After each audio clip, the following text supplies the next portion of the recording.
Hello and welcome all. My name is Ronan Vector here back in your timeline, and thank you for joining me. Today we are going to be doing something a little bit different. We're going to be doing some V Rising.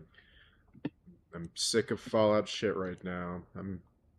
I could toy with it some more, try to get the mods to work and whatever, but I kind of just want to play a game at this point. So today we're going to be I've had this game for a while. It just came out of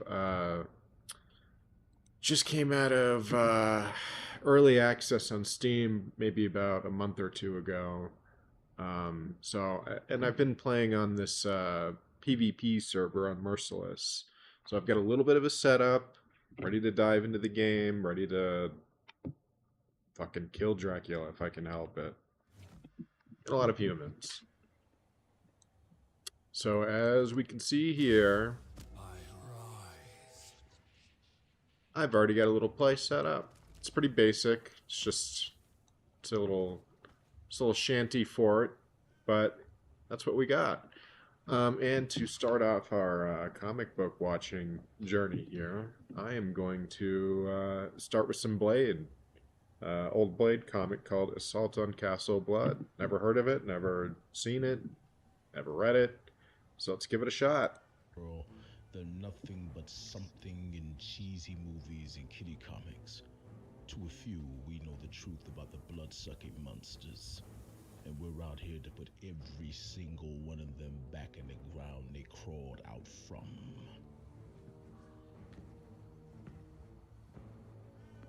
Check my streams. You're him, the Daywalker, Blade. Good to see I'm known. This is gonna make this easier. Now, most vampires were all the same to me. Monsters that need to be put down. But you, Davy, you're special to me. Really? Why? You're special to me because you have information on Baron Blood, and I want that information. Oh, you got the wrong vamp. I don't know anything. Davy, we both know you're lying. So tell me what I want to know, so I can take you out nice and painlessly.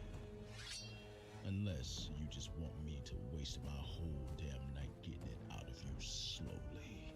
Okay. I'll tell you. I'll tell you everything. Just Don't.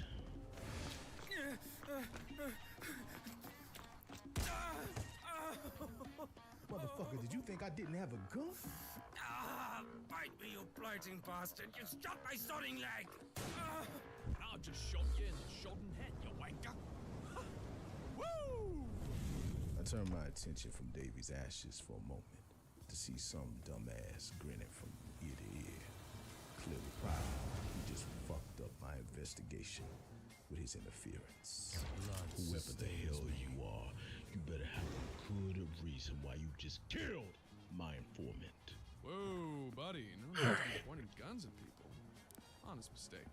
See, I've been tailing that little limey bloodsucker since a pub quarter mile back. And, well, only good vampire is a dead vampire. You cornered him, so I took it. Name now. Straightforward. I like it. I'm Hannibal King, and I'm a PI/vampire hunter. I'd be happy to share my business if you lowered your very intimidating gun and sword. Hey, it's who Ryan Reynolds played. Trust me, I'm a man among mans, my man. Wasting my time. Hey, Yo, Bravo. come on. I know I've had a You're a little tired. but I'm fairly sure I heard something. How much sleep are you running on right now? Stay out of my way before you end up getting drank, kid. Please, I might be new, but I know a thing or two. If you did know anything, you know I am not the sort of person you want to piss off. And what if I said I knew someone who could help you find this Baron Blood? Oh, little somebody called Van Helsing? And I'm guessing there will be a catch. So spit it. I'm all in for this ride. Fine. But don't expect me to save you. The mission comes Did I not first. get this guy? Deal. I guess I haven't can seen handle him yet. myself. I mean, just look at that dust pile of Davy. Now, follow me, Mr. Brooks. But you can call me Blade.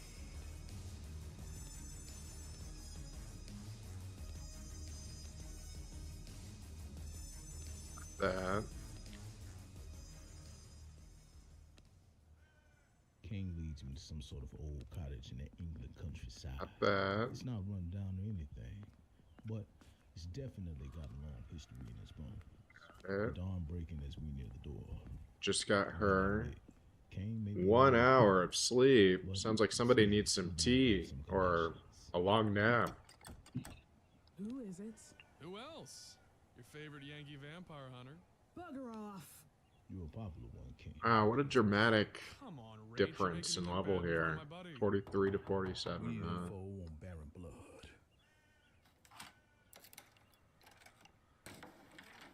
And you are? Oh, yeah. You'll get a kick out of this. He calls himself Blade. Blade. That Blade? Guess so. You that Van Helsing. Guess so. Come in. Great, let's get... Hey. I'll just go down the list here. None man. He's with me. Seriously. Must not know him that well. Now he can track. He's quick on his feet and handy with a gun. Thank you. Rachel Van Helsing. Somehow related to the same hunter that dealt with the Grand Bat back in the day. She leads us back in a study. Wall-to-wall books. Old ones, too. Sorts of inhabitants, I figure. Paper scattered all over the place, keeping herself busy. All three of us sit down and get to business. So, why are you looking for Baron Blood? I got some history with him. You know, I know for me personally, I used to have pretty bad sleep problems. Used to be impossible for me to go to sleep back in the day. Heard from some low lives talk about him. Might just be rumors, but I can't take that chance. Judging by how you've changed your tune when I brought him up, I was right. Unfortunately, yes. Well, no big deal. Rachel will get us our info. We find the sucker and put a bullet between his eyes. You seriously have no idea what you're talking about, do you? Oh, come on. How bad can a guy called Baron Blood be?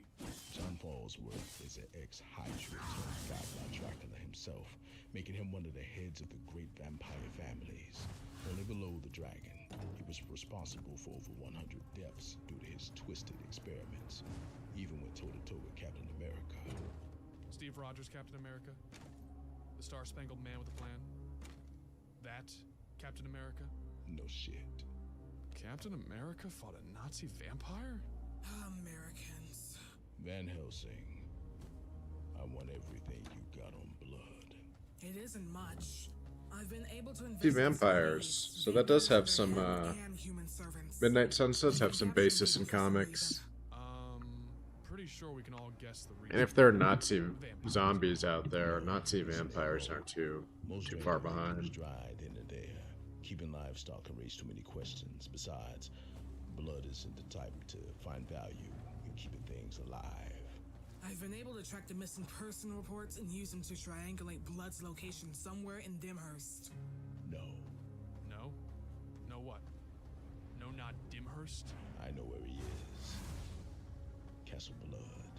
Castle Blood? Seems a little on the nose. I had my suspicions. Oh my god. His family's ancestral. There we go. The castle is practically impossible to break into or escape from. Well, we're more worried about the breaking in part, but That's So, unlikely. somewhere No one's this been able to get way. in and out alive. Probably on the other side. Oh, I'm sure he'll love to help us after we exhume his body from the ice and resurrect him. I know someone. great. Let's call them up and get going.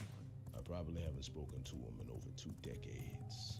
So, it's a guy you knew when you were like 10. Drop it, King. This whole thing.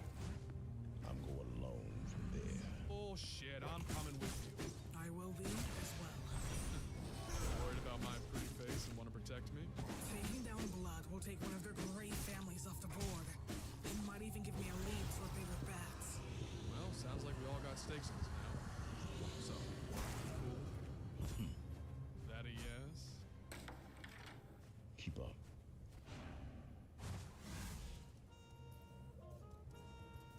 The night starts creeping in as we reach our destination.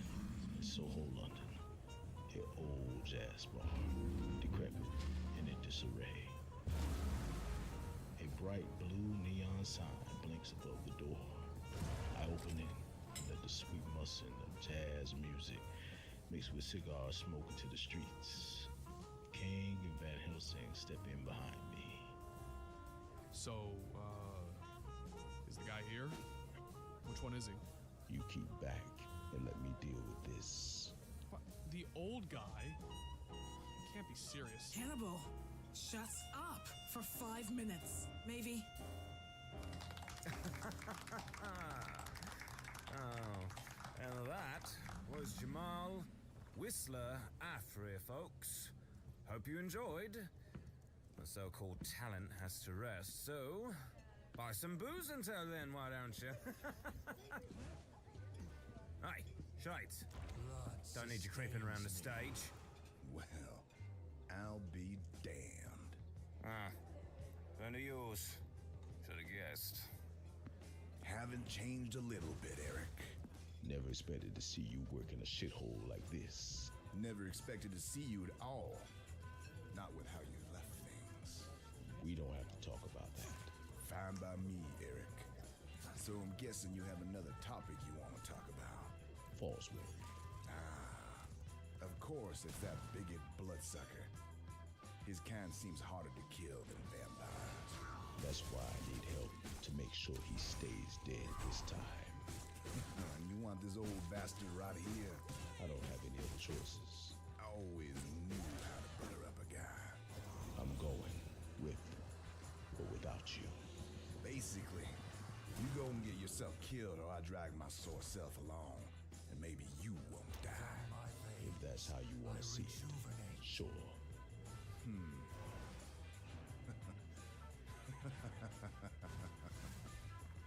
All right. Hey, asshole. I quit. What? Listen here, old man. You're lucky I even let you in my bar to play. Now you just up and quit? Yeah, sorry. I know you're eating. But can I borrow that, man? You people have no idea when you've got something good. Hate to admit it, but you still got it. Nah, I was aiming for his eye. And the name is pronounced Afari, dipshit. So, it just us two? No. Got those two. Pretty little girl aside from that scar. She's a Van Helsing. No shit. I'll be damned. How about that fella? Green. But got potential. He gets bit, you end him. What do you think they're talking about? What's the matter? Hey, the old guy just nearly blinded a guy, okay? Call me curious. They're coming back, so zip it. Let's get moving. Train to catch.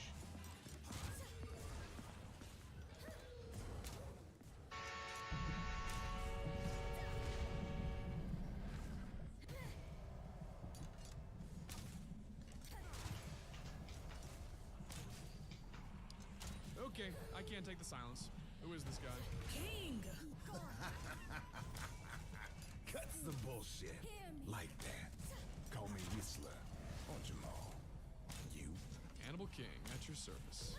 Hope to show you a fun time, Whistler. Weird handle, though. Suppose. Most think it's because of me playing horn, but it ain't.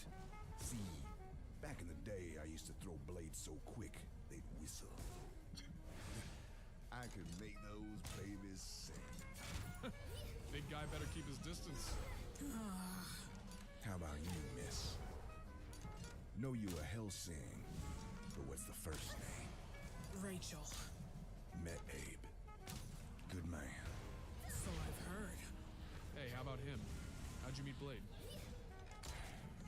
Ain't my place to say. King. Don't ask questions you don't need to know. Sorry. Just wanted to get to know the people I'm going to a vampire's castle with. We're a team after all, right? Right? Maybe I just have trust issues. Had a gal I was close to and found out she was a vampire. Went bad. Lost my brother, and now I'm here. Okay, you're all looking at me weird, so I'll just try and shut up. Yep.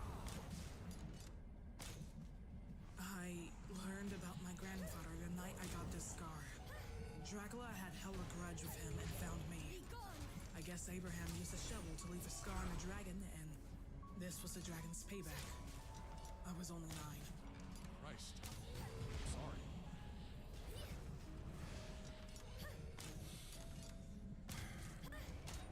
I grew up in Harlem. It was popular with vampires. Few black kids going missing. Didn't matter much to the rest of the city. I found their nest. Had to watch them feed on my friends while I hid under the daybreak. I went to the cops. Easy peasy. That wasn't bad at all. Trained myself what I could and killed those bloodsuckers. Kept going and ended up traveling. That's how I feel stronger. Eric? Me, Eric Brooks. Can see why you Guess I already killed her. Suppose I should explain myself too. Don't have to. You said it's not your place to say. My mother was bitten by a vampire the night of my birth. The vampire left her for dead, was chased off by a hunter. That man found me, took me in, trained me. I trusted him. What happened to him? Right there. Whistler. Dang, when was this? Had to be 1920 something. Funny one. That makes Blade like 50 years old.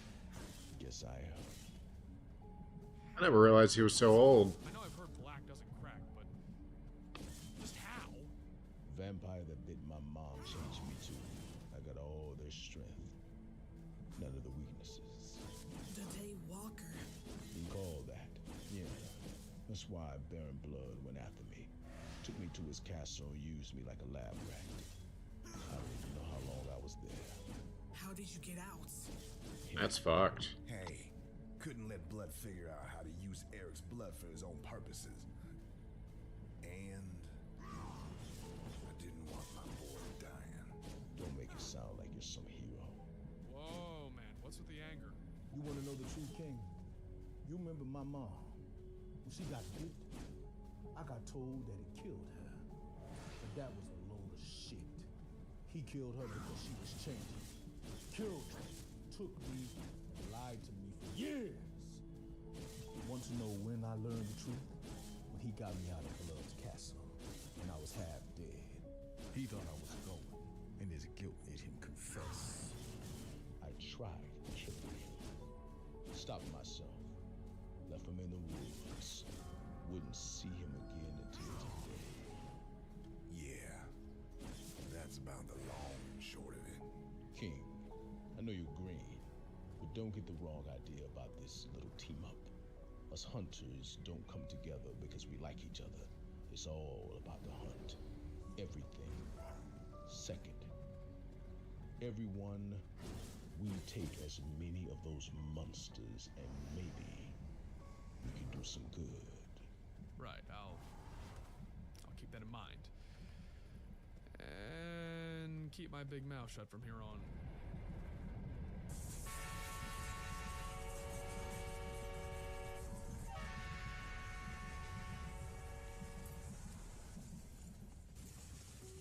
Finally, Dimhurst. Yeah.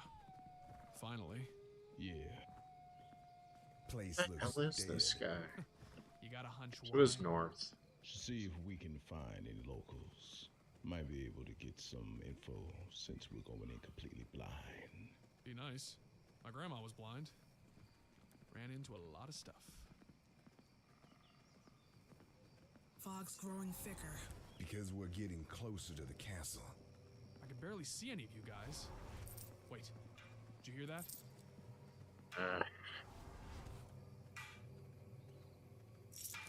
Change. Spell change. What are you doing out here, old timer? Out here. Well, I call out here my home, as it were. Would you happen to have any change to spare, strangers? I don't think you should be hanging around these parts, buddy. More of those who believe in monsters. Do you know much about them, sir? I might, but I'm so old. I might have just forgotten.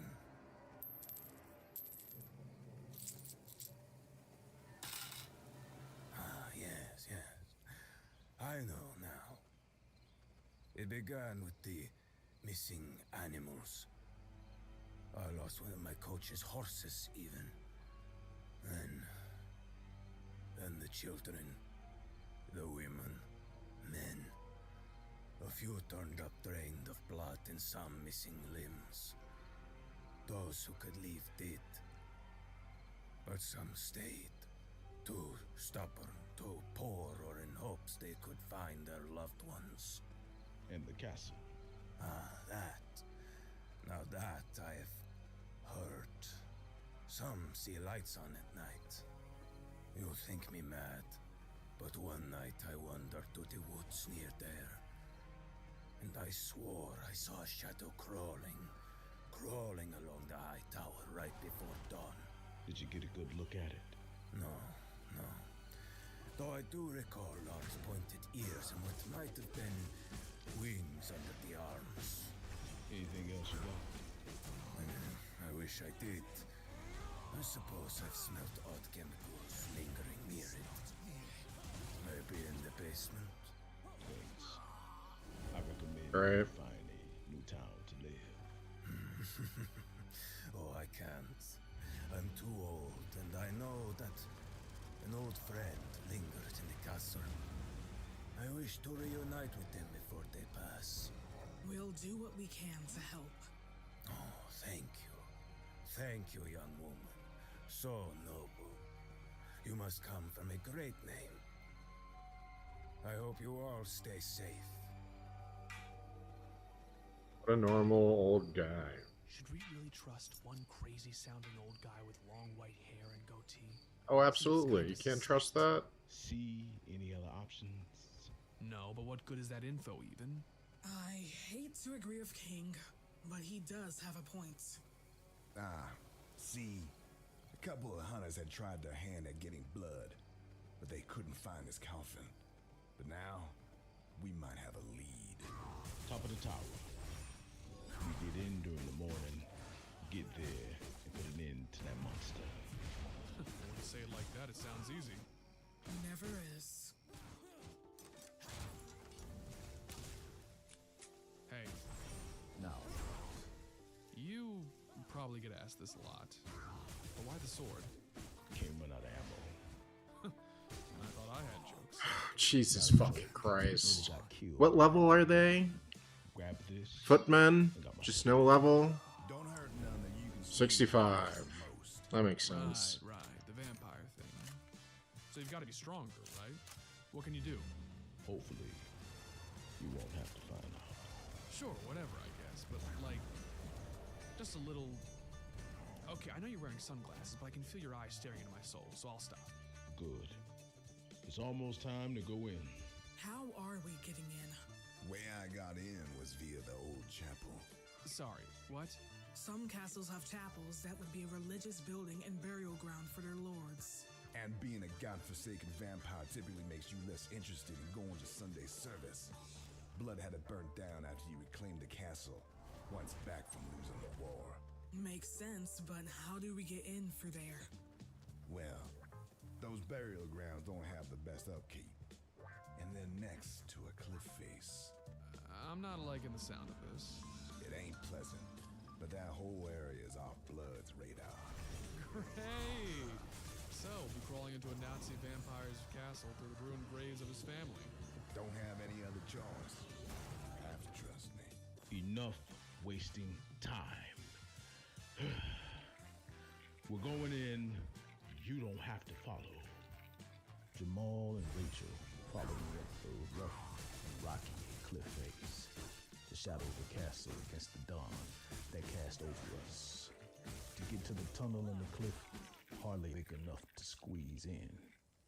But we manage. I am charging you for my dry cleaning. Knew you had it in you, kid. Shut it and just keep moving. Hey, Rachel, not the time to be frisky. I'm ahead of you? I know that. Ugh. Ew, ew, ew, ew.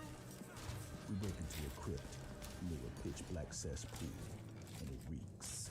Stone walls all cracked, coffins bust up, Some empty, while others have shards of skeletons lying peacefully. Can't look like he's about to blow up. We had better have another way of getting out of here. This goes right. We'll be walking out the front door.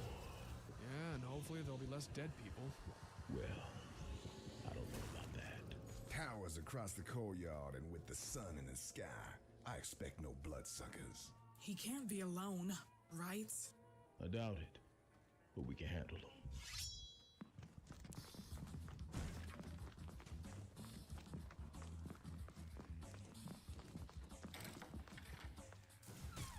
Wow.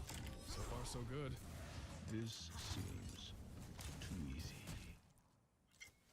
Behind me, Okay. a squad of vampires leap down from the ceiling in front and back of us. Daytime guards. It breaks the tension. Unbelievable. Alone. Look where I am. How the fuck did that even hit me? Bastards. Makes no sense.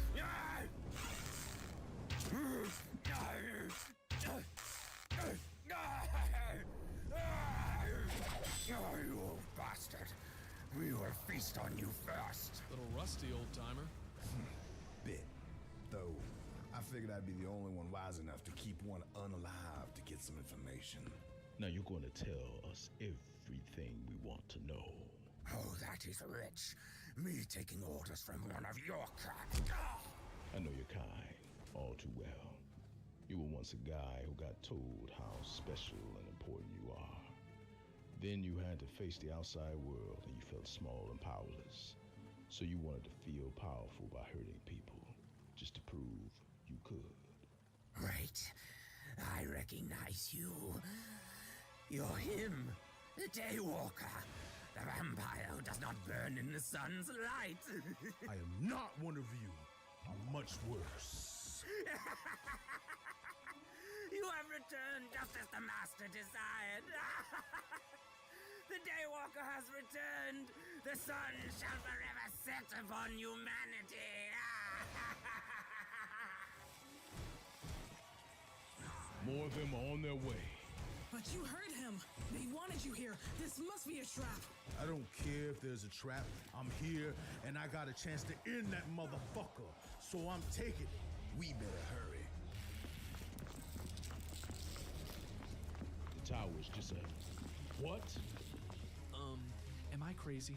Or is this just a dead end where the tower entrance should be? It must have been walled up. We're cornered. We'll just have to fight our way out. No! Fucking A! There isn't time. They're almost here. We're gonna give him time. We'll hold him off and you do everything to get blood. He did it! He... Oh, come on! No. Of course they destroyed the stairs. The only way up will be to climb it. No. Guys, No. vampires at 10, Stop it. 11, 12, hold the whole damn clock! I repeat, fucking A. Climbing? You can do this. You find that bloodsucker and end this. Don't worry about us.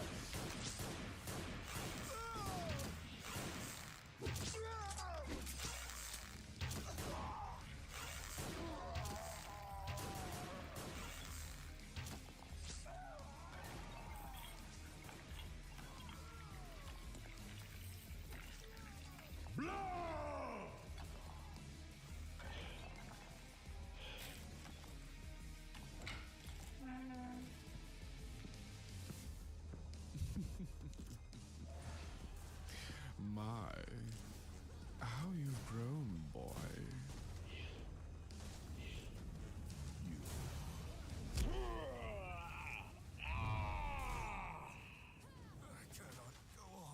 Worthless.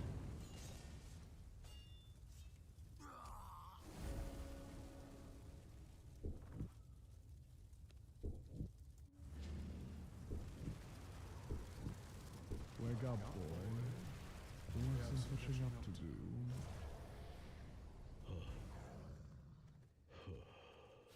Wake up! I haven't got all night, animal. Blood. Yes. You. Oh. Do you really think I won't chain you up? I will get out! So cute to see you struggle. Those chains are vibranium, one of the strongest metals known to man or beast. The same material used in an old foe's weapon. You won't be leaving. Not again. I will not be another one of your experiments. You have no choice in the matter, nor do your allies. Jamal! Despite how clearly your face wears the years with your sagging, wrinkling, hollow features, I never forget nor forgive. Pest. Same racist vampire prick. You don't want him. Let him go, and I won't. Fuck's sake. I want this oh so much. After he's stolen you away, I have wanted little else than this very moment. If you hurt him, I swear I will kill you. I'm sorry.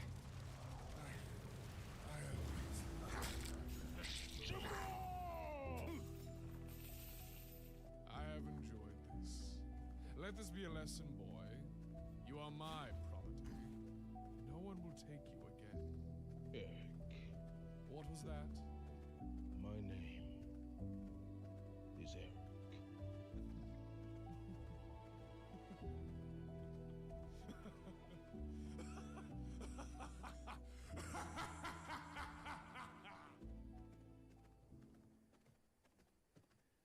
Deep in Castle Blood's dark, dinky dungeons, Rachel is getting back up, but she's not alone.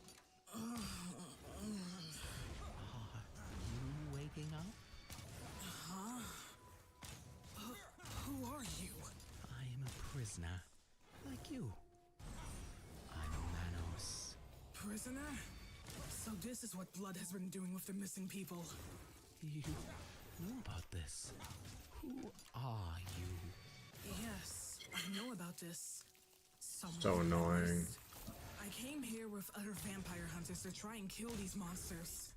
So you're here to save us? Sorry, but no. We had some suspicions, but I don't think any of us thought they were doing anything like this. How many of you are there? I don't know. Dozens? Fewer? So many die and more dragged in and out each day. It's just feels like... Calm down. I promise you, we'll try and help you all get out. I have a few questions. Okay. I'll help however I can. Do you know why you're here? These creatures use us like lab animals. Blood is taken from, injected into us on a daily basis. For what I know, they just pick us out at random. That's how you came here? I was studying abroad, but now I just want to return home to Right. peace. We'll get you back there. Have you seen anyone else brought in? Brown-haired guy, an older man, a guy in shades? No one like that. It's only been you. I'm sorry, miss, but your friends may be dead. Maybe. But I have a feeling that they're out there. I pray that you are right.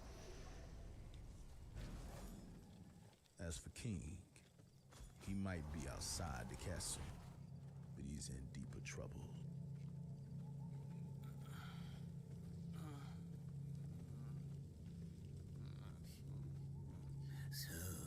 Soon, I can feast all to myself. The master has enough subjects to experiment upon. One human shall not be missed. Nor shall one of the Pretender's pets be missed. What?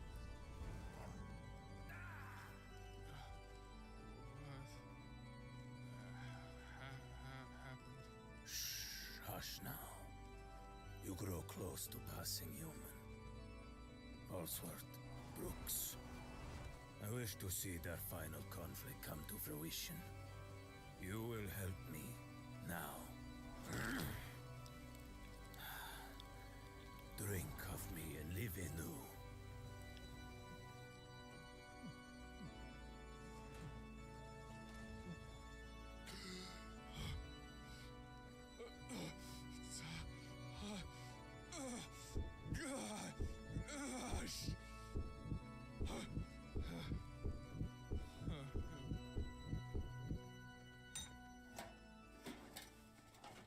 I must say, I'm impressed you've made such a name for yourself since we last saw each other. Blade. Psst. What a ridiculous name. But it is a fine weapon. Coming from Baron Blood. It may have been a name given to me by Red Skull, but I found it apt. Now tell me, do you remember where we left off all those years ago? One of your twisted experiments. You should feel honored. With you as my specimen, I will be able to unlock all the secrets of vampirism. Something even my lord could not do. You know, I've been thinking. Rare for your kind. Your minions, they looked familiar. What are you trying to get at? They're the same ones from 30 years ago. Now, why would a vampire keep the same goons around that long when they could make more? Especially after they let the escape happen. I haven't the foggiest what you could mean. You aren't a real vampire. I was sired by Dracula himself. If you were, then a full vampire could make more. But you can't, can you? You only have those from the war. That's why you've been taking people, isn't it? Trying to make more. Shut your insolent mouth!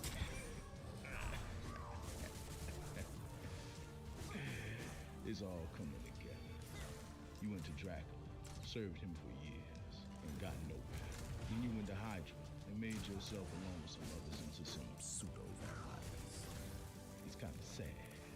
Excuse me?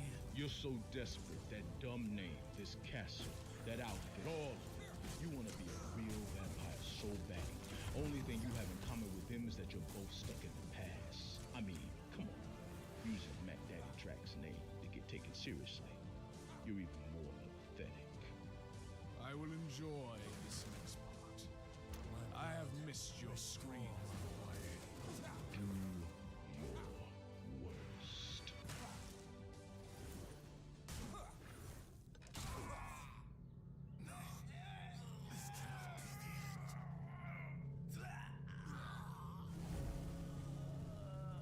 Marcel is coming up. Do you still believe your friends are coming? I don't know.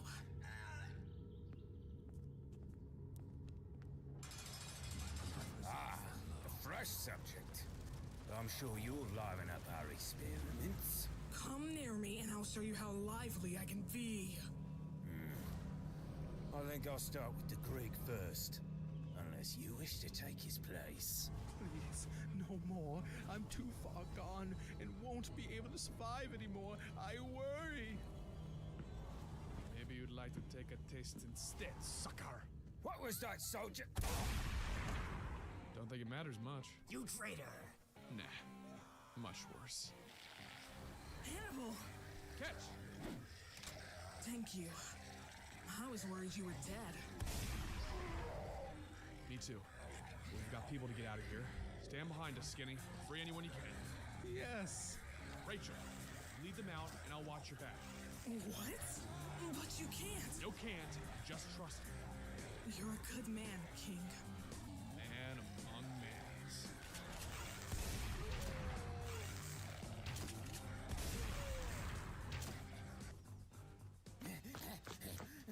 Sir! You dare interrupt. I'm sorry, my lord. But those hunters have escaped from their cells and are causing chaos. They freed all the test subjects. You think this is funny? I have a funny idea. I'll drag those two up here and kill them myself. Just like I did with your precious mentor. change. You will see, boy. Until then. Shit! Blood. Stabs. My hand. Pinned to the wall. Don't go anywhere. Oh, and Jamal, do keep the boy company.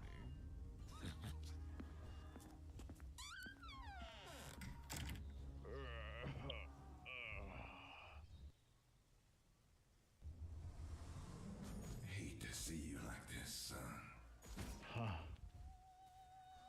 much blood have I lost? More than most, but less than me. Jamal, it's you. You're a ghost. I couldn't leave you here. Gotta keep you safe. Come on. Get.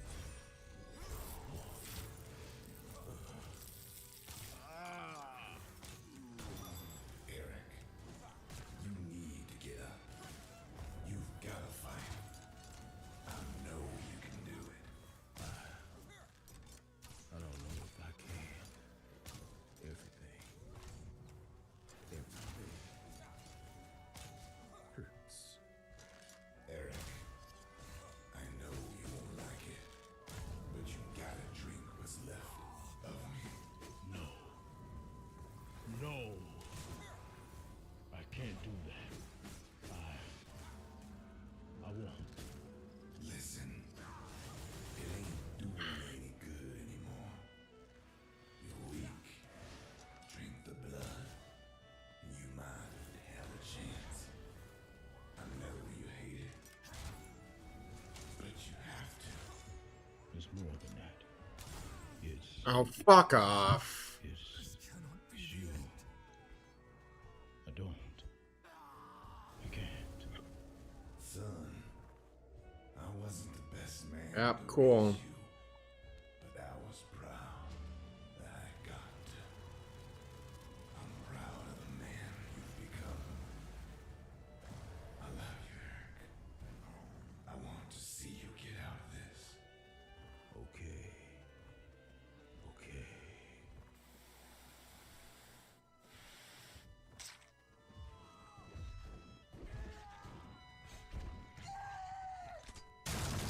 This is over. Little late to the party. Where are my subjects? Anywhere but here. You just got me, Chucklenut, and I'm a handful. How noble of you, American. But you have no idea what you're dealing with. Oh yeah? I'm about to fight the Nazi vampire who got his ass beat by Captain America. I'm feeling out of sight, man. I will make you eat your tongue for bringing him up.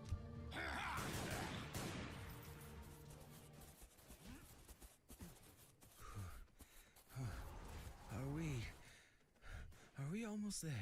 Just a bit further and we'll be at the village. From there, you'll be able to figure out how to get out of here. You go as fast as you can and never turn back. Got it? What about you? Why am I losing hell? I have to help the rest of them. I can't leave them there. I do not envy you, but I Ex- am ever grateful. We all owe you and your friends our lives. It's what we do.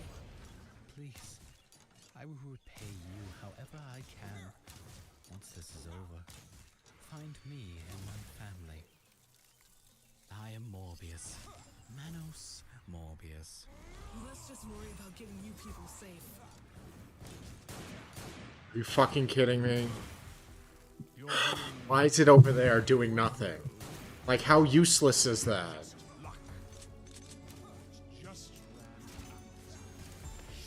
So fucking useless.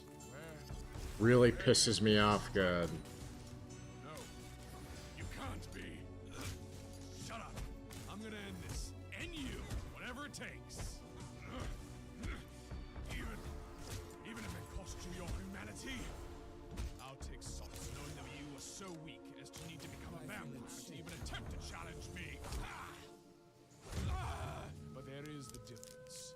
You're a mere babe, while I embraced this unlife long ago. Damn I've been a monster longer than you, and I will continue to enjoy it long after I've killed you. I enjoy hearing your hands shatter within my grasp. No. Think you got some unfinished business, sucker. You vermin become more and more tiring. You most of all, boy. Good. I like to piss you off. You're fast. What am I supposed to... What the fuck am I supposed to do with that? Old man. Just a question of how long you gonna drag this shit out. It's so lame.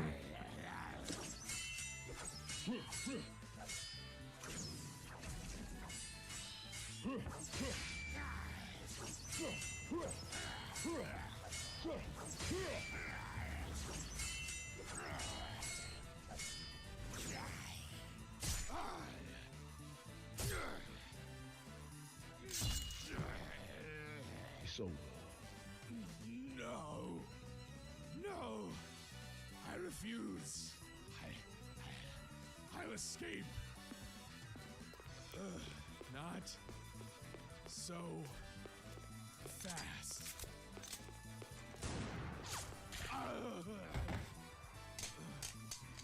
Damn fingers. You got it from here, Blade. I refuse. I refuse.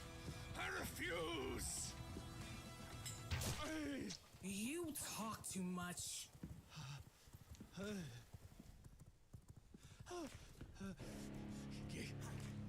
Get the hell away from me. All of you. You are an idiot, pretender. What the hell? Where did? That voice. I know it. Master. Master, you've finally returned. Master? What that means? No way. The betrayer of Vernay. Dracula.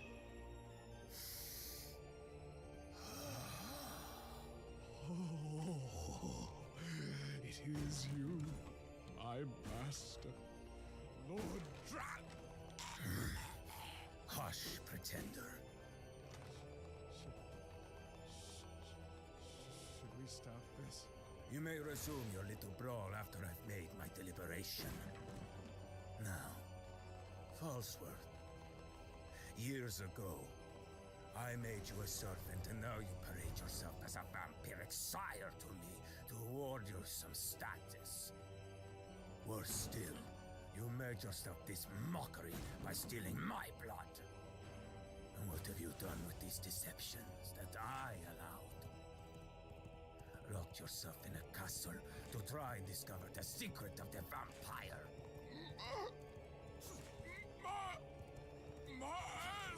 I said hush! Now, I only steal my hand to satisfy a lingering curiosity. I wish for you and this Daywalker to have a final, ultimate confrontation. Prove yourself and I shall allow you to return to my court once more, pretender.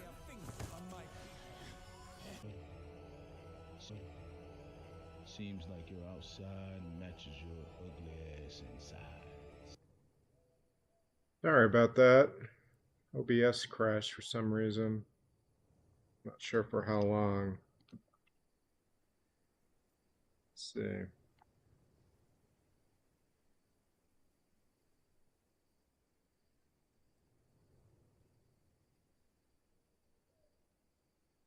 Great.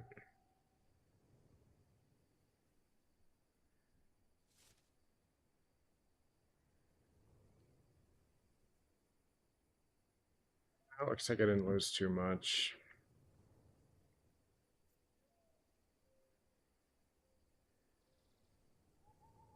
Yeah, this comic is alright, but honestly, these audio dramas, how you gonna do action without showing stuff? Listening to a bunch of gunshots is just not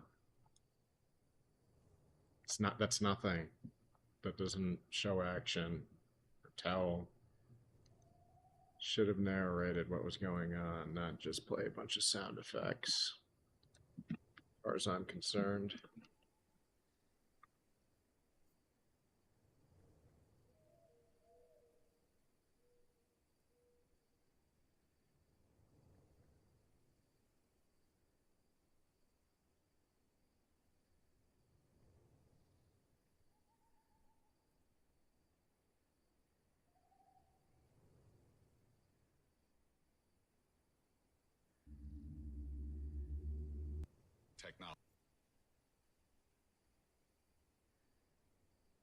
I like my visuals. Our lonely uphill battle every single day of our... Alright, give us a shot.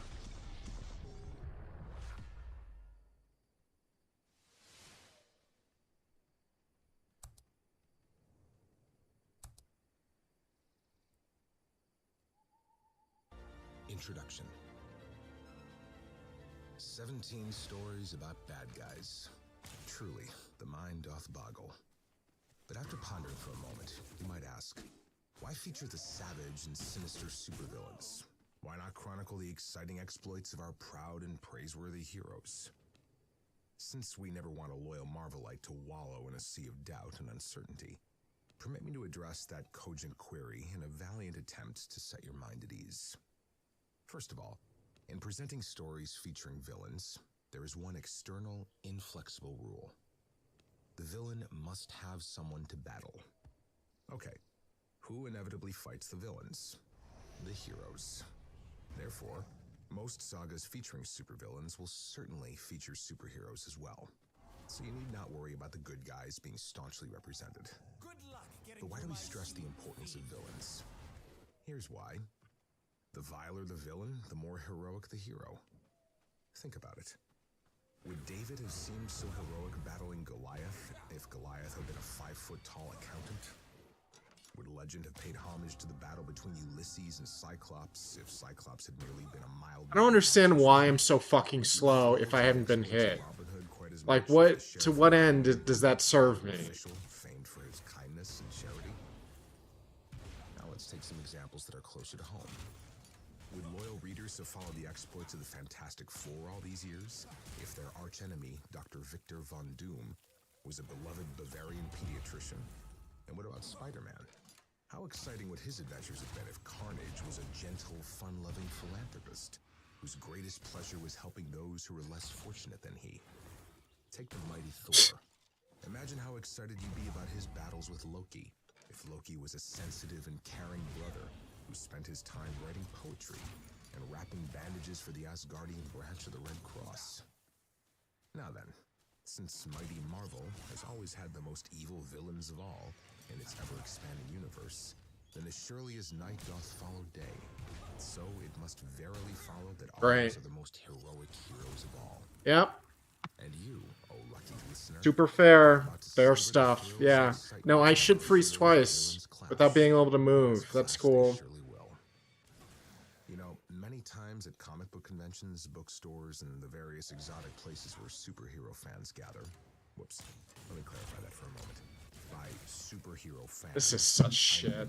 Fans of the superhero genre, not fans who are superheroes. Although one game, fun, among comic book fans than in any other group of so immersive. At any rate, often when I visit with a gregarious gaggle of fans, I'm asked how supervillains are created. How difficult is it to dream up the wild, way-out do-batters who continually proliferate on our pandemonious pages? Now, for the first time ever in print, let me answer that awesome question. It's real tough. Here's why it's so tough.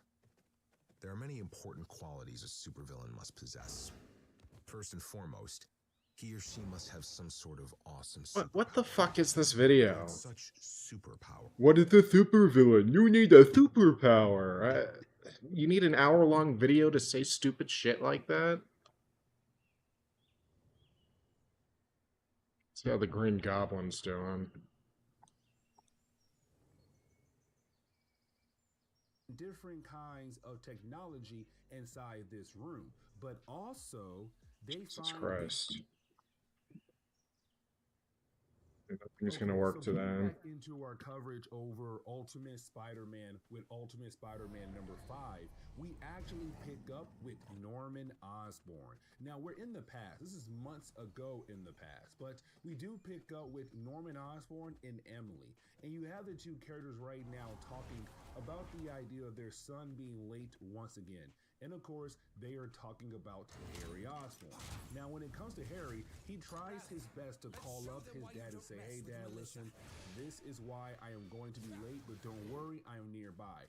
But for Norman, it doesn't matter. You should always be on time for almost every single thing, no matter what. And matter of fact, you have Norman tell Harry, I'm still waiting for you to show me that you are a man and not a boy. Now, right after Norman says that, we pick up at the moment when Stark Tower gets blown up thanks to the Maker's Cabal. And so, Harry Osborn, his last conversation with his father is really more his dad being upset with him. But then having to see blocks away Stark Tower getting blown up in front of his eyes.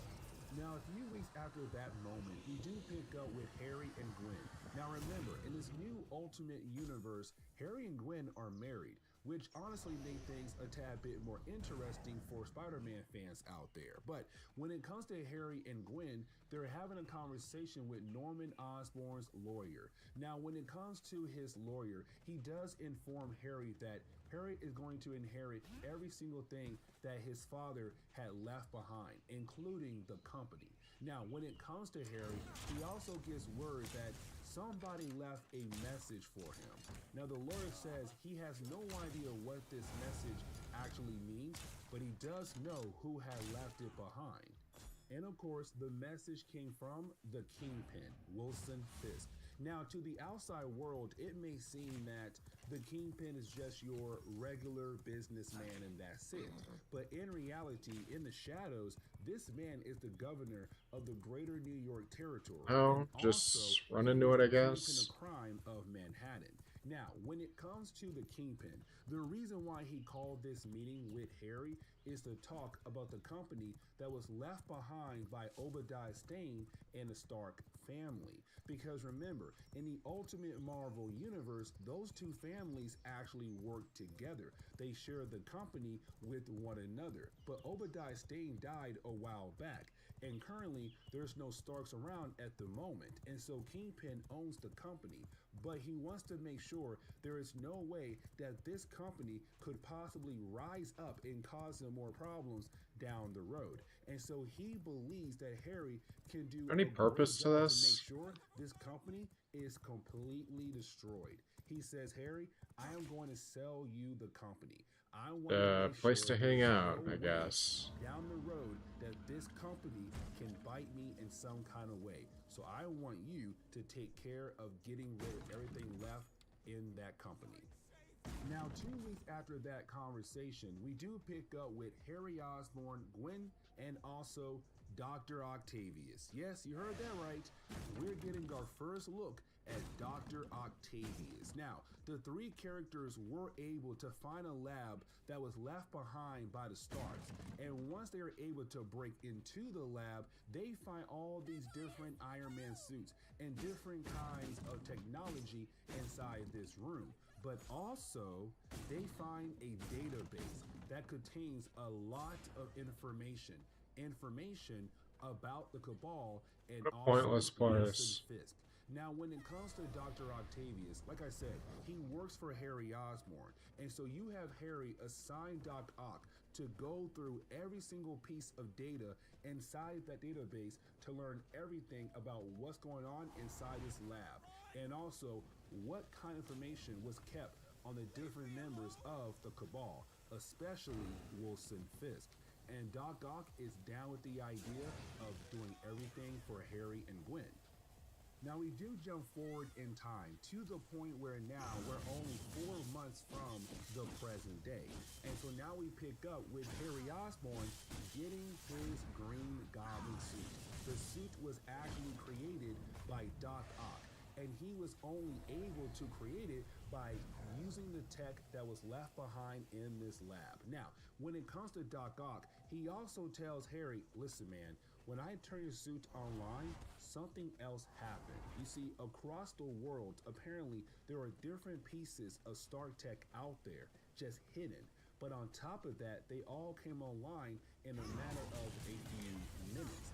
Minute by minute, a new one would pop up on my map. And for some strange reason, they're all coming online now. And so you have Harry say, okay, you know what? That is weird. You know what? Let me go out of my way to go around the world to collect all these different pieces of tech, because maybe we could use that to go after our targets, because now he knows who is his targets. He now knows the Cabal. He also knows about Wilson Fisk. But now we have to jump forward to 3 months ago, where we pick up with Harry going after the Shocker. And the Shocker had just defeated Spider-Man. Now, when it comes to Harry, he wants to know more about the gloves the Shocker is using. Really, he wants to know how in the world did the Shocker find the gloves. And you have the Shocker say, listen, I was trying to rob a place. And matter of fact, the man I was robbing from, he basically died from a heart attack. But when I entered the main room, I saw a bunch of lights. I saw a hologram of Tony Stark, but in an Iron Man suit. And then he disappeared. But after disappearing, I realized he left the gloves behind. Now, here's the thing. For Harry, now he knows that Tony is alive, because to the world, they believe that Tony is dead. But now Harry knows, no, he's alive. But also, the gloves Shocker is using came from Tony Stark. And so you have Harry knock out the Shocker and take the gloves away from him. And so now we jump forward to 2 months ago, and now we pick up with Harry and Peter having a drink together at a bar. Now, when it comes to this meeting, it's really more just the two of them kind of talking about the idea of how they became who they are. How did Peter become Spider-Man? How did Harry Osborn become the Green Goblin? Now, for Peter, he believed that Harry had a similar incident like he did when it came to him becoming Spider-Man, that Harry was also confronted by Tony Stark. But you have Harry say, no, listen, I became the Green Goblin the hard way by buying the company and then looking through all the different files of the company to learn there are some bad folks out there that need to be taken care of. Now, once you have the two characters kind of learn about each other origin story, it kind of shows that this was the beginning of their friendship. And so finally getting into the present day, we do pick up with Harry Osborn right now being the Green Goblin, but about to torture Bullseye, ultimate Bullseye. Now, when it comes to Bullseye, we believed at first that when it came to his ability to be a great marksman was just skills. Come to find out that no, embedded in his skin is some kind of exoskeleton that kind of gives him the ability to be a great marksman. Now, when it comes to Bullseye, he's working for the Kingpin. This is Harry saying, I'm going to torture you until I'm able to get all the answers I want from you. And the thing is, I feel like the world is a whole lot safer with you inside of here and not out there killing innocent people. Now, when it comes to Bullseye, he's all like, dude, listen, I understand you want the answers. I'm gonna tell you right now though, I've seen a lot of people wanting to be heroes, but the problem is, oh come on, are never up to the idea of sacrifice. They have no idea how much they have to sacrifice to be a hero in this world. But for for Harry, he does not care. Harry says, oh, okay, cool, listen. I am going to show the world I'm no longer that boy my dad saw in the past, that now I'm a man. I'm going to show you, and I'm going to get the answers I want from you, no matter how long it takes. And the book ends on that note right there. And this is where we are going to end today's comic book video. So please leave me a like down below and subscribe. But guys, see y'all next time. Later. From my veins, I rejuvenate.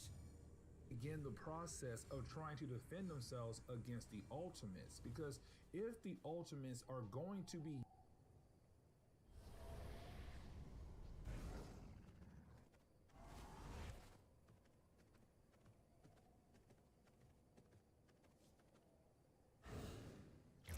Alright, let's find another video to get into.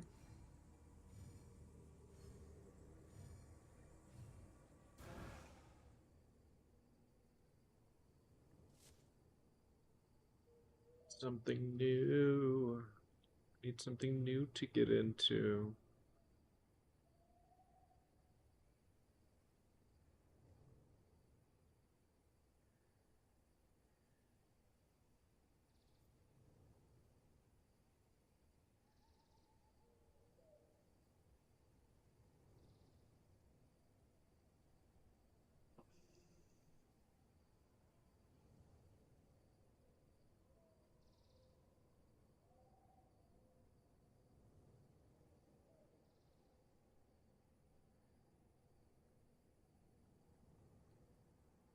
God, none of these look good.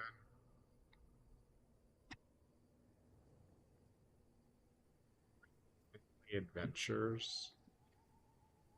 Oh, for fuck's sake.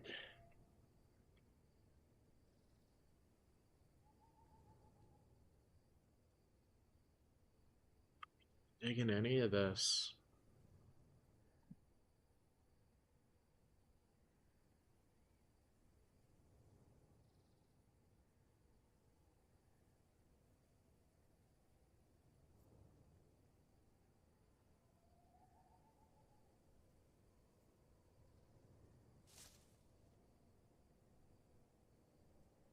Whatever, let's watch the Civil War, the OG while one. The road to Civil War is really kind of this crescendo, really Been a kind of this while. build up to the Civil War storyline proper.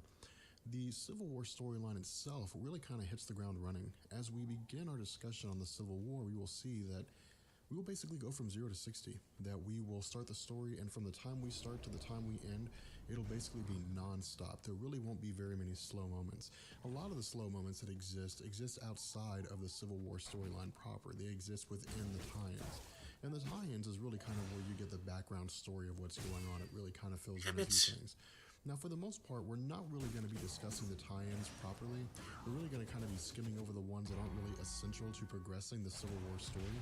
And what I would encourage you all to do is to really kind of follow along with the tie-ins, if you can get your hands on them, is to really kind of read about the tie-ins and at the very least really kind of try to get a summary of them so you can follow along with the full Civil War storyline. Now, what we see with the story Seen is that Swift the new warriors Blades. have That is significantly better than most of the stuff I have. Where the fuck did I even get this thing? As they invade their home in the suburb of Stamford, Connecticut. Shattered. But what we see is that they're really kind of caught out of their league. These guys are really a lot more powerful than they had initially expected. And in fact, one of the supervillains, a villain named Nitro, really kind of self-detonates and blows up a huge portion of Stamford.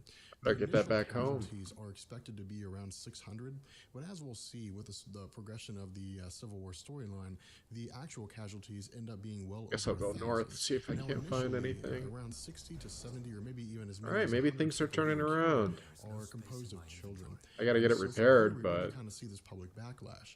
Now, after the events of Nitro destroying a huge portion of Stamford, we switch to the Office of National Emergency alongside the Avengers and the X-Men, who are really kind of assisting in cleanup, and they're really kind of trying to find survivors, or at the very least try to find some bodies. Now from there, this is when we really kind of get into the ramifications of the event, and we really kind of see things begin to move at a very fast clip. We get a couple panels of She-Hulk being interviewed on CNN, and the way that she takes this is really kind of interesting. Initially, she's really kind of against the idea of just arbitrarily rounding up superheroes. She really kind of feels it's preposterous, but the idea of, at the very least, kind of regulating them, of requiring them to register themselves, and to really kind of be government regulated isn't necessarily something that she is against. Now, one of the more interesting aspects is when we switch to the funeral for the many people who had been killed in the events of Stamford, Connecticut. And of course, we see one of the victims' mother really kind of lashing out at Tony Stark and really kind of screaming at Tony Stark and yelling at him that it's his fault, that everything that had happened to this point was really kind of on their shoulders. And this is when we see the anger and the irritation of humanity on behalf of superheroes really kind of coming out, because up until this point, when we saw events unfolding, when we saw various conflicts taking place that resulted in the destruction of cities or things like that, It was really kind of superheroes showing up, they were fighting the fight, they were destroying the villain, and there was really no consideration for the amount of damage that was caused. There was really no consideration for the possible casualties that had been caused. There was really kind of this argument that the ends justify the means. Now, not all of the superheroes really kind of agreed with this mindset, especially when it came to people like Captain America. But the fact that there was no real ramification, because of the fact that the government had never really stepped in and said, okay, enough is enough, people began to really kind of develop this perception, and they really kind of began to believe that there's really no one holding these superheroes accountable. And so at this point, we really kind of see the tide begin to change, where in the Road to Civil War storyline, we had talked about the events and really kind of the congressional meetings between Congress and Tony Stark and Spider-Man, and the 50-50 split between those who were supportive of superhuman registration and those who were against it. We see the tide turn to where it's a a much larger group of people who are in support of superhuman registration than those who were against it. Now from here, we see, I guess you can kind of consider the first casualty of the backlash, of the anger of humanity, when we see that Johnny Storm is attacked in a nightclub and he is beaten unconscious and actually put into a coma. Now at this point, we really kind of jump to a major meeting that is taking place, and this is really kind of important, because this is when we really kind of see battle formations forming. We really kind of see lines being drawn in the sand. We see the Avengers, the Fantastic Four, Spider-Man, among other superheroes, meeting at the Baxter Building to really kind of discuss whether or not registration is something they can go through. We see, of course, Daredevil says that things are never going to be the same, and we see that people are either avidly against it or they're avidly in support of it. There really is no middle ground here. There really isn't anyone who's kind of like, well, let's just wait and see what happens. We really kind of see people drawing lines in the sand, and we actually see some individuals who had previously been friends really kind of splitting up and going separate ways. And this, I think, is really kind of one of the more pivotal points, and really kind of one of the reasons why this series was called the Civil War. Now, from this point, we jump to Captain America, and Captain America has really kind of been issued an ultimatum by S.H.I.E.L.D. as it's being led by Maria Hill. And Maria Hill really kind of tells him the direction that things are going in is that you guys are going to have to be registered. You're going to have to sign up and really kind of tell the government who you are, and you're going to be regulated. It can either be easy or it can be difficult. Of course, Captain America, who is always on the side of freedom, elects for the difficult path. He overpowers all of the S.H.I.E.L.D. agents, including Maria Hill, and then goes underground. Now, this is extremely important when Captain America goes underground, and the reason why is because as we transition, we'll see that the general public is in front of the White House, and they're avidly in support of registration, and we see that Iron Man is meeting with the president, along with several other political and military officials. And Iron Man goes as far as to say that the problem here is that with Captain America being underground, people who are against registration now have a figurehead.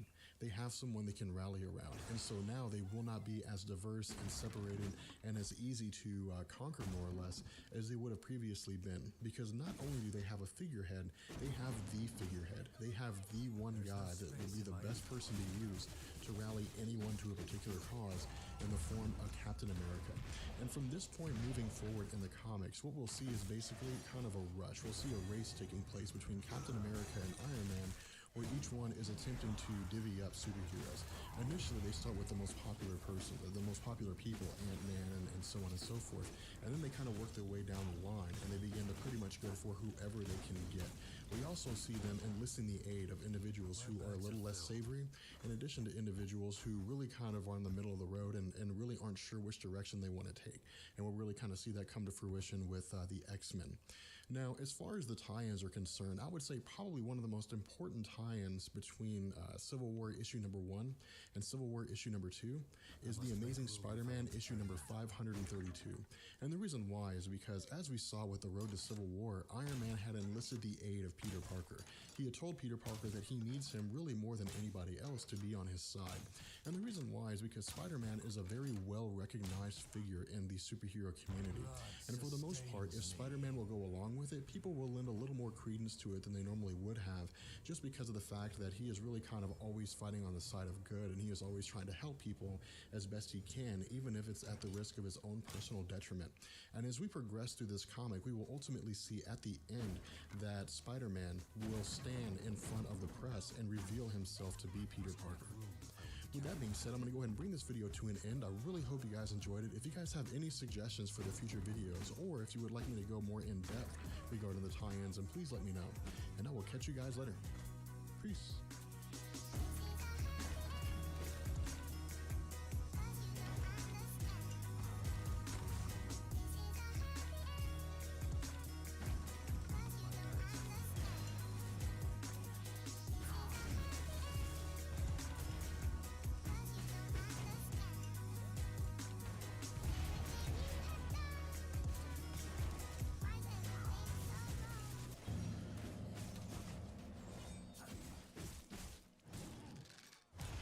So starting with She-Hulk issue number 8, we see several things going on here. One of the first things we see is really just kind of a way for Marvel to segue into events that will take place later on by establishing to us that She-Hulk and John Jameson are in a very serious relationship. In addition, what we also see is that Rage and Justice, two Avengers and former members of the New Warriors, have enlisted the aid of She-Hulk due to the fact that some anonymous individual has created a website called DestroyAllWarriors.com, and as a result of this, they have listed the identities of At least I found a new way, Gay. of the New Warriors, and people are out killing them, in addition to killing members of their families or else just beating them in a severe state. What we also see is that once She-Hulk files a lawsuit against the company that is hosting this website, Escape Enterprises, her identity is revealed by the person who is hosting this website. Now we switch over to John Jameson, and what we see is that John Jameson is meeting with Steve Rogers, and Steve Rogers has enlisted his aide to tell him whether or not She-Hulk is willing to fight on his side. Now, John Jameson doesn't really know whether or not She-Hulk will fight for Steve Rogers, and he in fact tells him that he really doesn't know whether that's the case or not, and he's not really comfortable divulging any information that Jennifer Walters wouldn't want him to divulge. At this point, we jump back to the court scene, and what we see is that Tony Stark actually reveals to She-Hulk that Escape Enterprises is a dummy corporation, and that he actually has the name and address of the person who is running the website, which he gives to She-Hulk with no real strings attached. What we also see is that She-Hulk, in addition to former members of the New Warriors, confront this individual, and this individual turns out to be Carlton Lafroige, I think is his name, and he is actually a former New Warrior himself. The only difference here is that he actually didn't have any powers. He was really kind of a mascot, so think of him as the Robin of the New Warriors. He was pivotal in terms of being a cheerleader, more or less, but he didn't really have any abilities per se. What we also see is that his rationale for creating this website was that he was hoping it would be a way to kind of force former members of the New Warriors to kind of give up in order to prevent future repercussions as a result of their identities being revealed, and that he didn't actually mean for any of this violence and anyone to actually die in the process. What we ultimately see as we kind of progress towards the end of this issue is that the neighborhood becomes aware that the New Warriors are confronting Carlton Lafroige, and they actually kind of turn into an angry mob of sorts and begin to kind of incite violence. But we see that John Jameson arrives in time to save She-Hulk in addition to the other members of the New Warriors, and then proposes to She-Hulk.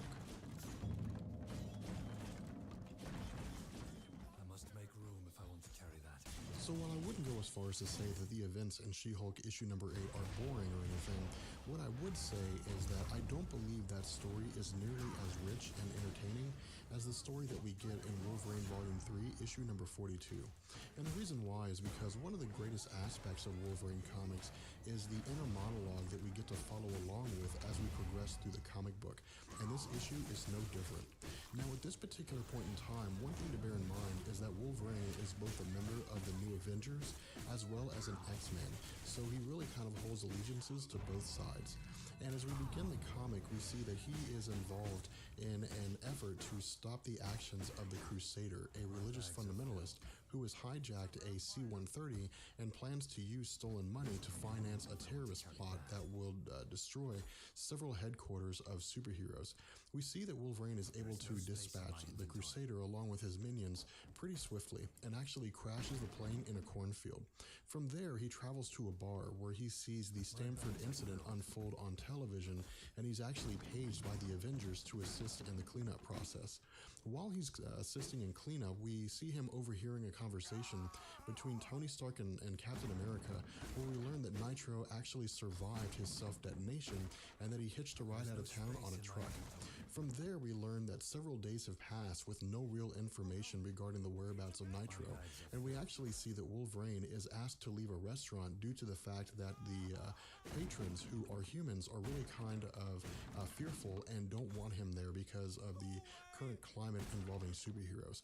And this, I think, is one of the coolest aspects of the story, because it really kind of gives us a very nuanced idea and really kind of a beefing up of how it is that the world exists at this point in time with regards to humanity's perception of superheroes.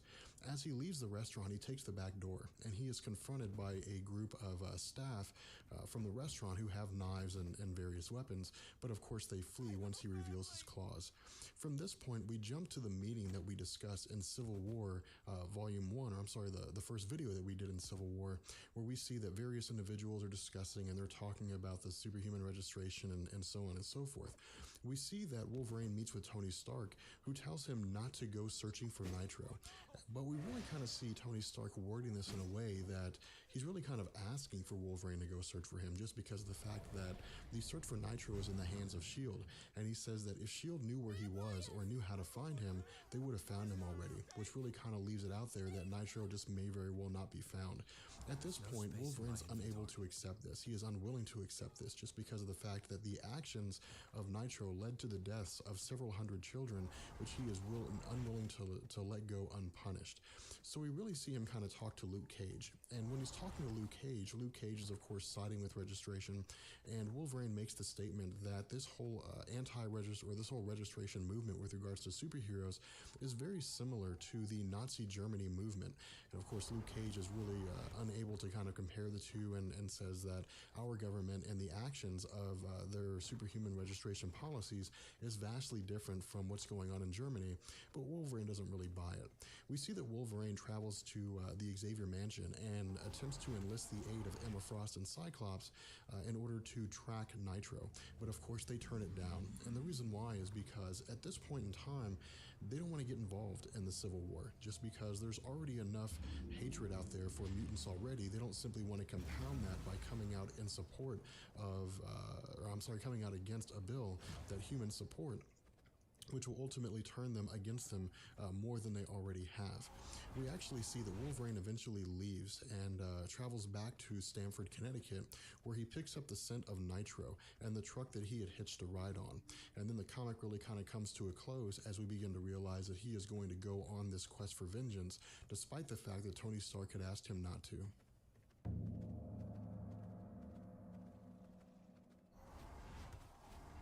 So where Civil War issue number 1 really kind of set the stage, really kind of introduced to us this idea that things were changing, that things were progressing, and that superhuman registration was on its way to becoming a reality, Civil War issue number 2 really kind of builds on that. And in this comic, we will see that superhuman registration actually becomes a reality. And what we see is that as we begin to open the comic, as we begin to progress to the first few pages, that S.H.I.E.L.D. has captured several supervillains. Now, the concern that S.H.I.E.L.D. has, specifically Maria Hill, is that around 72 supervillains have been captured in an extremely short amount of time. And she believes it's virtually impossible that Captain America could have done that in such a short amount of time. And so her concern is that Captain America is no longer working alone, that Captain America has allies, but they don't really know who those allies are. From here, we really kind of jump to a fast-paced sort of thing going on, in the sense that we see the superhuman registration has now passed Congress, and that in 24 hours it will become law, and that individuals who do not register themselves, who do not reveal their identities to the federal government, will be branded as outlaws and will be rounded up accordingly.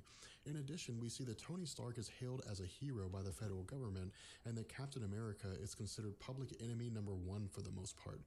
We also switch to the Fantastic Four. Now, not a whole lot is given to us here, but this is extremely important as we progress later on in the comics, because what we see here is that Reed Richards is working on some kind of a top secret project that he is keeping confidential from everyone, including his family. In addition, I'd also like you guys to take particular note of the Thing, who was kind of taking care of the children of Susan Storm and Reed Richards, Franklin Richards, and so on. And this really kind of hits home with the idea of what's going on with the Civil War, that everybody is stretched thin, that it affects everybody, and that subtle things like being able to have dinner with the family just isn't there. Now, from this point, we actually see a pretty interesting thing with Tony Stark. What we see here is that he actually expresses doubt over whether or not what they're doing is right. He doesn't have this absolute certainty that things are going to work out well. He is really just kind of hoping that they're doing the right thing. Now, this I think is kind of important because it gives us depth to Tony Stark. It gives us this understanding that he does not believe that what's happening may be absolutely right and that it may go totally awry. He does not have 100% faith in this cause, and he genuinely believes that what he's doing is going to set them along the path to regaining public trust, in addition to providing a more responsible atmosphere for superheroes. Now from here we jump to 24 hours later, and this is past the deadline. This is once the midnight hour has gone by, and those who have not registered themselves are now considered outlaws. And what we see is that a superhero who is bulletproof named the Patriot, he's really stopped a mugging, but now he's being chased by S.H.I.E.L.D. And what we see is that the Patriot, along with the Young Avengers, are caught by S.H.I.E.L.D. and they are rounded up to be taken to a holding center because of the fact that they chose not to register. Now we switch to Daredevil, and we don't really know where Daredevil is, but we see that he's having a conversation with another individual, and that he reveals that Captain America is undercover in an attempt to free the Patriot along with the Young Avengers. From this point, we switch to the vehicle that is transporting the Patriot and the Young Avengers, and we see that it's actually Captain America driving the vehicle. He throws the passenger out, who is a S.H.I.E.L.D. agent, and along with a couple other members of the Young Avengers, is able to escape from the bridge in which they are trapped and travel back to the location to which they are hiding out at. And what we learn is that this is actually one of the 20 some odd secret bases that Nick Fury has around the world, and that Nick Fury himself is undercover. This is really just kind of a way for Marvel to point to us to say Nick Fury is still in the picture as far as Marvel Comics go. It's just he's not part of the Civil War at this particular point in time. What we also see is that the attention of the New Warriors, the Patriot, Captain America, and others is being drawn to a screen as a press conference is undergoing involving Tony Stark and others. And this is really kind of a cool point in the comic, because what we see here is that virtually everybody is watching. The Fantastic Four, Susan Storm as she sits with Johnny Storm, the Daily Bugle, Aunt May and Mary Jane, and what we see is that Spider-Man reveals his identity publicly. Now this is a very important point in Marvel Comics, and the reason why is because over the publication history of Spider-Man, we've seen his identity revealed, forcefully for the most part, but sometimes willingly. Of course, we saw him reveal his identity to Black Cat. We saw where he was supposedly unmasked by J. Jonah Jameson, although he had tricked J. Jonah Jameson into believing that it was they were doctored images and so on and so forth. But this marks the very first time in which Peter Parker will stand up in front of cameras and tell everybody who he is. With that being said, I'm going to go ahead and bring this video to an end. I really hope you guys enjoyed it. If you did, let me know, and I will catch you guys in the next video. Peace. I don't know where all my potions went. I had a bunch of healing potions. It's like they just all disappeared.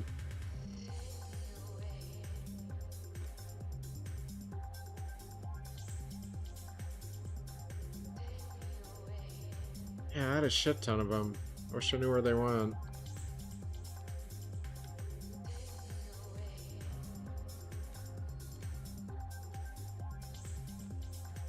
I need to make some. What's it called? So as we continue our discussions regarding the tie-ins between Civil War issue number 2 and issue number 3, we actually have to jump back to before Civil War issue number 2 and talk about Civil War Frontline issue number 1. Now the Civil War Frontline comics are very, very important, and the reason why is because these 11 limited issue comics really are going to give us the down, gritty, dirty part of what's going on with Civil War. Where the main Civil War storyline itself will focus on the idea of superheroes battling each other and really will kind of lead to this grandiose conflict, and the solo tie-ins as far as Wolverine and She-Hulk and other individuals go focus on those people. The Frontline comics give us perspective on the guys that just really wouldn't get a lot of notoriety, the down-home, backyard, street-level kind of heroes, the ones that aren't big, they aren't well-known, they're not part of major teams, and really gives us an idea of just how deep this rift goes between the superheroes and their stance over the Superhuman Registration Act. So Civil War Frontline issue number 1 introduces us to two characters. The first person is Sally Floyd, and the second person is Ben Urich. Now these two individuals, as they progress through the Frontline series, will really kind of begin to represent two camps. The first is pro-registration, and the second is anti-registration.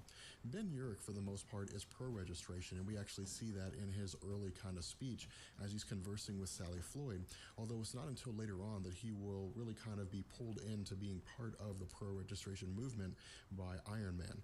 Sally Floyd is really kind of interviewing Spider-Man as we progress through the story, and what we see is Spider-Man really kind of revealing his deepest concern with regards to this Superhuman Registration Act, and the way that he does it, he is really also kind of voicing the concerns of most everybody else who is against registration. Now, as we know with Civil War issue number 2, Spider-Man reveals himself simply because he really kind of feels honor-bound to ally himself with Iron Man.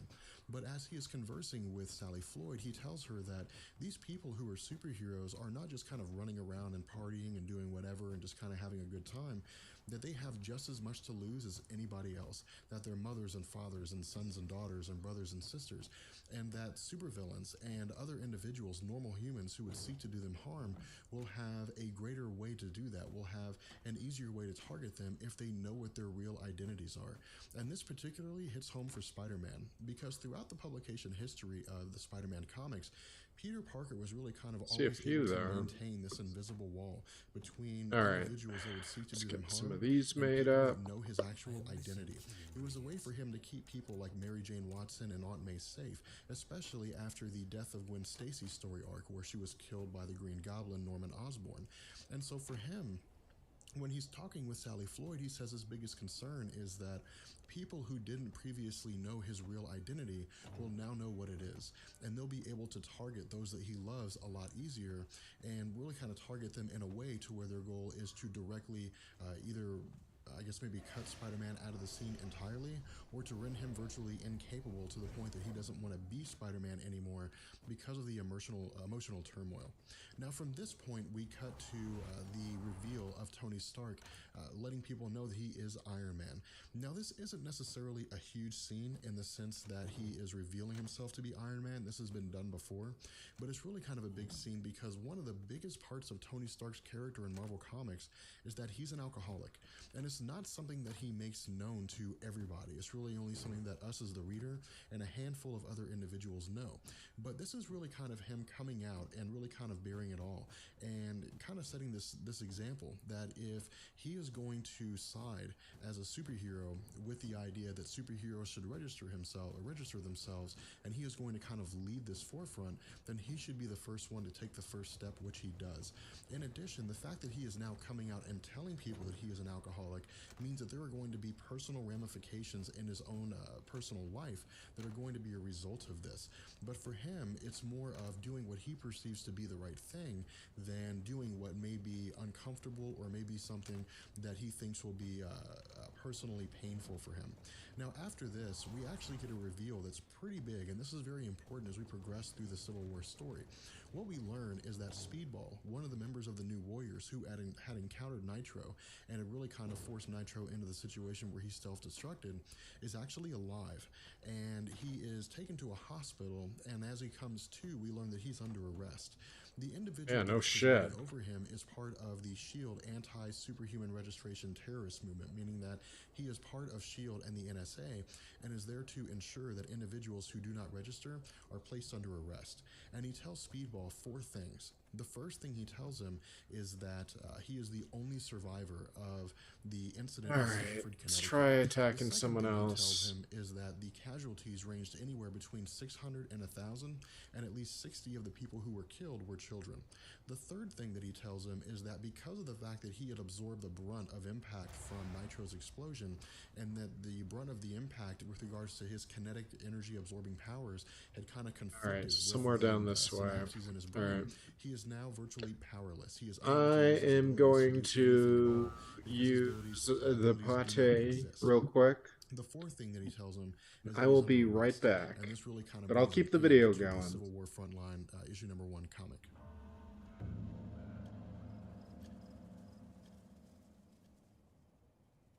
So Thunderbolts issue number 103 brings Baron Helmu Zemo and the Thunderbolts into the fold regarding the Civil War event. Now, the way that the Thunderbolts were originally founded is really kind of interesting. The Thunderbolts were formed as a new version of the Masters of Evil under Baron Helmu Zemo, the son of Baron Heinrich Zemo, who was Captain America's enemy during World War II. And the whole basis of this new formation of the Masters of Evil was to infiltrate the Avengers, masquerading as a group called the Thunderbolts, and destroy the Avengers from within. However, the longer that these villains played the role of superheroes, the more they began to enjoy the role of superheroes. And so after a conflict that really kind of resulted in Baron Helmut Zemo almost sacrificing his life for Captain America, we really kind of see them becoming a superhero group looking for redemption. Now, as the story progresses, the story kind of unfolds regarding Thunderbolts issue number 103.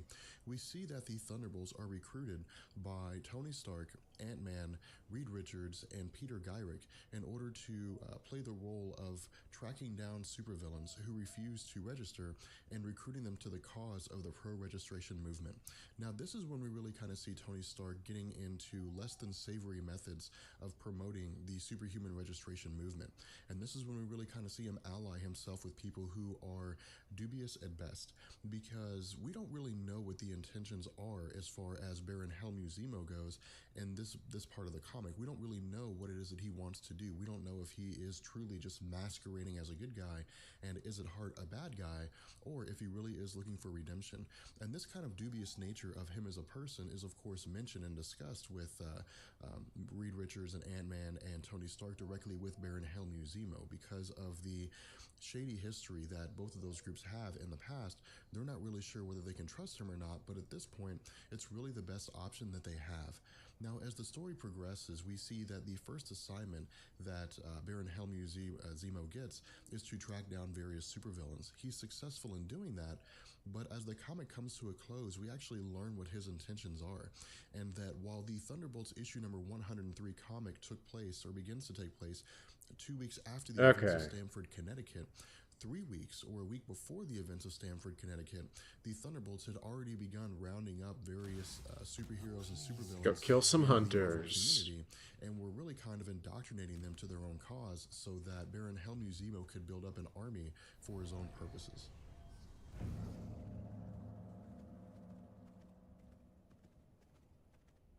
So, Amazing Spider-Man issue number 533 is a very interesting comic because this comic book follows the aftermath of Peter Parker revealing his identity publicly. And as we'll see, the fallout of this really kind of compounds on itself time and time again, and things really kind of go from bad to worse regarding the life of Peter Parker. The first reaction that Peter Parker has isn't that like always the case though with that? He's physically sick.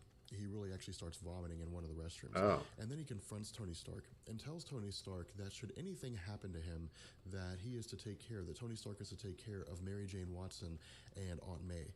But he'll take care of Mary Jane. Mary Jane Watson and Aunt May, that Peter Parker, Spider-Man, will directly come after Tony Stark. From there, we see that when Peter Parker arrives home, that his home is totally flooded with the press. Everybody really wants to ask him questions, and we're really kind of given questions of our own as the reader. You know, we see that this kind of maybe. All right, let's take a little smoky poo. I have yet to have my. We see individuals like Eddie Brock. My smoke. Peter Parker is Spider-Man when he reveals his identity. We see that Rhino and various other individuals see that he reveals his identity as Peter Parker. In addition, we're also left to ask the question, what's going to happen regarding both superheroes and supervillains? The supervillains of Spider-Man now know his personal identity. They know who he is, and they know exactly how to attack him in a way that will make him the most vulnerable and could possibly render him totally out of the scene as far as being Spider-Man. But we also kind of have to ask the question that if Spider-Man is one of the most prominent superheroes in the world and has kept his personal identity so close to himself, so well guarded, what are these superheroes going to do? Are they going to look at him as kind of the standard? Are they going to follow his lead? Or are they going to entrench themselves further underground after seeing the aftermath of Peter Parker coming out publicly? In addition, once he's at home and he's with Aunt May and Mary Jane, we see that Tony Stark is speaking publicly and addressing the issue of what they're going to do to round up various superpowered beings because S.H.I.E.L.D. can't do it by themselves. And he states that a new team is being formed to round up those superpowered individuals who refuse to register themselves, and that Peter Parker, Spider-Man, is going to be one of them. Now, this really takes Peter Parker by surprise because he did not sign up for this. He wasn't even made aware that this is something that Tony Stark intended to do. So he and Mary Jane leave to confront Tony Stark, but they take the back alley because the front of the apartment is covered with the press. As they leave into the back alley, they realize that the back alley is covered with press, and a fan of Captain America makes an attempt on on Peter Parker and Mary Jane's life. Peter Parker is The hell was successfully that? stopping it, and this individual is apprehended, and Peter Parker goes to meet Tony Stark dressed in his Spider-Man outfit. He confronts Tony Stark and says that he did not sign up for this. This is not something that he agreed with, and he thoroughly disliked Iron Man signing him up for something that he didn't know about. He tells Tony Stark that should anything like this ever happen again, that he has to be informed so that he can make sure that preparations are made for his loved ones in case another attempt is made on their life. From there, the comic book comes to an end as we see this team that Tony Stark has formed, which consists of some of the most prominent superheroes in the Marvel Universe, with the exception of Captain America and his side of things. And this is really kind of important here because this is where we see the line officially being drawn. This is really where Marvel gives it to us that there are now two main camps of superheroes. If ever there were anything to tell us who's on what side, this is it. You have virtually all these individuals who are now on Tony Stark's side. Now the numbers will bolster and they will grow as we progress throughout the Civil War storyline, but we are also kind of left to see that the most prominent members, the Fantastic Four, the Thunderbolts, Ant-Man, Hank Pym, the Wasp, that all these individuals are now on These the are side all of Tony people Stark. And that they were already will public, ultimately so switch to the position of Captain America, and we will see the entire side of things from Captain America's perspective.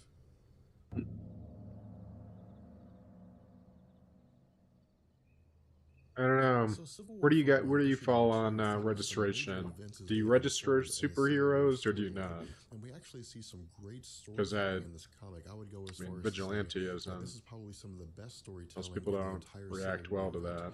The comic opens up with Ben Urich revealing that he knew who Peter Parker was, that he knew Peter Parker was Spider-Man. They had been longtime friends, and of course we had previously seen this in the Marvel Comics in Spider-Man's publication history. And we learn that Ben Urich is going to be the one writing the expose on Ben behalf Urich of was a Daily black Bugle dude. about Peter Parker and Spider-Man, but he wants to do it in a way to where he can make Peter Parker a great guy, but not betray the friendship that the two of them have. From there, we switch to Sally Floyd, and Sally Floyd is interviewing Firestar. And this, I think, is one of the coolest aspects of the comics because this again touches on the smaller characters. The smaller superheroes that don't have major roles, that don't have major publication histories or anything like that, and really kind of gives us this. I'll be back idea in of one how more the civil, minute. superhero Gotta take care of registration something affects real quick. small-time superheroes. And what we see is that Firestar is really not going to register, but she's not going to be a superhero either. She has a day job. She has, responsibilities, and these really aren't things that she can sacrifice. She's putting herself through college and so on and so forth. If it became public that she was a superhero, that her public identity was revealed, she could lose her job and she could lose the ability to take care of herself. And this, I think, is one of the best parts of the Civil War story because I think that a lot of the idea that people have when it comes to superheroes is that superheroes go out and fight crime and their needs are just kind of taken care of by some kind of mystical means. They somehow manage to get food, or maybe somebody gives them food. People just give them money or something like that. But with this story, we see that they have jobs, that they have lives outside of being superheroes, and that those lives allow them to continue their existence. They allow them to continue to live, allow them to further their careers, because some of these people don't want to be superheroes for the long term. They want actual day jobs. They want a peaceful life, and they don't want to fight crime forever.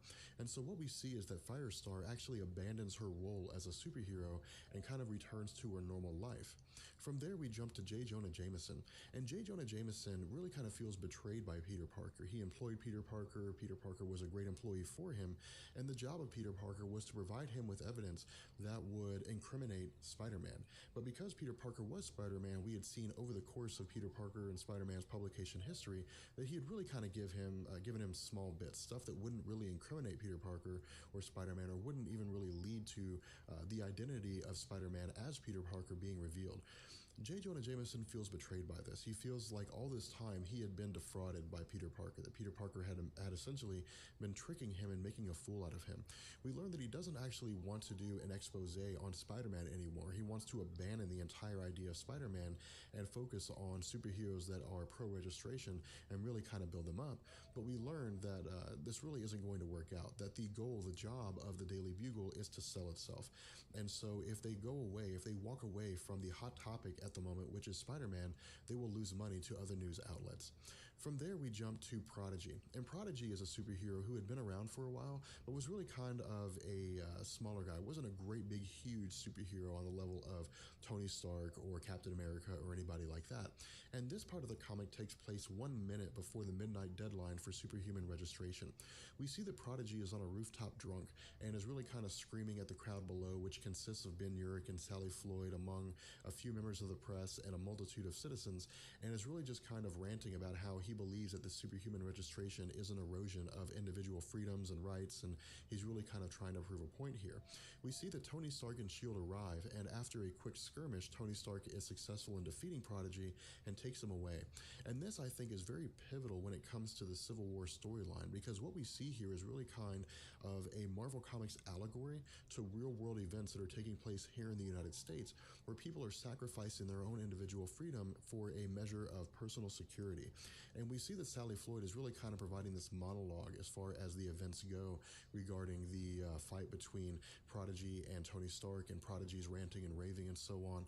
And one of the most important statements that is made is that the event, as far as this whole superhuman registration, was now beyond the control of normal humans. There was really nothing they could do to stop it. And even if they could, no one is questioning those in power. And the problem is that nobody ever questions those in power until it's too late to question them. From there, we jump to Speedball, and Speedball is in a really, really bad situation. We really kind of pick up with him after he was arrested and really kind of came to at the end of Civil War Frontline issue number 1. And we see that he's held at some undisclosed location, and he is presented with an ultimatum. Either he can state that he was at fault, he can sign a form saying that he had screwed up and that they were the cause, the New Warriors were the cause for Nitro destroying a large portion of Stamford, in addition to joining the S.H.I.E.L.D. anti-superhuman registration movement and tracking down and arresting superheroes who refuse to register. We see that if he does not sign this, that he will be taken and he will be imprisoned indefinitely with no kind of trial or anything like that. And again, this touches on the events that we've seen taking place in the United States, where we saw individuals being interred without any real kind of trial and being interred indefinitely for various actions. In addition, we see that Robbie Baldwin refuses to sign the form, and he is taken to a prison where he is released into general population.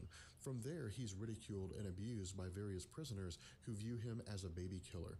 From there, we jump to Norman Osborn, and Norman Osborn is really kind of revealed to be a person watching Spider-Man reveal himself publicly, although we don't really know immediately that it is Norman Osborn. We see Norman Osborn really kind of fly into a fit of rage, claiming that Peter Parker broke the rules, and then we see that he is surrounded by 2 S.H.I.E.L.D. agents, and they ask him if he's willing to play by a new set of rules, which brings an end to Civil War Frontline issue number 2. Sorry about that.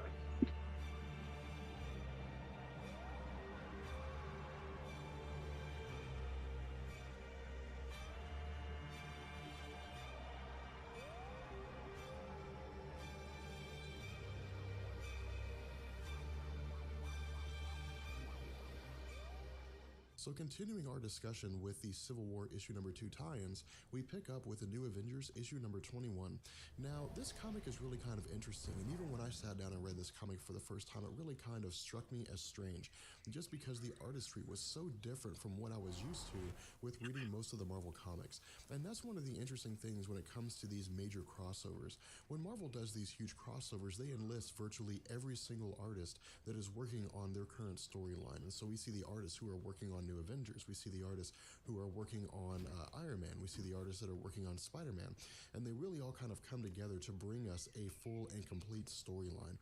And so this comic, while the artistry is a little bit strange and is really kind of weird, the storytelling is almost second to none. And what we see is Captain America really kind of trying to come to peace with himself, really kind of trying to meditate, so to speak, as he is painting, and really kind of having this internal debate regarding his perception of humanity. Now, this is really kind of interesting because this is a side of Captain America that we don't usually get to see.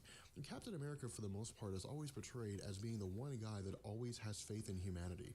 That while humanity will stumble and humanity will fall, and sometimes they will make bad decisions, he really always kind of has this idea Sometimes. that humanity will always do what's best, that people are inherently good, and they will always do the right thing. And this comic really kind of gives us this opportunity to see Captain America questioning that. But while this internal debate really kind of rages inside of him, he really kind of comes to the conclusion that this support for the Superhuman Registration Act, that this anger and this backlash that humanity is showing towards superhumans is simply a result of them being scared. Really kind of a result of them being both angry and scared because of the fact that superheroes really are not being regulated by the government, and that the possibility of another Stamford, Connecticut really kind of looms on the horizon, and that it's entirely possible that someone somewhere could do something that would bring about another one of these instances. So what we see is that as Captain America is really kind of meditating, really kind of having this debate with himself, that he is ambushed by S.H.I.E.L.D. agents, one of whom is Dum-Dum Dugan. Now, Dum-Dum Dugan is, of course, the right-hand man of Nick Fury, but is also a very close friend of Captain America. And Captain America is really kind of upset to see that S.H.I.E.L.D. is resorting to such underhanded tactics as using a friend of Captain America's to attempt to corral him and bring him back to S.H.I.E.L.D. Ultimately, Captain America is successful in tricking Maria Hill and S.H.I.E.L.D. into believing that he's been killed by Dum-Dum Dugan and escapes the scene. Yeah, let's go check on. Out and comes to with, I only know of one other person on the server, or clan, or whatever, and they're right up here. Let's see if they're. He's surprised to see Falcon there and puts him through kind of a quiz in order for Falcon to verify that he is who he claims to be. Once Captain America is satisfied that Falcon is actually who he's supposed to be, the two of them kind of go on this hunt to build a team, to kind of build an opposing faction to Iron Man and his pro-superhuman registration group. One of the first members that they choose to try to recruit is Spider-Man, but after seeing him wearing the armor that was given to him by Tony Stark, they really kind of come to the realization that Spider-Man has chosen the side of Iron Man. From here, we see Captain America and Falcon attempt to enlist the aid of Hank Pym, Ant-Man. But we find out very quickly that Ant-Man has already chosen the side of Iron Man. And so what we kind of learn is that Hank Pym has basically kind of been distracting Sam Wilson and Captain America, really kind of been buying time in order for S.H.I.E.L.D. to have a chance to arrive. We see that Ant-Man is really kind of trying to talk Captain America looks down. like they're still active. Superhuman Registration Act is inevitable and they should side with it. Ultimately, we see that Captain America and Sam Wilson are able to Stefano Pym and escape and go back underground. And from here, we will really kind of see this duo begin to move forward in the direction of having a sort of recruitment drive, in the sense that they will try to bring as many people to their side as possible. As we see, my goal within the next week or so is to raid that place, take it over. And of course, on Captain America's side, I gotta craft some stuff though to do it. Cable, in addition to Patriot and the Young Avengers, as we saw in the previous Civil War storyline.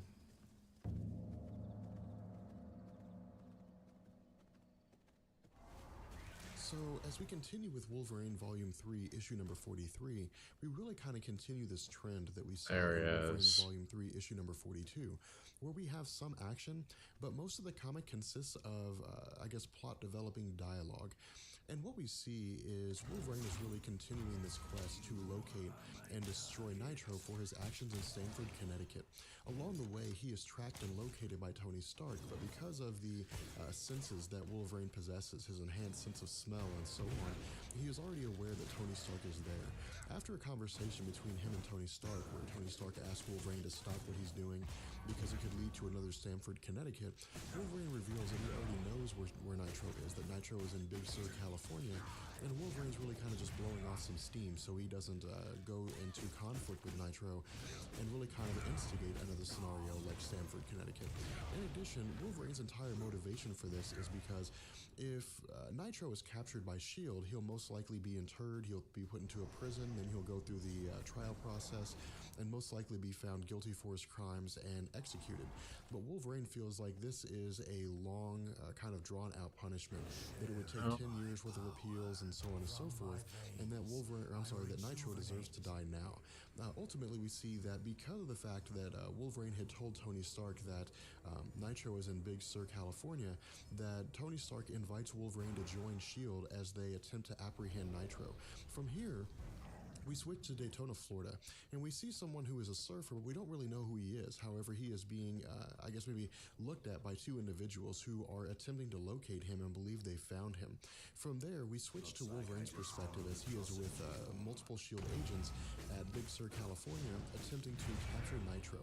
The plan, as the S.H.I.E.L.D. agents have laid it out, is to more or less kind of ambush Nitro, which Wolverine realizes is kind of a silly plan. When Nitro is ambushed by the S.H.I.E.L.D. agents, Nitro self-detonates.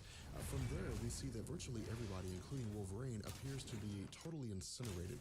We also see that Nitro contacts someone and takes a couple pills, and these pills are revealed to be mutant power enhancing pills, which allow him to detonate on such a scale that's caused as much damage as it did in Stamford, Connecticut. We ultimately see that whoever it is that Nitro was talking with on the other line considers Nitro to really kind of be a loose cannon, and Nitro has become a threat to him.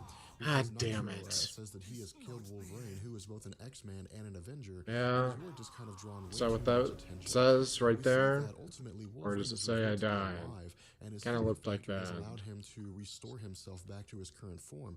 From here, we jump back to the surfer that we have previously Alright. seen, and we see that this individual, along with the two people who are looking for him, have extracted presumably the location of Wolverine. And Alright, no more of this dying bullshit. I'm already dead, so kills the person that they have extracted the information from, and don't it's need really more kind of death. stated that this person hates humans.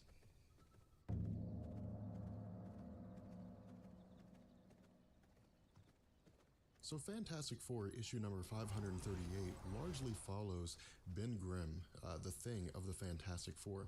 And what's really kind of interesting about Ben Grimm is that for the most part, for a good chunk of the Civil War storyline, Ben Grimm is neutral. He doesn't ally himself with anti-registration or pro-registration. He's just really kind of mulling things over and trying to figure things out on his own. As the story unfolds, we really kind of begin to see that Johnny Storm is still unconscious. He's still in a coma following the attack that he received as an aftermath of the events at Stamford, Connecticut. What we also see is that Ben Grimm is really the first one taking it in turn to spend time with Johnny Storm.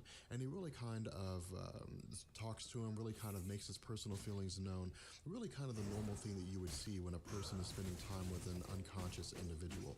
In addition, we also get a little more elaboration on the events in Oklahoma, and what we see is that there are a litany of individuals who are attempting to pick up the Hammer of Thor, and the Thing, Ben Grimm, had informed us that the government had attempted to stop them at first, but ultimately kind of gave up just because there were so many people and there were other matters that needed their attention.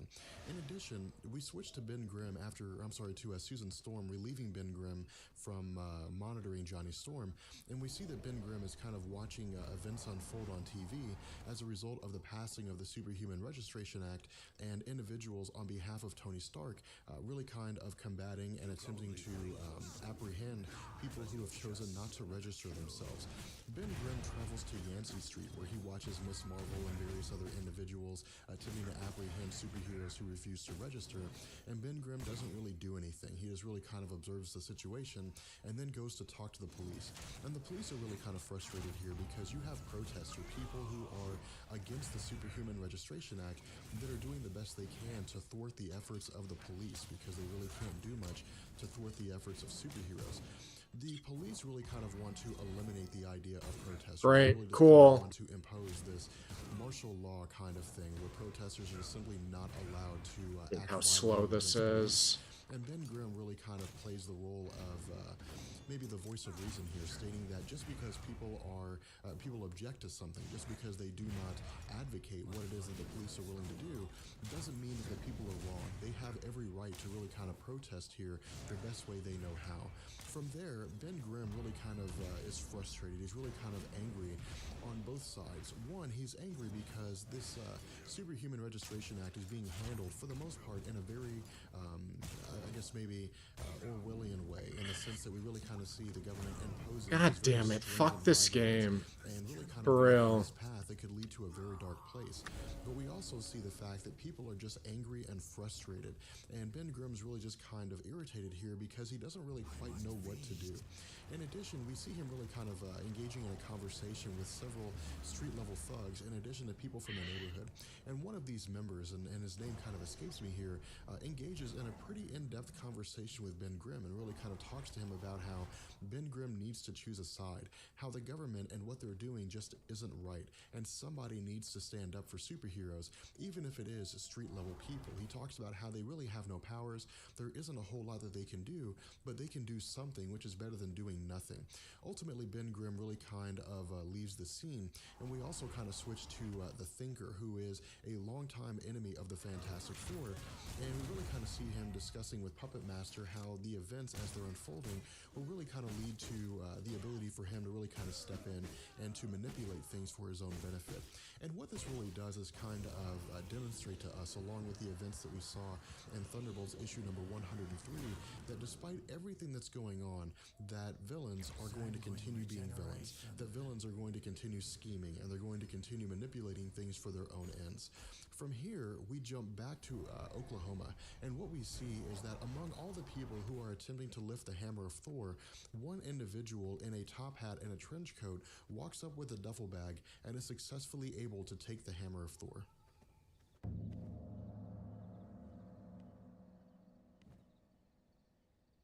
So Civil War Frontline, issue number 3, really kind of continues this trend following Sally Floyd and Ben Urich as they really kind of begin to ally themselves with their respective camps.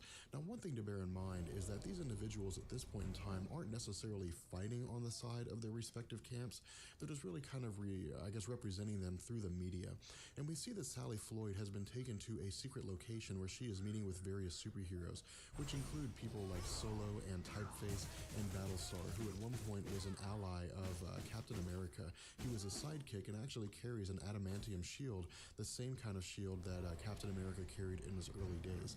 And what we see is that these individuals have chosen not to register. They have really kind of gone underground, and they are aware that a anti-registration movement is forming, being led by Captain America, but they don't really know how to get into contact with it. And so by virtue of allowing an anonymous interview... Well, I know it's not me because I'm still themselves, streaming kind of make contact in with multiple this underground ways. group and really kind of begin to That's great. build a stronger alliance with other superheroes who have refused to register. In addition, we see that individuals such as Typeface, for example, have opposed registration because they view this to be a draconian law and is not really in accord with the kind of freedom Server must be restarting or shut down. by the That US sucks. Constitution. We also see people like Battlestar who are against registration because essentially I just am violates not personal starting privacy, over. and that people should not be made to live in a country that is ruled by a government which forces its people to live in fear. We also switch to Ben Urich, and what we see with Ben Urich is that he is interviewing Reed Richards of the Fantastic Four, and Reed Richards has really kind of introduced Ben Urich to this holographic map that he has designed, which is more or less kind of using a mathematical algorithm to determine the, maybe ramifications of what would happen if superheroes were allowed to continue their actions unchecked. And what we see is this sort of spread, like a plague or an illness, where individuals who are superheroes allow and really kind of cause more and more damage and more loss of life as a result of their actions. Now, Ben Urich doesn't necessarily buy this, but because he is writing an expose on the pro-registration movement, he's of course taking this information, and you can kind of see to a degree that there is logic in what it is that Reed Richards is Really saying. cool. Now, from this point, we switch to a battle between Bantam Well, and Thunderclap, and this is a relatively significant battle, but not as significant Shit. as we I will was see not later planning on. for that. What we see is that this is in fact one of the very first instances of You know what? fatalities as a result Let's of get the into a few combat games of between those who Helldiver, are maybe? pro-registration and those who are anti-registration. Yeah, I guess so. Bantam Why is a not? pro-registration individual. Let me He is change my actually, stream one info. of the first people to register as soon as registration was required for superhumans. We see that Thunderclap is anti-registration, and during their conflict, which is being observed by Sally Floyd, Bantam is thrown into a tanker truck by Thunderclap, which explodes and kills Bantam. Now, Thunderclap is really kind of guilt-ridden by this, and again, we really kind of follow a little bit of a monologue where Sally Floyd is really kind of commenting on the statements of Thunderclap that he didn't mean for this to happen, that it wasn't intentional, and she goes as far as to say that when you're on the battlefield and you're in a war and you aim down the scope to kill an enemy, that it's nothing personal, and it's really kind of an allegory to the fact that despite the fact that it's not a personal thing, it doesn't mean that it doesn't hit somebody personally. Super it doesn't Earth, mean that it doesn't have the same kind our of destruction home. as it would if it were Prosperity. personal. From here, we switch Liberty. back to Speedball. The Hi there. Speedball situation is really kind of going from Democracy. All right, calm down, butthole. Right now, he has Jennifer Walters representing him as a defense attorney. But Jennifer Walters is really kind of taking the same stance that S.H.I.E.L.D. has taken, in the sense that she's trying to help him get out of this situation, but every scenario that she presents to him where he can sign a document and essentially become a free citizen is kind of tied to him admitting guilt, tied to him admitting that the New Warriors had screwed up, and they had caused the entire incident in Stamford, Connecticut that led to the death of so many people. Ultimately, we really kind of see that the ridicule that Speedball has been facing at the hands of prisoners kind of comes to a head, and he challenges one of the individuals to kind of a boxing match to really kind of establish the fact that he's not willing to put up with this kind of negativity anymore. In addition, we see that the final offer that he has given on behalf of the federal government through Jennifer Walters is that he can admit his guilt. He will be sentenced to 3 years of community service, which will entail that he register himself and act in accordingly, and that he will be one of the superheroes that will round up various supervillains or those individuals who refuse to register in the Marvel community. Speedball initially agrees. He initially says that he will sign the document, but then we see that he says he will sign it when hell freezes over. From there, we switch over to a story about a guy named Joe. And Joe was at one point the owner of an aquarium. However, the aquarium's been destroyed. Pyramids, And we're really kind of following these hatcheries. two detectives as they're trying to figure out what's going on. We really kind of do a little bit of a jump back here, so to speak, in the sense that we talk about Joe, or we really kind of see Joe before the destruction of the aquarium and before he vanished. And we really kind of see that Joe is an ordinary older man. He really is kind of a guy in his 50s maybe. And he leads a very simple life. He runs kind of a pet shop, he takes care of fish and so on and so forth. His life is very basic. And as the pet shop closes and as he is watching television with his wife, he's watching a sort of news report. Time to make some big boom. Which have beached themselves. And the news reporter plays a clip that they had obtained, which was a strange whale song that was kind of being played. Some blueberry butter. Joe hears this song and really kind of goes into a trance, where he goes into his bathroom and injects himself with a syringe. At this point, Joe's physical forms and features begin to change, and it's revealed Moving to a little us that quicker than Joe I is an thought. Atlantean, a member of the Kingdom That's of okay. Atlantis, and I'm a one of the multitasker. citizens, under the rule If you haven't of the noticed. Little Submariner.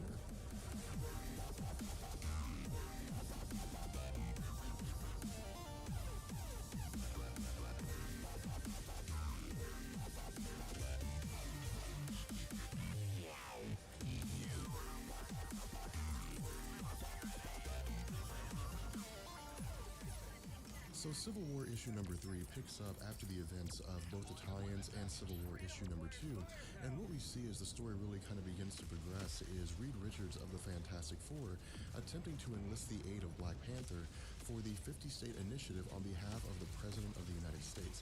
Now, the 50-state initiative is really kind of the next step after superheroes are required to register. We really kind of see that what the 50-state Got to change my main gun. is that superheroes really kind of begin to become a police force, and so they really kind That's of okay. take over for the We'll make police. do. The police just aren't able to apprehend criminals, or really aren't able to deal with the situation as well as superheroes. It's really just kind of a militarization of superheroes in the United States. Black Panther declines. Furthermore, what's really interesting about Reed Richards is that Black Panther really kind of asks him how it is that Johnny Storm is doing, and we learn that Reed Richards actually hasn't seen Johnny Storm for a few days. He's really kind of been sidetracked with something else that we will see later on in the Civil War storyline, and Black Panther gives him a piece of advice, and his advice is to go see Susan Storm, because Susan Storm has really kind of spent all of her time with Johnny Storm here, and in truth, if Reed Richards doesn't really kind of begin to get back with his family again, he could possibly lose it. From there, we switch to Ant-Man and Wasp, or Yellow Jacket, I think at this point, and Wasp, trying to enlist the aid of Doctor Strange. However, they meet Wong, who of course, is the assistant of Doctor Strange. And Wong informs them that Doctor Strange is in seclusion until the events pass. He's really kind of fasting for 40 days and 40 nights, hoping that it'll somehow bring an end to this conflict. From there, we switch to Tony Stark trying to recruit the X-Men. Oh my This is god. really what's kind of interesting here, because of course at this point in time, Emma Frost and Cyclops are both the leaders of the X-Men, and Emma Frost actually declines the offer to join Tony Stark's, I guess, team of superheroes. And the whole reason is because there's really kind of a lot of animosity between the X-Men and the Avengers at this point in time. After the events of Cassandra Nova, which we haven't gone over yet, and her attack on Genosha and the destruction of Genosha, there were really no Avengers stepping in to help the X-Men. There was really no one coming in here. I finally to understand that assist the Cassandra X-Men Nova in their reference attempt to now. keep Genosha alive. And so Emma Frost states that she will stay, that the X-Men will stay neutral, and they will not join Captain America's side if the government leaves them alone. Because at this point, the government have kind of considered the X-Men to be this sort of sovereign nation unto themselves, just because there's so few mutants left after the events of M-Day.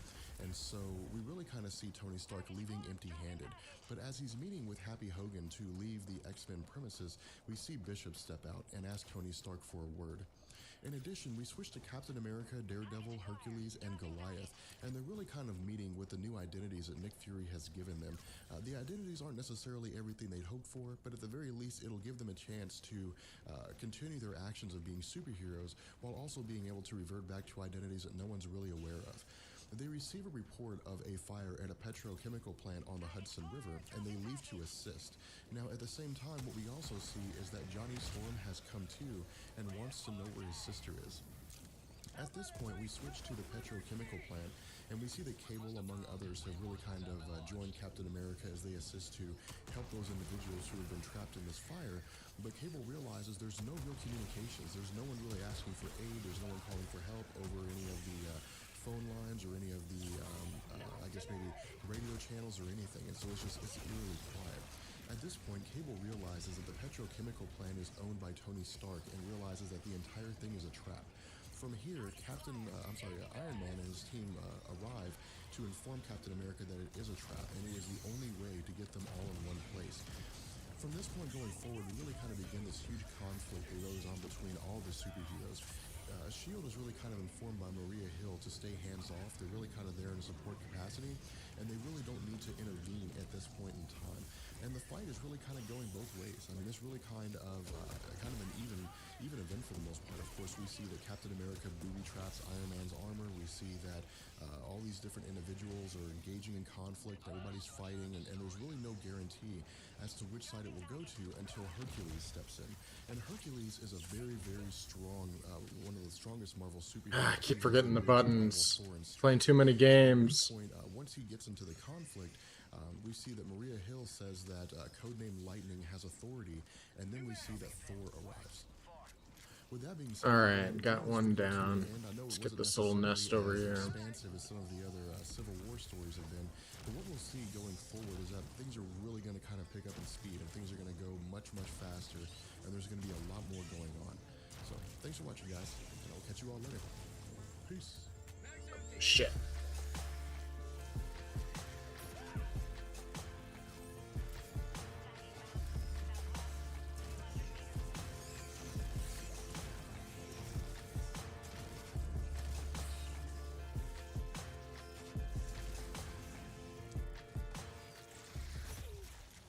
So as we get back into the habit of making Marvel comic videos, as we get back into this sort of mindset, what we're going to do is we're going to kind of take a break from the status quo that we've created so far, but only for this video.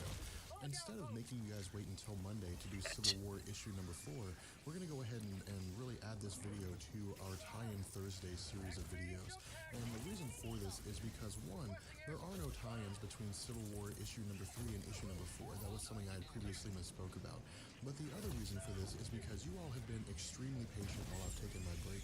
And so rather than there it is. is. Wait until Monday for Civil War issue number 4, and then making you wait until Thursday for the tie-ins for issue number 4 of Civil War.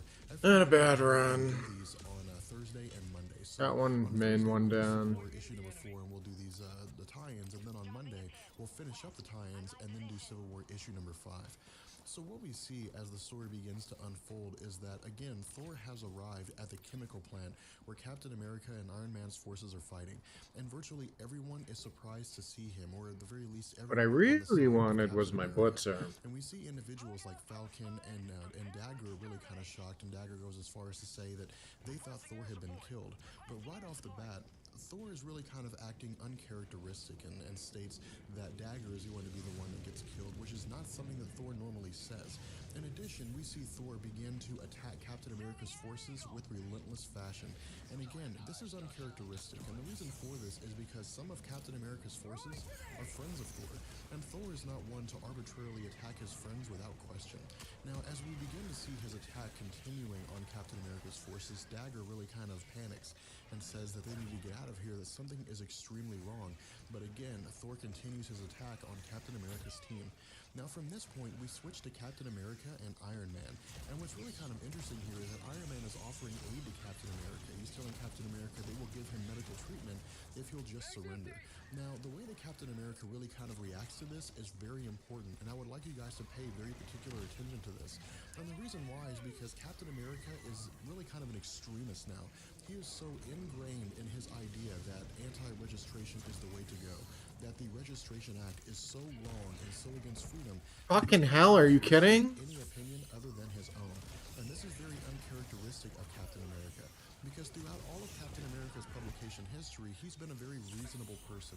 While there may be ideas that are different than his, while he may be walking a certain road, he's always willing to listen to other opinions. He's always willing to listen to what other people say, but we don't see that happening here. And so because Captain America is so entrenched, because he is so unwilling to... God, I really wish I didn't bring this gun. ...kind of sonic pulse in his armor, which really kind of causes excruciating pain in the minds of all of Captain America's forces, and really kind of puts them in a place where they were unable to continue fighting.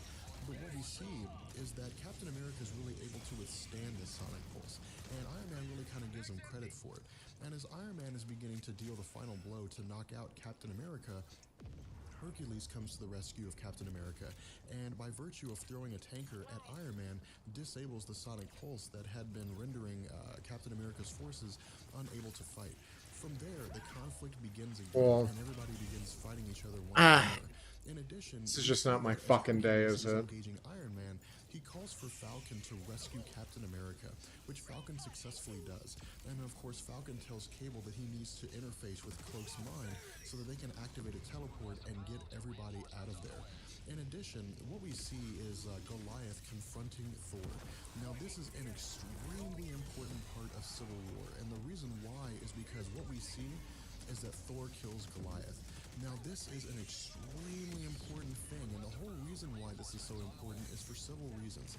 The first is that Thor and Bill Foster, Goliath, were very close friends, and Thor attacks him and kills him without question.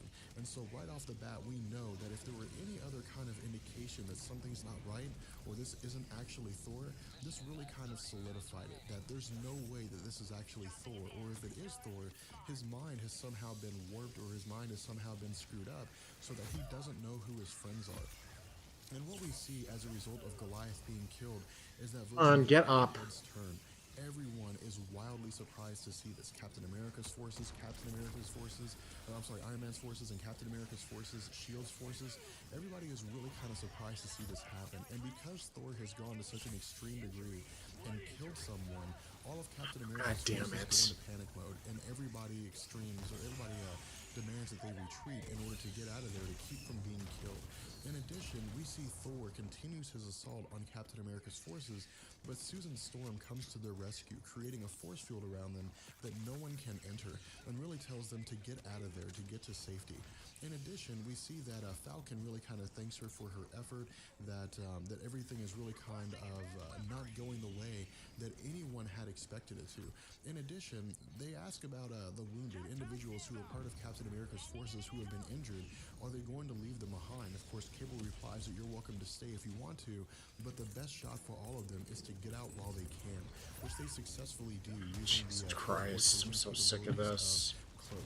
Now, what we see is I would do anything to get rid of this fucking gun. Useless. Kind of code to shut down Thor.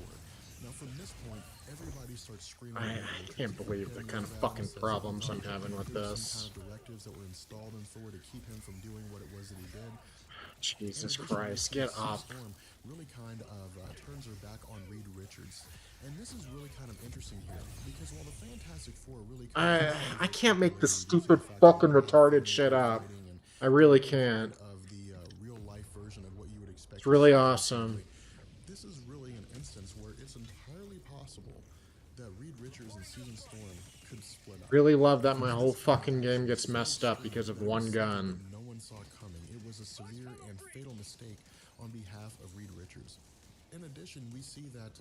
No, yeah, you can send out clone bodies one after another, but changing your main? No way, man. That's fucking impossible. You can't. Can't be done. I would use up a whole stratagem just to do that. With regards to Spider-Man, I really would. Iron Man, and as we'll see in Amazing Spider-Man issue number 534, he begins to really kind of continue down this path. And one of the final panels that we see in this aspect, this part of the comic, is the Watcher, who's really kind of monitoring these events. And again, this is important because the Watcher only really appears in times of great social upheaval or in times when an event... Yeah, the Watcher appears for anything now, so doesn't mean anything anymore. That he happens to be looking at that particular point in time. From here, we switch to Avengers Tower, and we see that Iron Man's forces are really kind of recuperating, that they're really kind of, I guess, maybe recovering from their injuries. And we see, of course, that Reed Richards is working on the mechanical clone of Thor. And this is remembering that Thor is actually a machine. I'm gonna lose my fucking mind. This is not, in fact, Thor. In addition, we see that Hank Pym is really kind of distraught to see that one of his oldest friends, Goliath, had been killed, because Goliath was an individual that Hank Pym so much fun. necessarily lent his Pym particles to, but had really kind of confronted on several occasions and had really kind of instructed on how to use the Pym particles adequately so that Goliath, Bill Foster, could actually turn into Giant Man whenever it was that he wanted to. In addition, what we see is that, Peter Parker really kind of tells, I guess, Ant-Man's wife, Jen Van Dyne, that this really wasn't something they signed up for, that this is really kind of freaky, and that no one really wanted to be part of a group that was willing to go to the extremes of killing people in order to make sure that their plans came to fruition. In addition, Hank Pym really kind of asked the question, why is it that this happened? What happened with Thor? That Tony Stark had been holding on to a hair of Thor's for quite some time, and that's what they used to clone him. And that maybe it was the fact that they didn't instill a conscience in him. There was really no human element to Thor that would really kind of keep him from flipping out the way he did and killing people. And in one of the interesting parts, one of the more important parts when it comes to Peter Parker, is when we see him ask Hank Pym whether or not that they think they've joined the right side. Now from here, we switch to Captain America's headquarters, where his team is really kind of recovered to, where they've kind of retreated to. And again, this is extremely important when it comes to Captain America, and the reason why is because Captain America has really kind of adopted this by any means necessary attitude, meaning that he's really not very remorseful about the fact that Goliath had been killed. The only thing he really cares about at this point is that they win. And again, this is very uncharacteristic of Captain America. And as he's talking with Nighthawk, he's really kind of saying that they're gaining more supporters from Tony Stark's side by the hour, and it's really the only concern that he has. And what we see with Nighthawk is that he's just really not willing to go along with this, and he's really not okay with this kind of attitude that Captain America has adopted, where he's disassociated himself from caring about members of his team and only really cares about winning the fight with Iron Man. And what we ultimately see is a really kind of splitting up of various individuals. We see people really kind of leaving Captain America's team for several reasons. Of course, we see that Cassie, one of the individuals who's part of Captain America's team, leaves because she sees the extreme lengths that, Iron Man and his team are willing to go to win their fight, that they are actually willing to allow someone to kill people, which of course we know wasn't the intention, but they don't know that. In addition, we see that some individuals are leaving because they don't want to go to jail. They don't want to have to worry about being captured and sent to whatever kind of location it is they are taking every superhero who has been captured for refusing to register. And what we see here is really kind of everybody bailing out. We really kind of see everybody leaving and taking off. And as we really kind of begin to come to an end with regards to the view of Captain America America at their secret hideout, we see someone who's really kind of watching these events unfold from the shadows. Now, this is very important, especially when it comes towards the end and the events after Civil War completely closes out as part of a major Marvel event. Now from here we switch to the funeral of Goliath. And the funeral of Goliath is really kind of a chance for us to see Tony Stark, for what he is, to really kind of look at Tony Stark and to say, there's still a chance that Tony Stark isn't necessarily a bad guy, that he did not intend for Bill Foster to be killed. And he really kind of shows his remorse in the sense that because Bill Foster was killed while he was still as a giant, they didn't really offer the opportunity for his body to shrink down. And so 37 burial plots had to be purchased by Tony Stark in order for him to be buried. And of course, Tony Stark said that he did this simply because it was the least that he could do for the family of Bill Foster. In addition, what we also see is that Miss Sharp, who was the mother of one of Could it take any longer in dropping? My fuck. Tony Stark approaches him and of course tells him that she's not going to accost him and that she thinks he's doing the right thing, that Goliath knew what he was doing, that he knew that he was breaking the law, and that this was a very real possibility when he really kind of set down the path that he was going on, and that this really isn't anybody's fault except Goliath's.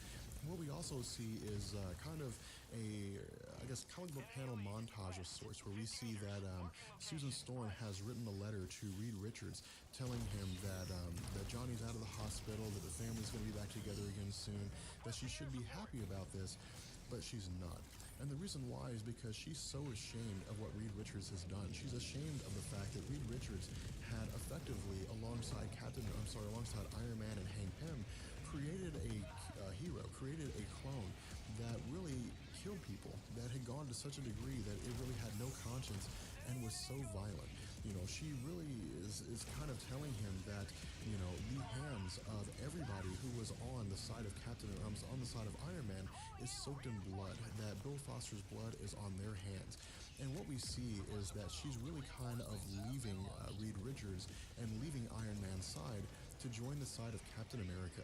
Now from here, we switch back to Avengers Tower, and what we see is that Ant-Man, Reed Richards, Tony Stark, and Jen Van Dyne are really kind of talking about the 50-state initiative, that the 50-state initiative is this idea of having a superhero team in every state, and that Thor is actually not the only one of its kind that was created by Hank Pym, Reed Richards, and Tony Stark, that there are other superheroes who have been created that way, but they're simply just not ready for combat. Jesus Christ, come on. Reed Richards has assembled a new group of Thunderbolts. Now the reason for this is because the previous group of Thunderbolts, led by Baron Helmut Zemo, A fucking nightmare. disbanded due to a set of events that took place outside the events of Civil War, which we won't go into. But the new group of Thunderbolts that have been assembled consist of some very nasty villains, which include Lady Deathstrike and Venom. And so this is again an instance where we see that Iron Man has really just not learned from his mistakes. We see that they're taking precautions to really kind of provide computer chips for these individuals to ensure that they stay in compliance with the rules that have been laid down for them, and that they will be put back in jail immediately after their services are no longer needed. But again, we really kind of see that Tony Stark, while his heart may be in the right place, while he believes that superhuman registration may very well be the best road to take, that he's making all the wrong decisions to ensure that superhuman registration actually goes through. With that being said, I'm going to go ahead and bring this video to an end. I hope you guys enjoyed it. If you did, let me know, and I will catch you guys later. Peace.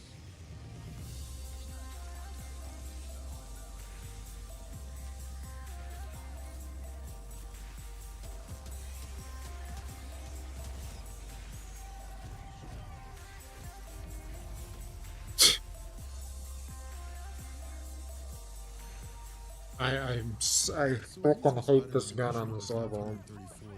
This anime.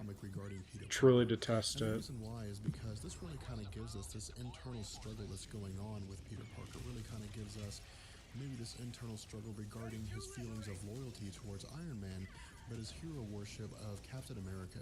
And he's really kind of stuck in the middle and really kind of is questioning whether or not what he's doing is the right thing to do. Now, as the story unfolds, as the story begins to open up, we see that this comic book takes place after the events, after the conflict between Iron Man and Captain America and their respective teams at the chemical plant. And what we see is that Iron Man is really kind of telling his team that that they are going to be transporting the captured heroes from the conflict at the chemical plant to a secure location. Now at this point, we don't know where that location is, although we will find out later on. However, what we see is that Peter Parker is noticeably silent. He's really kind of quiet here. And when the meeting comes to an end, of course, Iron Man asks him about this. He asks him why he's being so quiet. And Peter Parker really kind of gives an ominous answer here. He says there's really nothing going on and that he understands what it is, that they're all basically just kind of following orders. And as the story continues, we really kind of see this inner monologue going on with him. We of course see that Iron Man and his team begin transporting the heroes, and that as Peter Parker, encounters various individuals as they begin to kind of leave their current location, that they are met with both supporters and protesters, and the crowd is really kind of split in half. And Peter Parker really kind of finds it weird to be called Peter Parker. He really is always addressed as Spider-Man, and so for him, it's very strange after so many years to hear people who don't know him in his personal life to refer to him as Peter. In addition, he really kind of has this personal conversation with himself where he talks about how he's on the side of law, he's on the side of the rules that have been laid down, but he just feels like this is wrong, that something just doesn't feel right about what it is that's going on.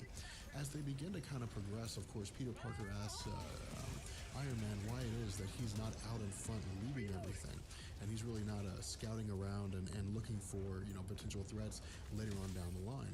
And the reason why is, as far as Iron Man gives it, is because Peter Parker has a spider sense, and his spider sense grants him the ability to know a threat before it's coming, whereas everybody else can only react to threats once they make themselves known. Now, Peter Parker is really kind of concerned by this, and the reason why is because he's never told Iron Man that he has a spider sense. No one really knows that, except for maybe a handful of villains that he's fought, and of course Aunt May and Mary Jane.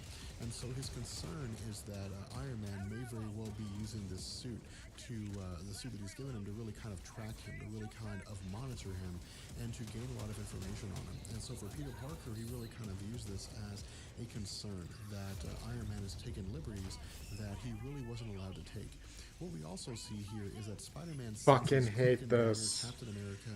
That weapon is so useless right now. The crew tracking Iron Man's group from the sewers. Now, Spider-Man doesn't in fact know that these are the individuals that are tracking them. He's just simply aware that his spider sense is going off and someone is following him. Now, of course, we see that as Captain America, Luke Cage, Cloak and Dagger, and Daredevil, but we're really not sure what direction things are going to go at this point. Now, what we see, of course, is that oh God, I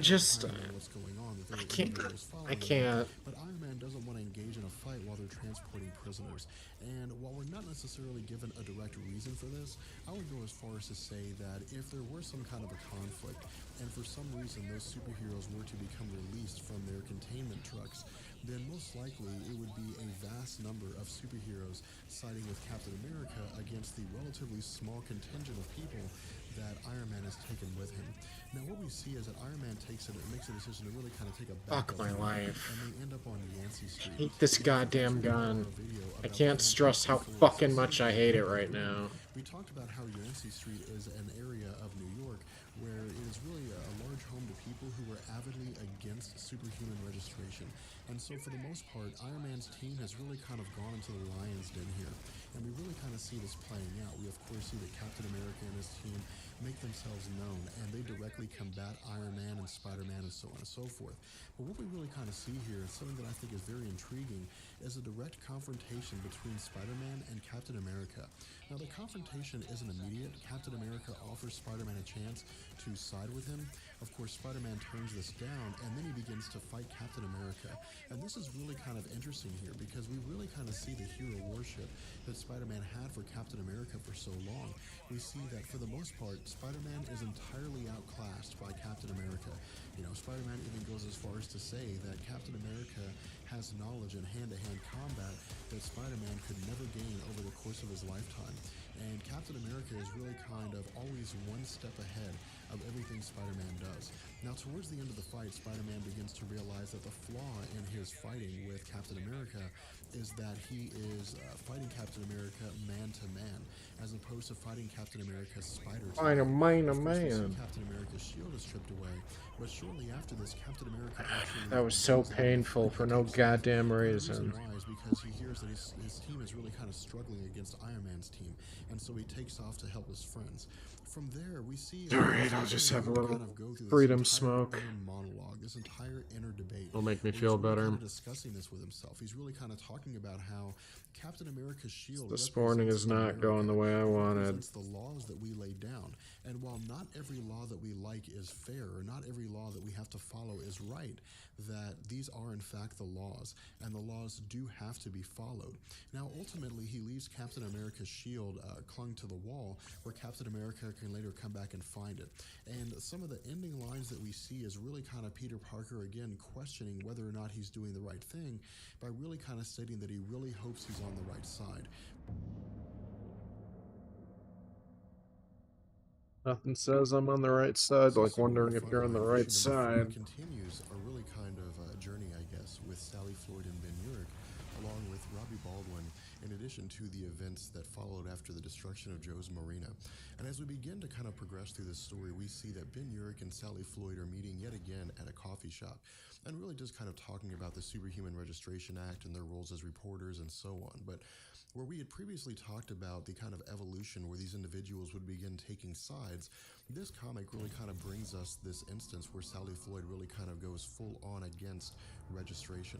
And what's really kind of interesting here is that Ben Urich is really kind of taking the center of the road here. He's really kind of telling her that their job as reporters is not to be unobjective. It's not to take sides. Their job is to simply just report the news. Their job is to report what's there, not what they actually think is there. And Ben Urich kind of talks about how if you allow yourself to get caught up, if you're not in a position where you can kind of disassociate yourself with the events going on, then you'll really kind of go crazy. And he really kind of gives us a flashback to when the Silver Surfer first appeared in Marvel Comics. And he's talking to us about how he had been on the job for about a year or so, and he had been working in sports with regards to the Daily Bugle, and the whole reaction, the whole instance of an extraterrestrial life invading the planet Earth was just something that he couldn't handle, and he actually kind of drank himself into a stupor for about a year or so. He really kind of tries to tell Sally Floyd that her best bet here, her best role to not only, I guess, satisfy her position as a reporter, but to also keep herself safe, is to simply just report the facts. But Sally Floyd doesn't really want to hear this, and Sally Floyd is avidly against registration. She thinks it's a violation of the Constitution, and so on and so forth. And so, of course, as the two part ways, Sally really kind of makes the statement that this registration didn't just kind of appear out of nowhere. It wasn't just something that just kind of fell before Congress because they all wanted to do it. That someone somewhere set these things in motion. And if you trace the line far enough, you'll come to one person who has really kind of set all these things in motion. From there, we switch to Sally Floyd, who is again interviewing, or I guess kind of sitting in on a meeting with underground superheroes. Now, the number of superheroes that she's meeting with now have expanded to far more than they were previously. If you recall Civil War Frontline issue number 3, there were individuals like Battlestar and Typeface and Solo and a handful of others. We see now that the group has expanded by quite a bit, and the group is more or less kind of being led by a superhero named Network. Now, Network is really kind of interesting. She doesn't have any inherent abilities per se. That is to say that she doesn't have powers that are tied into her biology. The powers that she has actually comes from a suit that she wears, and she's able to intercept I guess network communications. She's able to intercept cell phones and all forms of data that are transmitted throughout the planet Earth, regardless of how they're transmitted. And they're really kind of talking about the fact that they want to get in touch with Captain America's team, because Captain America's team is, despite the fact that it's really kind of engaging in a lot of activities, there are various superheroes out there who are forming their own underground, but don't quite know how to get in touch with it. And it's very tedious to try to do this. And the reason why is because with S.H.I.E.L.D. really kind of watching everything that everyone does, it's difficult to really kind of stick your head above the surface and look around. It's really kind of a allegory, so to speak, to World War I, where they used to say that the lifespan for anyone that stuck their head above the trench was about 8 seconds. Now, what we see as this really kind of progresses, as the story moves forward, is that someone had tipped S.H.I.E.L.D. and Iron Man's team off to this meeting that was going to take place place, and they ambush all the superheroes. For the most part, a huge portion of them are captured or killed and taken away, but some of them manage to escape. Among them is Sally Floyd. And Sally Floyd is really kind of blamed for the invasion, the ambush of S.H.I.E.L.D. You know, we see Solo really kind of screaming at Sally Floyd, saying that she's the one that really tipped them off. She's the one that ratted them out. Of course, we know that, or at least we believe for the most part, that Sally Floyd was not responsible for this. Battlestar tells Gladiatrix that it's her job to make sure that Sally Floyd gets to safety. And the reason why Sally Floyd is so important here is because she is the unbiased person. She's the one person that can actually tell the story of these superheroes without having to worry about any kind of ramifications, without having to worry about any kind of incarceration, because the press is protected by the Keep forgetting the Constitution. button. Now, as things really kind of begin to progress, we see that 6 minutes after the ambush took place, that we kind of transition to Ben Urich. And Ben Urich is on the phone with Sally Floyd, and Sally Floyd voices her concerns that maybe somebody followed her, that maybe her phone was being tapped, that maybe something was going on that we didn't really know, or at the very least she didn't know, that she was leading people to where this meeting was going to take place with these superheroes. But what we see as we follow Ben Urich is that Ben Urich actually discovers a box, and inside this box is a pumpkin that is really kind of one of the traits, one of the most well-known aspects of the Green Goblin, Norman Osborn. And then we see that in fact the Green Goblin ambushes and confronts Ben Urich, and talks about how in previous articles that Ben Urich had written, he had really kind of told lies about the Green Goblin, and Norman Osborn wants to set these things straight. From there, we switch to Robbie Baldwin, and Robbie Baldwin is in a boxing match with Toomey. And if you recall in our discussion with Civil War Frontline issue number 3, that Robbie Baldwin had been tormented time and time again by Toomey, more so than any of the other prisoners, and it really kind of challenged Toomey as a way to establish the fact that he's not going to put up with this kind of abuse anymore. As the two of them are fighting, Robbie Baldwin is actually gaining the upper hand, because Robbie Baldwin, as the superhero Speedball, has had a lot of skill when it came to hand-to-hand combat. And so Toomey's really just kind of fighting with blind rage and using his physical strength as a means to try to topple his opponent. Robbie Baldwin is he has more finesse. He's really kind of more athletic here. And what we see is that some of the other inmates who have bet on Toomey to win are seeing the fight kind of going against them winning. And so one of the inmates actually cuts the leg of Robbie Baldwin with a shiv. Now we see Robbie Baldwin, kind of fall to the ground and so on and so forth. And actually Toomey steps on his leg and breaks it. But then we see that for a fleeting moment, Robbie Baldwin... Oh, God damn it. Whoa. The boxing ring is destroyed. From there, we transition to Robbie Baldwin with his mother, and his mother's visiting him. And die from the dumbest shit. Survive the wildest things and die from the dumbest shit. Story of my fucking life. And to make amends for the actions at Stamford, Connecticut. In addition, we see that Robbie Baldwin's father simply just chose not to visit. Also, Robbie's mother is really kind of in a rough spot here. And the reason why is because, for the most part, I wouldn't go as far as to say that she's kind of being selfish here. She's really kind of in a position where she has to hear people to, talk time and time again about how Robbie Baldwin is such a horrible person, and that he was raised by horrible parents, that she, along with her husband, in addition to Robbie Baldwin, have just kind of been ostracized by society as a whole. And so she really kind of says that she's not coming back anymore, that she doesn't want to have to deal with this anymore. From there, we switch to Detectives Keith and Donna. And Keith and Donna are really kind of following along the investigation that we had picked up with in Civil War Frontline issue number 3 with the destruction of Joe's Marina. And we had talked about how Joe had really kind of, disguised himself, or was disguised as a human, when in fact he was actually an Atlantean. And what's really kind of funny here is that Keith is really kind of talking to Donna and talks about how he thinks that Joe might be a Russian. And Donna really kind of thinks this is silly. She kind of really thinks this is a little ridiculous, but agrees to kind of bite into it and see where Keith is going with it. And what's really kind of funny here is that Keith's entire speculation falls alongside, or falls with the comic book panels as we see with Namor the Submariner. And Keith says that he thinks that Joe was a sleeper agent, that at some point along the line he had a subliminal message planted in his brain, and that the message was designed to be triggered at some point in time.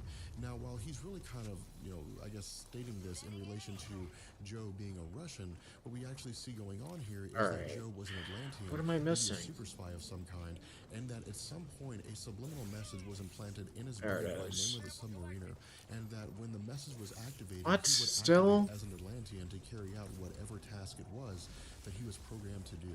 And as we see, as the two of them Come on. talking, and they agree that it's That's really gotta kind be of it. silly and ridiculous. Alright, great. We see that Joe, the Atlantean, is actually disguised as a firefighter and leaves the scene.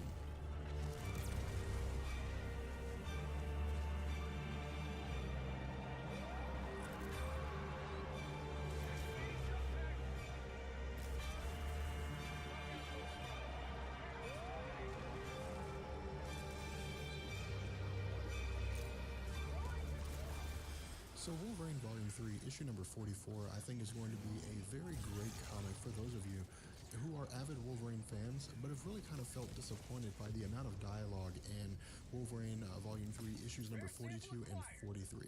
And the reason for this is because these comics are really kind of build-ups. These comics are really kind of setting the stage for this ultimate kind of showdown between Wolverine and Nitro. But oddly enough, the story doesn't necessarily go the way that you think it will. So what we see as the story unfolds is that Wolverine is absolutely pummeling Nitro, that he is really kind of expelling all this revenge that he's been holding on behalf of the Stamford, Connecticut residents. That he's Come on, really no. punishing Nitro as best he can. Here we go. No! Element. I think that Oh, hey, Sarah Paul. Thank you for the follow. Who do not read comics, specifically Wolverine comics, is that Wolverine is kind of this mindless person. That Wolverine just kind How of you do does his today? Stuff. He does his own thing with no real regard for anything that goes on around him. And to a degree, that's true, depending on which Wolverine we're talking about. If we were talking about feral Wolverine, that would be very much true.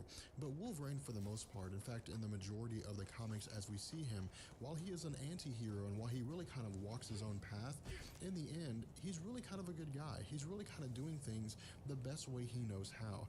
And in one of the biggest instances, when we saw him recruited into the New Avengers, Wolverine does things that a lot of other people are just not willing to do in order to achieve a necessary result. Now, as the story continues, we actually transition to Janice and the two individuals, unknown individuals that were with him, monitoring the conflict between Wolverine and Nitro. Now, one of the individuals, a woman whom we do not know, is on the phone with a third party, presumably somebody they take direction from. And they're really kind of telling us that they've established contact with Wolverine, that they have established contact with Nitro, but they don't know who Wolverine is. They don't realize that it's him.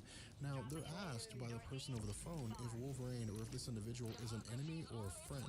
Now, from their perspective, because of what's really kind of going on, they're presuming that he is an enemy because they really don't know him, and it's really kind of the safest road to take. They're instructed by the individual over the phone that their priority objective is to continue trying to capture Nitro. You just had to fucking be in my way, huh? Just had to be in my way. Oh my god, again? What are the chances? Twice in a row. Is he a fucking bodyguard? I just can't catch a break. He asks Wolverine if Wolverine intends to kill him. And Wolverine says that of course he does, because Nitro really kind of deserves to be killed for what happened. That Nitro really kind of deserves to die. In addition, we see that Nitro really kind of begins to plead with Wolverine, that he kind of begins to beg with Wolverine. And this is really kind of interesting here, because Wolverine has enough experience in terms of interrogation. You can climb up a fucking rock. I know you can do it. When someone is lying, that there is a genuine kind of lie going on, that they are in fact actually lying. And so Wolverine, while he's really kind of talking to Nitro, and while Nitro is pleading with him, Wolverine's a little bit skeptical here. He's a little bit hesitant. And of course, Nitro goes as far as to say that there was somebody else that had a hand in this, somebody else that basically, through Nitro, was able to kill 600 people, because Nitro never really had that power before. And this is a true statement. There had never really been an instance in Marvel Comics where we had seen Nitro self-detonate on such a scale that he was able to obliterate a large portion of a town and kill 600 people at one point, even during the storylines where he was involved with Captain Marvel. And so because of the fact that Wolverine's kind of intrigued by this, at the very least, this bit of information... Damn it. Of course I run into fucking puke. Why didn't I think of that? And Nitro Gotta presents dodge to the him puke. some pills, and he presents Oh, these pills with God. something called MGH, called mutant Fuck growth me. hormone, and that for normal people it's basically HGH, but for mutants it's really kind of a superpower enhancing thing, and this is the reason why Nitro was able to self-destruct on such a scale. Now, initially Wolverine doesn't really care about this. He thinks that Nitro is really just kind of pointing the finger and saying that yes, while I destroyed Stamford, Connecticut, I was only able to do it because somebody gave me drugs, and that's true to a degree, but Wolverine is really kind of focused on wanting to ensure that the most, the ultimate parties, those all individuals who had a hand in this, are punished for the events in Stamford, Connecticut. And he really kind of, scents out Nitro. He really kind of smells out Nitro and realizes that, people in this kind of position will say pretty much anything, and that those individuals who are facing death will say virtually anything to keep from dying. But he doesn't really smell anything indicating that Nitro's lying. He doesn't really get any kind of vibe from Nitro indicating that Nitro's not telling the truth here, and so he tells Nitro to continue talking. But just as Nitro is getting ready to give him the name of the person that gave him these pills, we see that Wolverine is attacked by Janice. Now this is really kind of an interesting fight because it actually takes Wolverine off guard for the most part. Not in the sense that Janice appears out of nowhere, but because of the fact that Janice is for the most part able to go toe-to-toe with Wolverine and bare-knuckle fist fighting. Now again, the reason why I say this is kind of takes Wolverine by surprise is because very rarely do we see individuals who are able to take Wolverine on hand-to-hand in physical combat. One, because Wolverine is a prodigious fighter. He has all sorts of skills in hand-to-hand combat. But two, Wolverine has a healing factor and he has adamantium, and so his physical blows are absolutely crushing. And so most individuals would be able to go toe-to-toe with him for a few minutes, but they would be worn down extremely fast by Wolverine. From there, we continue to see the fight go on. We continue to see see Wolverine and Janice again go bear to bear and really kind of fight one another. But now they've really Bear kind of to progressed bear. using weapons, where Wolverine is using his adamantium claws, and Janice is using some kind of knife-like weapon that we've never really seen before. But then we see that this unknown woman calls off the fight between the two individuals, and that the male, the unknown. Oh, come on, please move your fucking body.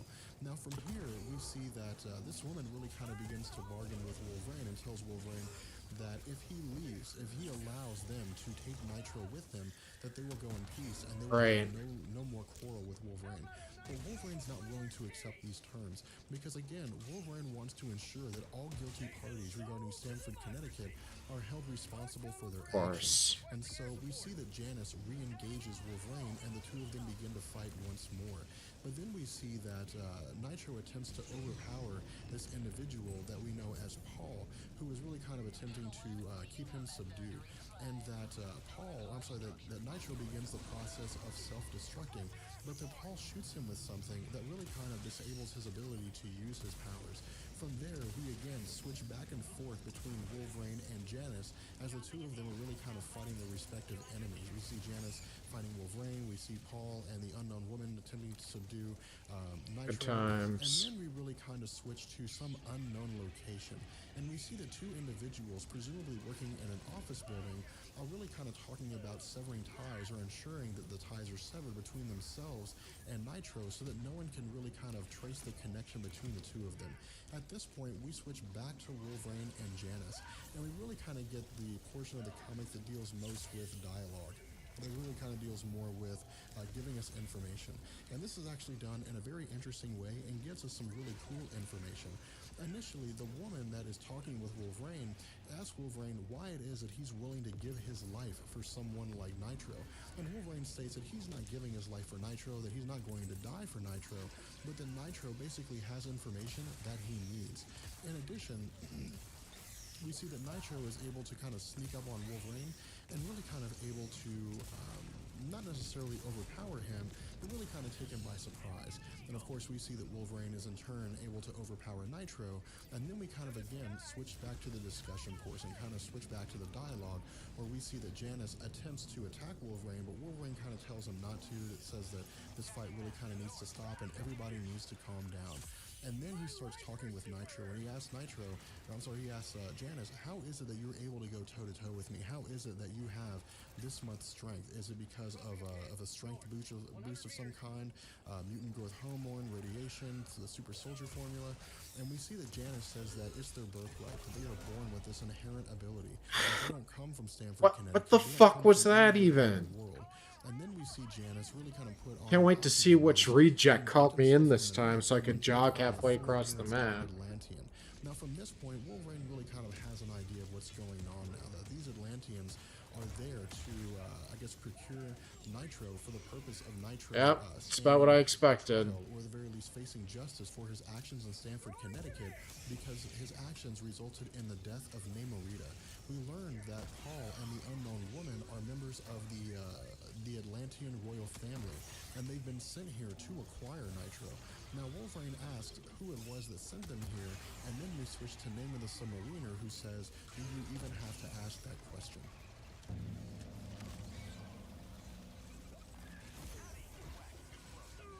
So the Fantastic Four issue number 539 is a very important comic for several reasons. The first is that it really kind of gives us the end result of the decision that Ben Grimm makes. Which side is he going to choose? Is he going to choose Captain America's side? Is he going to choose Iron Man's side? Because this is an aspect of Ben Grimm that has really kind of been interesting throughout the Civil War event. He's really remained neutral. Got our shit. Time to go. Really kind of come to a head in this particular comic. In addition, we're really kind of introduced to the, I guess, the desires, the kind of goals of Thinker and Puppet Master.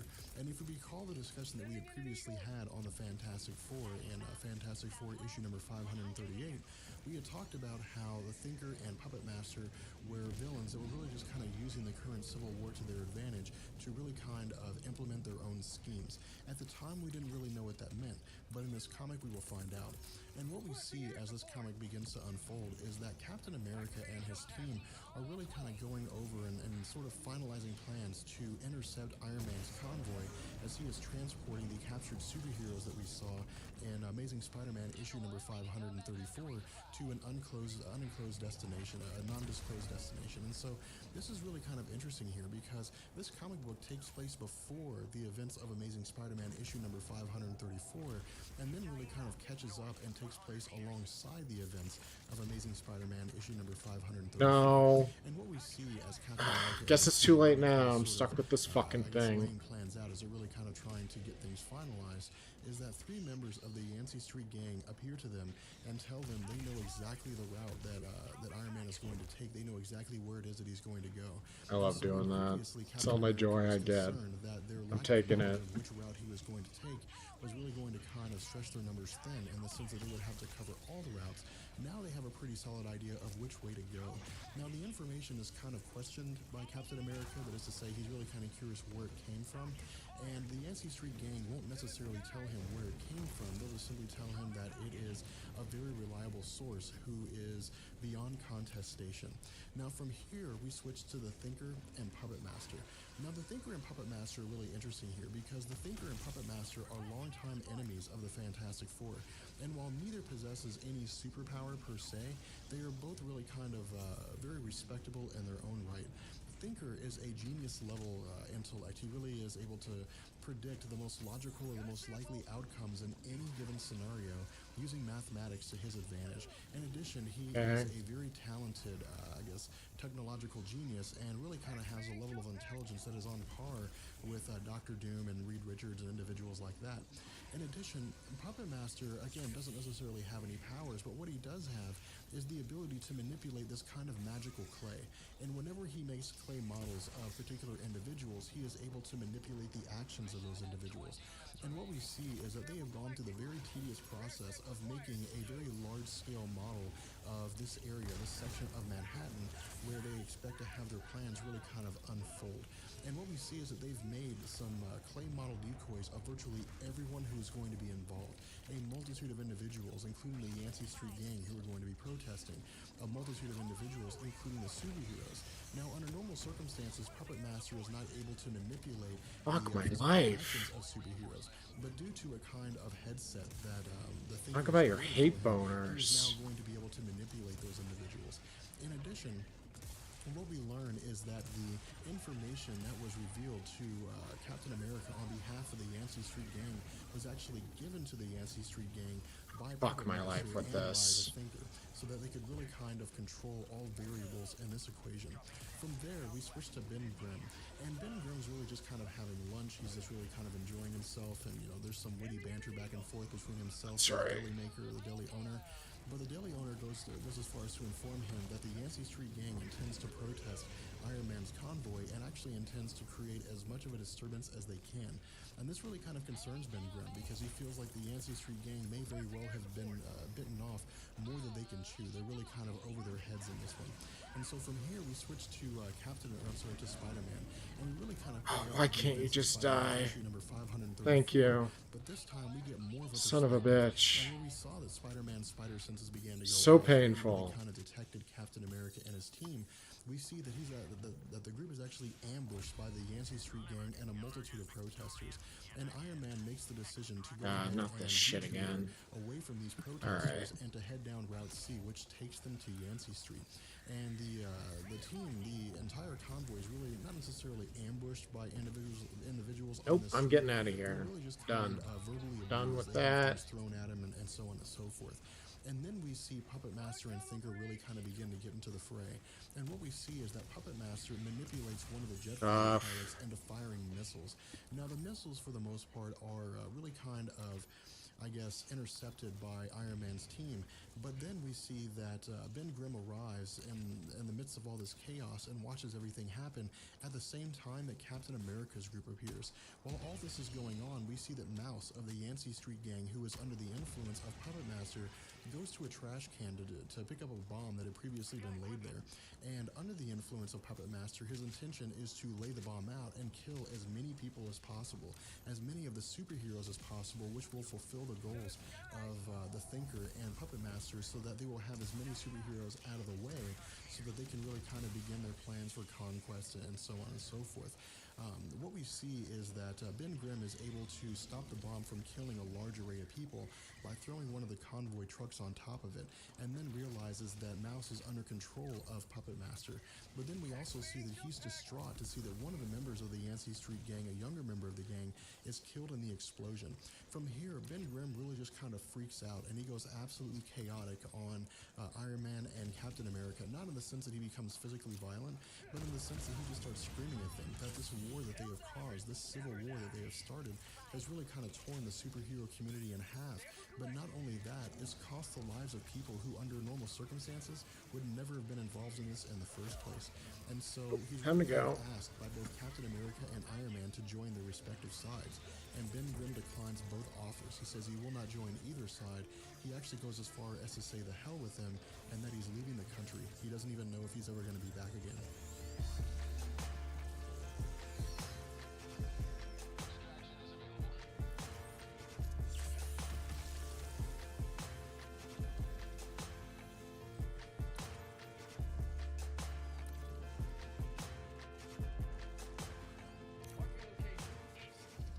So if you recall, when we had begun the Civil War storyline, we had talked about how Civil War Frontline was going to have some of the best storytelling out of all the comics that were released as part of the Civil War event. And Civil War Frontline issue number 5 really kind of stands the test of that. It really kind of gives us a fantastic set of events, especially when we're looking at the involvement of Sally Floyd and Ben Urich. And what we see as the comic begins to open is that Ben Urich is attempting to convince J. Jonah Jameson and Robbie Robertson that the Green Goblin has returned, but neither of them believe him. We really kind of see a flashback where we see the events after Ben Urich and Green Goblin came face to face, and the Green Goblin is really angry. Norman Osborn is really upset with Ben Urich and the Daily Bugle about the things they had written about him that had helped to lead to his incarceration. And we see that the Green Goblin really kind of indicates, not necessarily directly but indirectly, that he has plans to take vengeance against the Daily Bugle. From there, we switch to Sally Floyd, and Sally Floyd is in Chinatown. And what we see is that some individual approaches her from behind and really kind of follows her and talks to her. Now, this individual says that Sally Floyd does not know who he is, and Sally Floyd can't actually see him. But this individual really kind of gives us a very interesting set of events, really kind of has some great I guess, conversation with Sally. And what we see is that this individual tells Sally that the story that she's going with, that all these underground superheroes are attempting to make contact with Captain America's team, is the wrong story to go with, because Captain America doesn't exist anymore. You know, that none of the people that are part of this team, that are part of Captain America's team, exist anymore. And this is really kind of pointing to the secret identities that Nick Fury had given to Captain America and Daredevil and the other members of his team that we had seen in previous events of Civil War. In addition, what we see is that this individual really kind of tells Sally Floyd that someone out there, someone who's presumably part of S.H.I.E.L.D., believes that she knows more than she does, that she does actually know how to get a hold of Captain America, and because of that, she's being followed. We then see Sally Floyd open her makeup kit and look in her mirror, and we see that someone is standing on a rooftop monitoring her. Now, whether or not this individual knows that she's actually having a conversation with the person behind her, or maybe just thinks her actions are suspicious, we don't really know. We simply know that someone is following her, and that in fact this individual was most likely the person that had tipped S.H.I.E.L.D. off to the previous meeting that she was discovered in, that we had talked about in the previous Civil War Frontline issue number 4 event. From there, we really kind of see this individual telling Sally Floyd that the problem with her story, the problem with this approach that she's taking, is that she's really kind of looking for a conspiracy where none exists. That she's really kind of taking the stance that there's got to be some kind of hidden hand. There's got to be some kind of person from the shadows that's manipulating all these events and really kind of setting things the way they are. And then in fact, there is no hidden hand. There is no conspiracy. And that this is simply just the government attempting to create a bill to really kind of, or I guess passing a bill to really kind of regulate superheroes. The time has finally come when superheroes simply just can't act of their own accord, that there has to be some kind of rules laid down. But the problem is that S.H.I.E.L.D. and Iron Man and other members who are part of the pro-registration movement are really kind of screwing it up.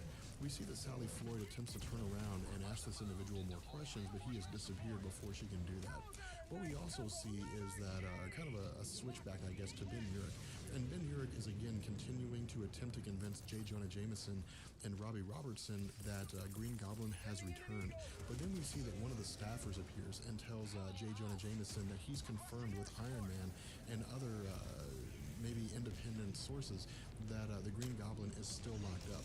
Now we know this is not the case. Of course, we saw that S.H.I.E.L.D. asked Green Goblin in a previous comic if he was willing to play by a new set of rules. And so this is really kind of the indication that while previously we may have felt a little bit sorry for Tony Stark, previously we may have looked at Tony Stark and said, you know, he might be in kind of a bad situation because he's doing the best we can. This is when we see Tony Stark really kind of engaging in some very shady actions, really kind of engaging in some very shady things. At least that's the presumption that we're given. At this point, we don't actually know if Tony Stark has verified the fact that Norman Osborn is still in prison, if he's really kind of lied and made this statement. But given the fact that, as far as we can tell, S.H.I.E.L.D. released Green Goblin, this really kind of seems to be the case. Now, what we see is that Ben Urich really kind of begins to scream at J. Jonah Jameson. He really kind of, tells J. Jonah Jameson that he's a coward because he's not willing to go further into this whole Norman Osborn Green Goblin issue because he's afraid of Green Goblin. At this point, J. Jonah Jameson kind of calls out Ben Urich and asks him if he's finished. And when Ben Urich says yes, then J. Jonah Jameson fires him. Now, from this point, we switch back to Sally Floyd, and she's with her editor, Neil Crawford. It's too fun. And Neil Crawford is really asking if she has any sources for the story that she is submitting. And the fact the story that she's submitting is the very story that she was told not to run, that there is some kind of conspiracy here, that there is some kind of hidden hand here, and that these superheroes are attempting to make contact with Captain America's team.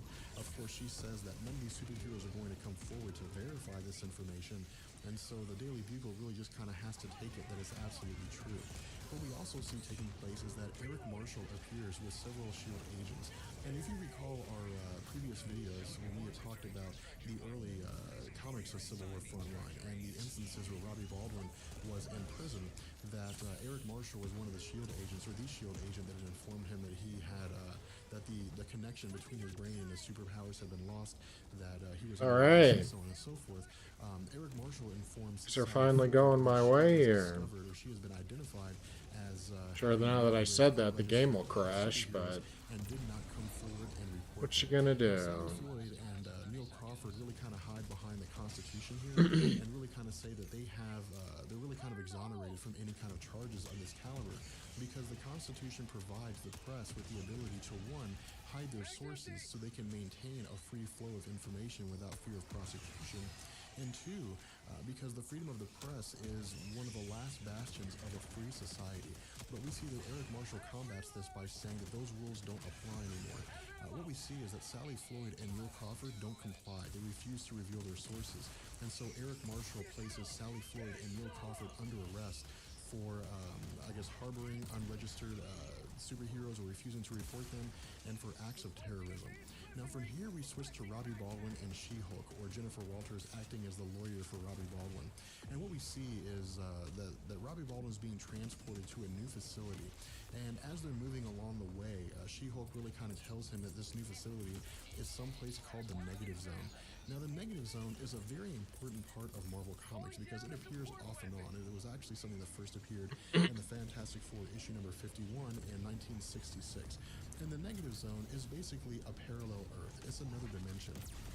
And what we see is that a massive prison has been built inside the Negative Zone.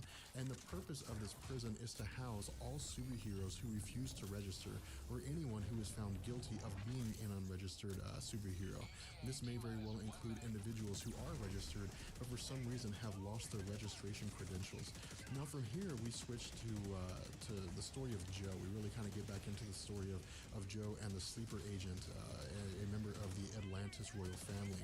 And what we see is that Wonder Man is really kind of filming an infomercial, really kind of filming a commercial designed to inform, the general community, the human population, of the relationship that will exist between superheroes and the government, in the sense that superheroes will basically be a kind of police force, and that the 50-state initiative, which is the intention of Reed Richards and S.H.I.E.L.D. and Iron Man and the government to have a government-sanctioned superhero team in all 50 states, that it will really kind of work in a way to where superheroes will be a police force, that they will be a force for good, as opposed to, for the most part, vigilantes, which up to this point is how they've been perceived by society. And what we see is that once Wonder Man gets back to his location, that he meets with S.H.I.E.L.D. And S.H.I.E.L.D. really kind of performs some underhanded tactics here. Of course, they inform him about Joe, and we learn that S.H.I.E.L.D. had been monitoring Joe for several years because Joe had gone by several aliases, he had gone by several names, and that there was just something kind of off about him that really kind of caused red flags to pop up on S.H.I.E.L.D.'s radar. Now initially, Wonder Man doesn't really see this as something that he needs to be involved in. It's really kind of something that's below him, and for the most part it is. But because of the fact that he has a relatively unique set of powers, because of the fact that he is... Oh no! No, not our brother! I hope he wasn't carrying any samples. Blackmails him into investigating Joe. They really kind of blackmail him into pursuing what is going on with Joe, where he's gone to, and so on and so forth. Now, the way they do this is really by telling Wonder Man that the history that Wonder Man has is that he's really kind of been embezzling money from charities, and S.H.I.E.L.D. is willing to make it go away as long as Wonder Man will do what they ask. And the comic really kind of comes to an end where we see that Wonder Man's hands are more or less tied here, that unless he wants to face criminal charges for embezzlement, that he is actually going to have to act on behalf of S.H.I.E.L.D. Now, while this isn't necessarily the most interesting part of the Civil War event, while it's not necessarily the most action-packed, it is one of the most important. And the reason why is because initially the idea was that S.H.I.E.L.D. was going to work with superheroes, that the superhero community that was registered and S.H.I.E.L.D. and the federal government were really going to kind of collaborate with each other. But what we see is that S.H.I.E.L.D. is really kind of doing things the way they want to do it. They're really kind of doing things their own way. And that either superheroes can collaborate or they can face the possibility of being sent to the Negative Zone. And this is a very important aspect. Probably one or two matches and I got my last ship upgrade. At least out of the new batch. So Miss Marvel issue number 6 is a very well put together comic book, and in fact Miss Marvel is one of the premier superheroes in Marvel. Oh, come on! Why always on the third mission? We talked about her. We've never really had whatever. I could use a pee break. I will keep the video going and I will be back in 1 minute. What's kind of interesting about Miss Marvel is, despite the fact that she's as powerful as she is, that she has effectively all the powers of Superman more or less in Marvel Comics, that she has flight, she has super strength, she has super speed, she has durability, and all that different kind of stuff. she's a character who's very complicated. She's a character that's always really kind of looking for acceptance. She's always really kind of looking for a way to establish herself as more than just kind of a sidekick to somebody else. And this was really kind of interesting when we saw her in the Avengers. But what we see as far as the Civil War event is that she is staunchly on the side of Iron Man. She really isn't one of these individuals that kind of wavers and is kind of unsure whether or not she's doing the right thing. While she does, she's not necessarily like militant in the sense that she is kind of imposing her will on people. She's one of these individuals that believes that it's ultimately going for the greater good. Now, as the story really kind of unfolds, what we're going to see going on here, what we're going to see kind of progressing, is that not everyone who is against the Superhuman Registration Act is openly against it. What I mean here is that there are some individuals who are working against Iron Man while pretending to be part of Iron Man's group.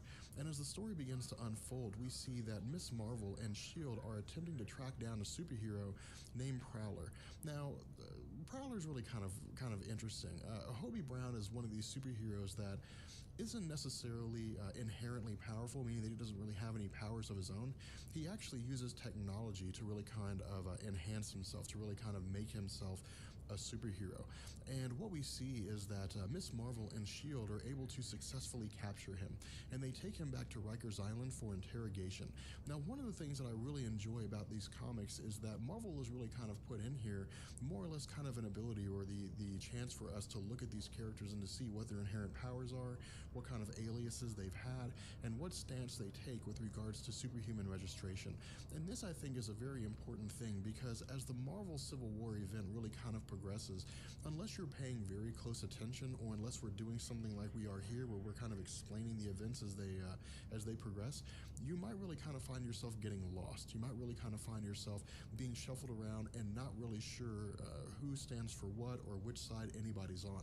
And so Marvel's really kind of giving this information, albeit it's really kind of confined to the characters in this comic book. And what we see as we continue along with this story is that Wonder Man meets with Carol Danvers as they are going to be heading to Stark Tower, and that they're actually kind of running late. And as they get to Stark Tower, Okay, we see I'm that back. Julia Carpenter, who is one of the many women in Marvel Comics that will play the role of Spider-Woman, is meeting with them and really kind of, letting them know that Spider-Man himself is running late. Iron Man is running late. Iron Man finally arrives, and he really is kind of dishing out orders to people. As these individuals are part of the superhero recovery team, their roles are exactly what it sounds like. Their job is to go around with S.H.I.E.L.D. and to capture individuals who refuse to register. And what we see is, of course, he's really kind of applauding them that they have successfully been able to catch the Prowler. And we really kind of see Iron Man stating that Captain America's actions with regards to going underground, his guerrilla warfare tactics against S.H.I.E.L.D. and Iron Man have really kind of spurred people on and have really kind of given those individuals who have chosen not to register kind of a rallying person so that they can really kind of make their own plans and hopefully come into contact with Captain America at some point in time, which is something that Iron Man is trying to keep from happening. One of the things that he assigns to Miss Marvel and to Wonder Man is to capture someone named Aranya. Now, we don't really know who Aranya is as far as these particular comics. We know that Aranya at some point played the role of Spider-Girl, but between 2004, 2005, when she made an appearance, and now, we don't really know what she's doing. I mean, she had a 12-issue limited run, but for the most part, she was a very obscure character in Marvel Comics to a degree. We really didn't see her pop up a whole lot. And Iron Man goes as far as to say this. He says that they have an idea of where she's operating from, they have an idea of what it is that she's doing, but they don't really know anything about her. They don't know what physical form she may take on aside from the kind of insect form that we see in the hologram that he's presenting to them. Now, as far as Julia Carpenter, he assigns her the role Goddamn of insect Max forms. Coolidge. And Max Coolidge goes by the name of Shroud, and he's able to use some kind of dark energy, I believe, to really kind of aid him while he's combating people. And what we see as the comic really kind of continues is that Iron Man pulls Carol Danvers aside, pulls Miss Marvel aside, and begins to ask her about Captain America, about whether or not Captain America had ever tried to contact her. At this point, we really kind of jump back to a meeting that had taken place between Captain America and Carol Danvers. And Captain America is really kind of talking to her about how the law is unjust, and he's not necessarily going as far as to say, I want you on my side, although we know that that really is the case, that Miss Marvel would be an excellent ally for anyone to have. But he's really kind of making an argument to her that what's going on here just isn't really fair. But Miss Marvel goes as far as to say that the country is based on the idea of laws, and whether or not the laws are right or wrong, you have to follow them. Just because you disagree with the law doesn't mean it gives you the right to break it. If you disagree with the law, you should go through the political process of trying to get the law changed. From there, we jump back to Carol Danvers as she's speaking with Tony Stark, and she says that she doesn't really know where Captain America is. She doesn't really know what it is that he's doing, which for the most part is a true statement. Now, we see that she eventually meets up with Wonder Man, and the two of them begin their assignment of attempting to capture Aranya. Now, from there, we switch to Rikers Island, and we see that a S.H.I.E.L.D. agent is interrogating Hobie Brown Prowler. And what's really kind of interesting here is this is when we begin to see that not everyone who is trying to defeat the Superhuman Registration Act is doing so in the same fashion as Captain America. We see that this individual is kind of interrogating Hobie Brown, and what we see is that he's talking, he really kind of... I can't believe it's still alive. Or is it dead? Maybe it is dead. Nope, it's somehow alive. That S.H.I.E.L.D. was going to Amazing. be coming for him, and that they had arrived at his apartment about 5 minutes after he had left, fully in disguise. And he really kind of hounds him, he really kind of pushes towards him, he really kind of pulls out every stop in order to draw this information from him. He goes as far as to say that it'll drop him into a hole, he'll never see the light of day again, they'll take his family away, so on and so forth. And finally, Hobie Brown admits to the person that gave him the information that tipped him off. And what we see is that this person is Julia Carpenter. Now from there, we switch to Julia Carpenter. Move your body. With Max Coleridge. And she's really kind of trying to tell Max Coleridge that S.H.I.E.L.D. is going to come after them, that she is the one that's supposed to capture him, and that if she doesn't bring them in, then her cover is really going to kind of be blown, that S.H.I.E.L.D. is going to be aware of the fact that she is more or less kind of a double agent, so to speak. And what we see is that Hobie Brown is not okay. I'm sorry, that Max Coolidge is not okay with this. That Max Coolidge is, he's really kind of against the idea of Julia Carpenter, I guess, both maybe revealing her identity and really kind of taking a stance that would put her in peril. And so he tells her, you need to take me in. Now, Julia Carpenter is avidly against this. Julia Carpenter really doesn't want to have to take Max in. And Max really kind of tries to rationalize with her and say that you have a daughter, you have more concern, you have more to worry about than I do. But ultimately, we see that Julia Carpenter turns against S.H.I.E.L.D. From this point moving forward, Julia Carpenter is now a fugitive, and she is branded that way by the S.H.I.E.L.D. files on her as an individual. From here, we transition back to Miss Marvel and Wonder Man, and we see that they're really kind of hunting around, they're really kind of looking for Aranya, they're in the general vicinity from where she's acting, but they don't really know where to find her at. They come across a restaurant called Chicken Cow, I believe, and I'm not really sure what kind of a restaurant this is supposed to be a play on, but I would most likely say it's like a KFC or a Chick-fil-A or something like that. But we see some witty banter between the two of them. We see that Miss Marvel says she hasn't eaten here in quite some time, and Wonder Man is a little flirty when he says he's kind of amazed that she's able to keep her figure despite the fact that she eats food like this. From here, we switch to the events that are going on inside the restaurant. For the most part, it doesn't really seem too crazy. It really kind of seems like a really slow moment in the comic, and we're really kind of expecting something more to happen. And something actually does. What we see is that a group of thieves break into the place, and they begin to try the process of robbing it. And we see one of them point a gun at Miss Marvel, and she kind of laughs this off, because as we know, Miss Marvel would not be affected by a bullet. In addition, we see that one of the individuals really kind of begins to manifest themselves. They really kind of begin to present themselves as a superhero of sorts, although they're trying their best to keep it under control.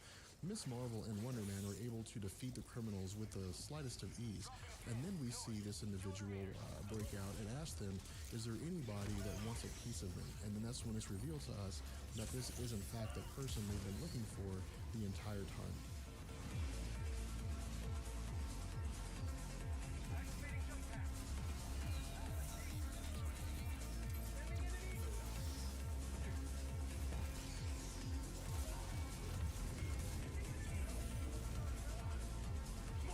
Get up! I can't Good.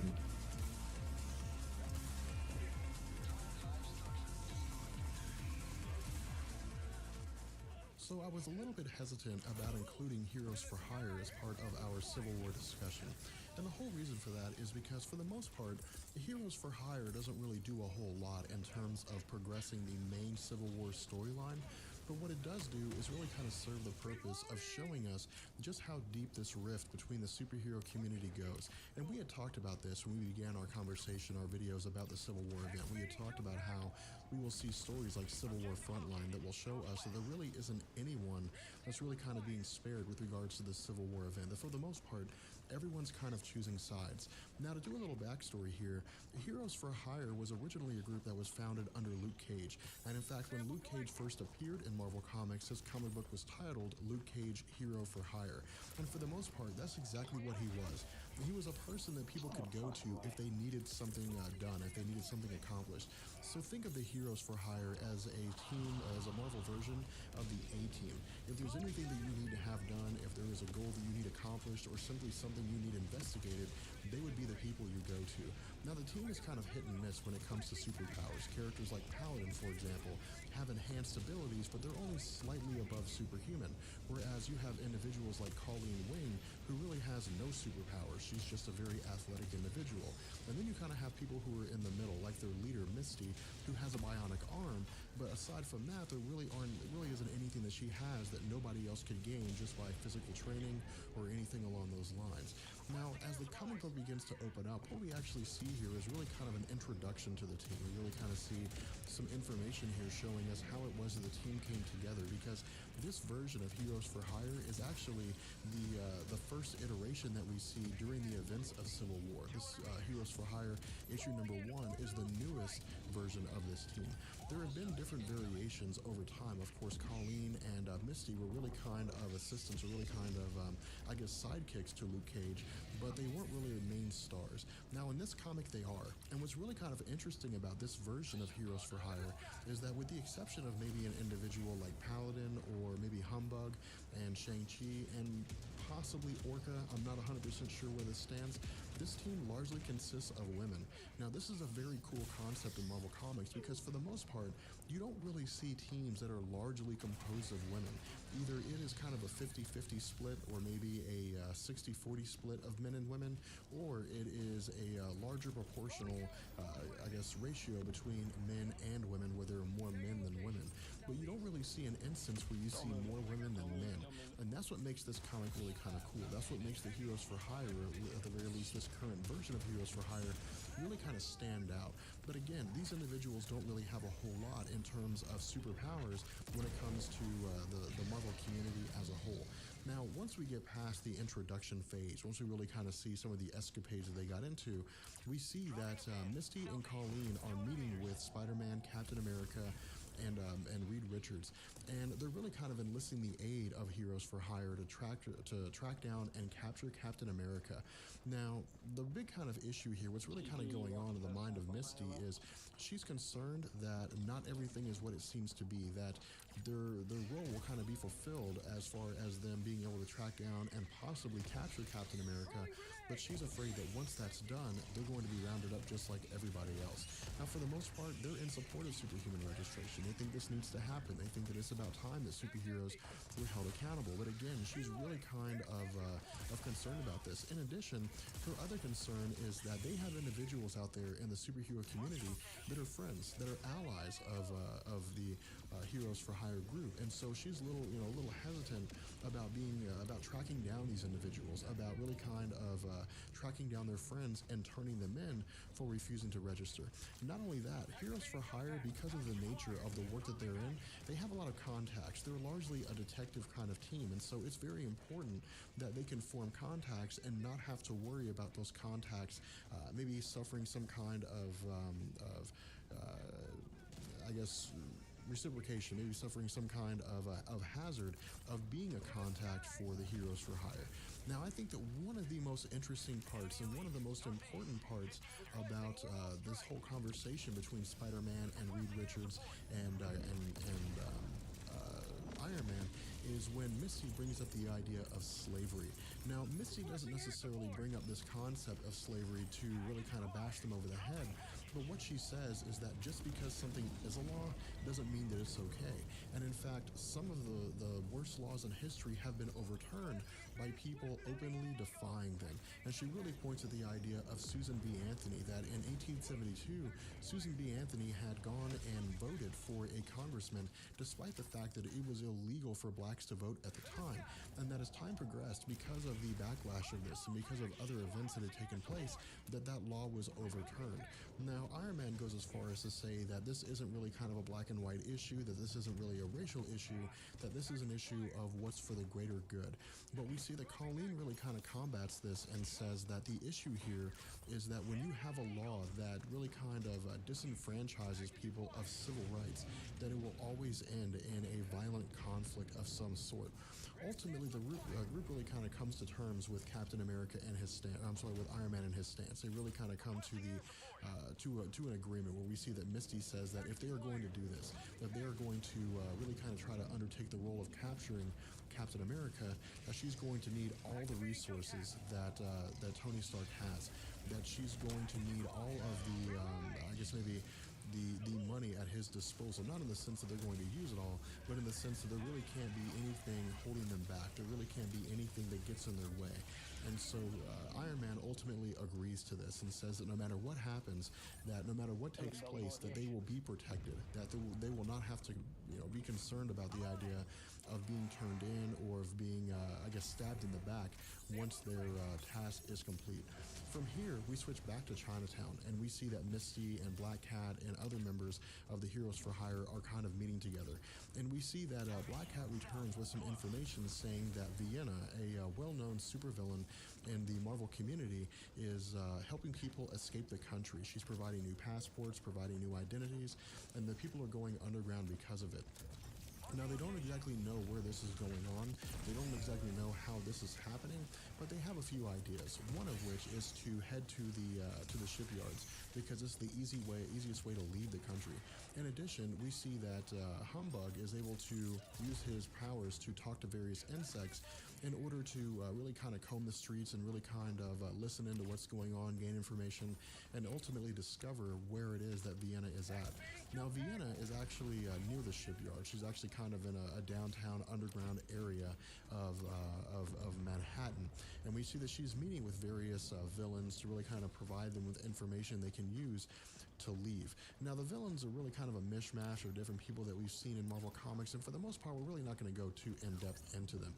But we see that Heroes for Hire, we see that Misty and Humbug and Black Cat and Colleen and others are able to break into the facility, and they begin to fight these supervillains. Now, we ultimately see as things progress that for the most part, these supervillains get the upper hand on Heroes for Hire. But then we see that Paladin and Shang-Chi and Orca are arriving on the scene, and they're able to help turn things in support of the Heroes for Hire.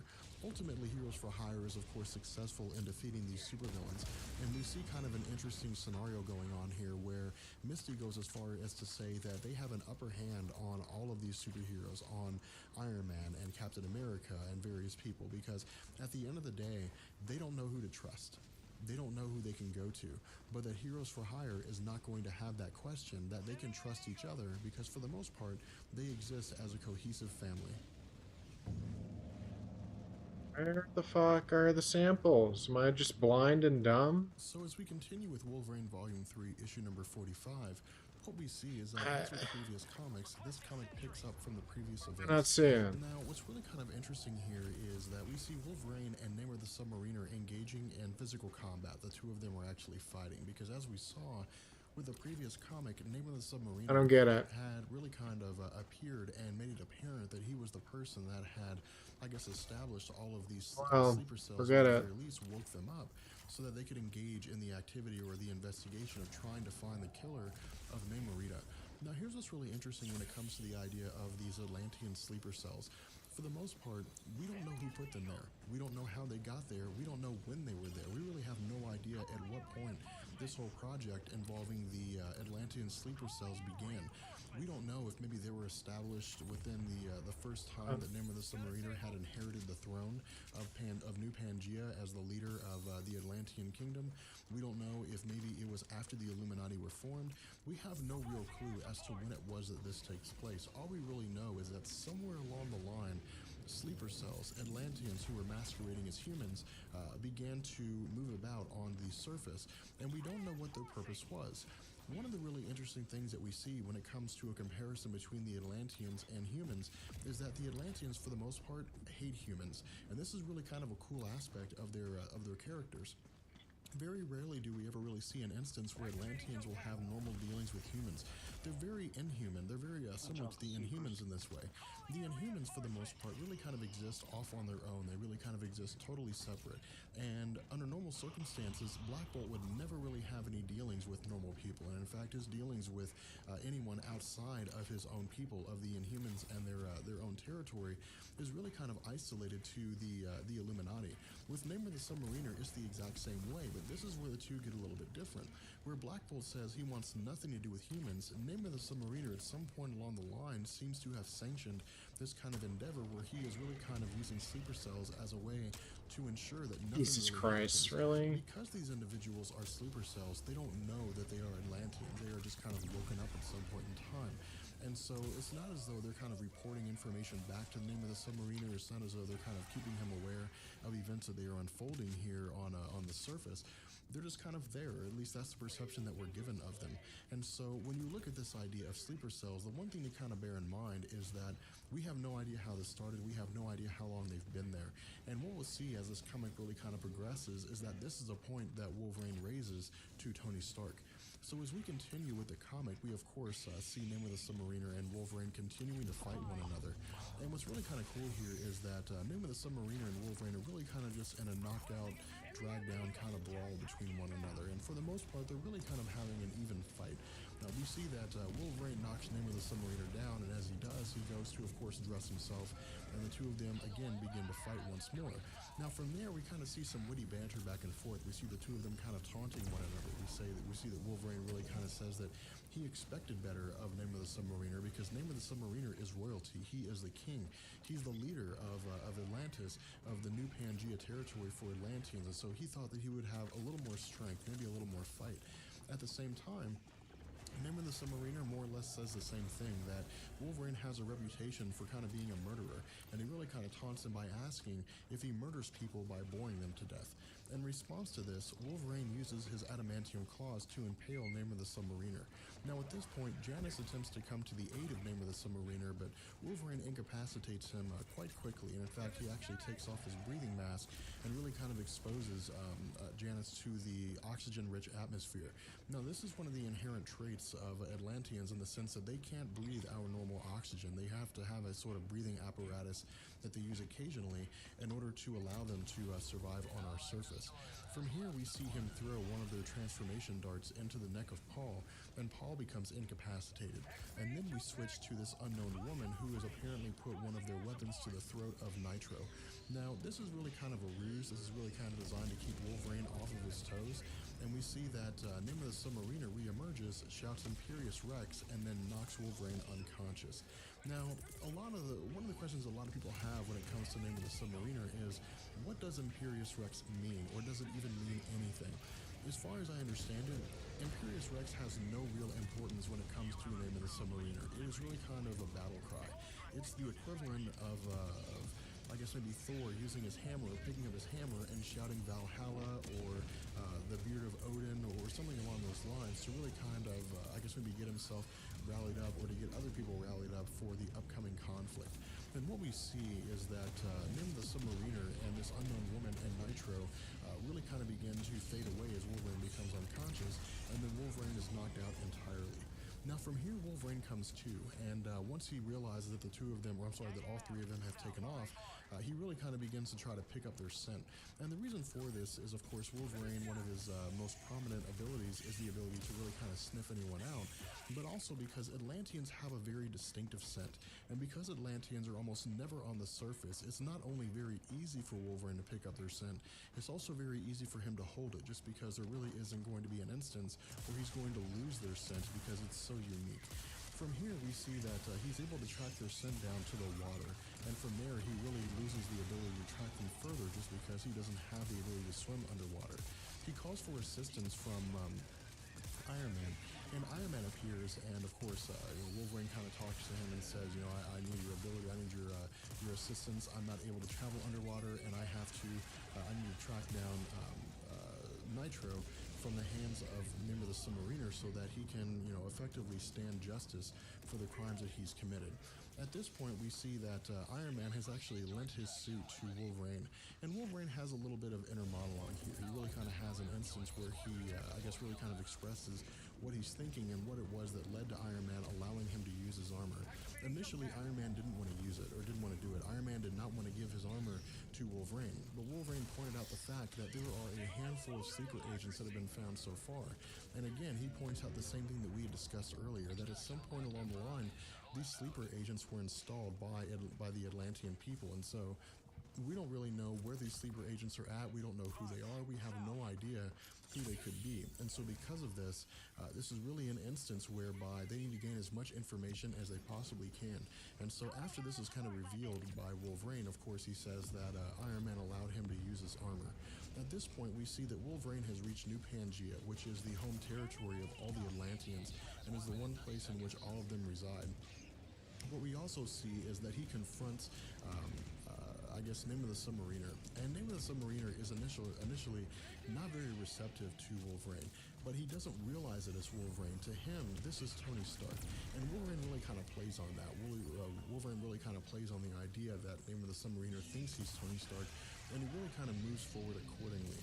What we see is that initially, Nimr the Submariner is under the idea that to his eyes, Iron Man wants to take Nitro to allow Nitro to stand for his crimes, but it's not nearly going to be as vengeful or as justified as the actions that Nimr the Submariner is going to take against him. In addition, we see that one of the things that's really kind of discussed here is that he had made a bargain, that he had really kind of told Nitro that if Nitro gives the necessary information, that he won't kill him.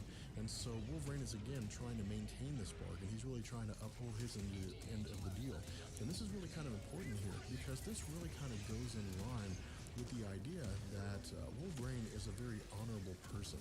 And what we see is that ultimately Wolverine, as he's kind of talking to Nimr the Submariner, is Nimr the Submariner says, he killed my cousin. He killed one of the members of the royal family. And so, why should I release him? If you can give me one good reason, then I will let him go. And Wolverine says, I will give you 6 reasons. And of course, he reveals his clause. At this point, of course, Nimr the Submariner realizes that it is Wolverine. He tells Janice to attack, but Wolverine is able to overpower Janice relatively fast, albeit, due to the fact that the suit moves pretty slow compared to how we can normally move on the surface.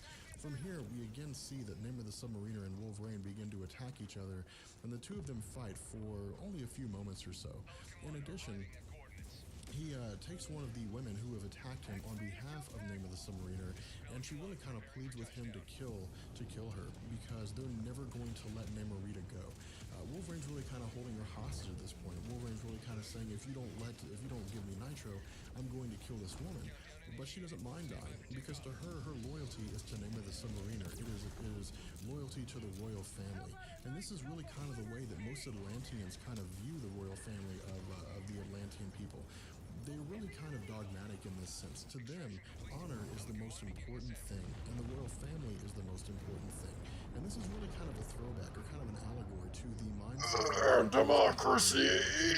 But what we see is that Nimr the Submariner is really kind of in a position where he doesn't want to see another one of his people die. He doesn't want to see another one of these people be killed.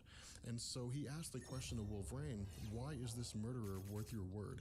And he says he's really not, but he made him a promise. He told him that if he is willing to give information that is necessary to really kind of highlight the bigger picture, highlight to what it was that allowed Nitro to detonate in the first place, then, they'll go a little bit easier on him, I guess, or Wolverine just won't kill him outright. And so Namor really kind of takes note of this. Namor really says that, you have come from the surface and trespassed on our property. You are going to effectively strip me of the justice that is deserved for the death of Namorita, but in the end, you have honor, which is something that I can respect. And so we see that Namor the Submariner has Wolverine and a few other people taken to the whereabouts of where Nitro is being held, or Nitro is kind of being interrogated. But what we see is that Nitro has killed the man, killed the husband of the woman that Wolverine was going to kill, the person who was interrogating him. From here, she really kind of freaks out. The wife begins to kind of go insane and attempts to attack Nitro. But we see that ultimately Wolverine kind of gets in the way, is able to stop her, and is able to spare Do Nitro's more life. things. Now, initially, Then this Wolverine nightmare is of really the kind of take war Nitro away, bond is but done. He really kind of second guesses it. He says no more. This is really kind of the last straw for Wolverine. His idea was to take Nitro and to 2 get all the away. I'm information so that was close. necessary to really kind of highlight the bigger picture and then hand Nitro over to S.H.I.E.L.D. But this is no longer going to be the 2 case. samples, He says 2 no more bardens, no more baby victims, no more samples. reprieves. And what he does is he hands Nitro over to Name of the Submariner. He really kind of grants Name of the Submariner the justice that they felt they were deserved. And this is a very important move on behalf of Wolverine, because what we see is that in response to this, Name of the Submariner meets with Wolverine and tells Wolverine that the information Wolverine was looking to get from Nitro in the first place had already been gathered, and that a company called Damage Control Incorporated had given Nitro the mutant hormone, mutant growth hormone that had really kind of contributed to him being able to detonate on such a scale. And so with this information, the comic really kind of becomes to an end, and we see that that Wolverine, we presume, is going to begin to go on a warpath a second time to try to find out more about this company and try to implement his own plans to bring this company down.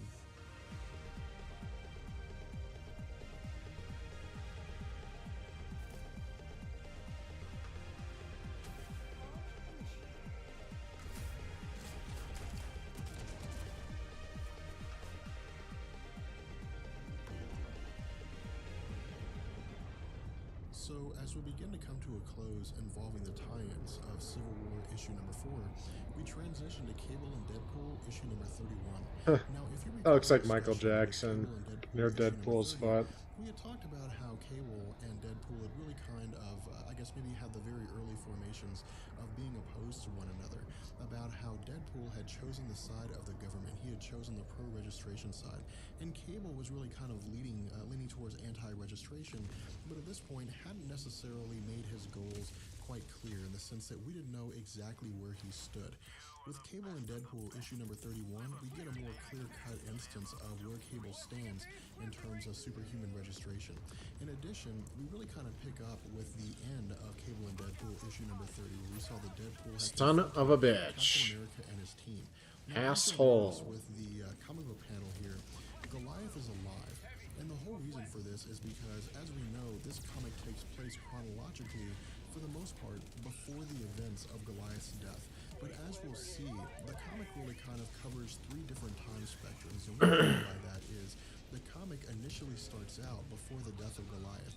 It continues throughout Goliath's death, and then it ends after the Let's death. find that So stalker really kind of nest. everything before, after, or before, during, and after the events Oh, of you Civil got War it. issue number 4. And what we see is that Deadpool is confronted and fighting all of Captain America's group, in addition to Captain America. And for the most part, he's able to handle his own quite well. He's really kind of able to not necessarily go toe-to-toe physically with Hercules, but is able to outmaneuver him. The same thing goes for Goliath, and it's really kind of funny here because in classic Deadpool fashion, we really kind of see him continuing this element of what he considers to be an inner monologue, when in reality he's speaking outwardly.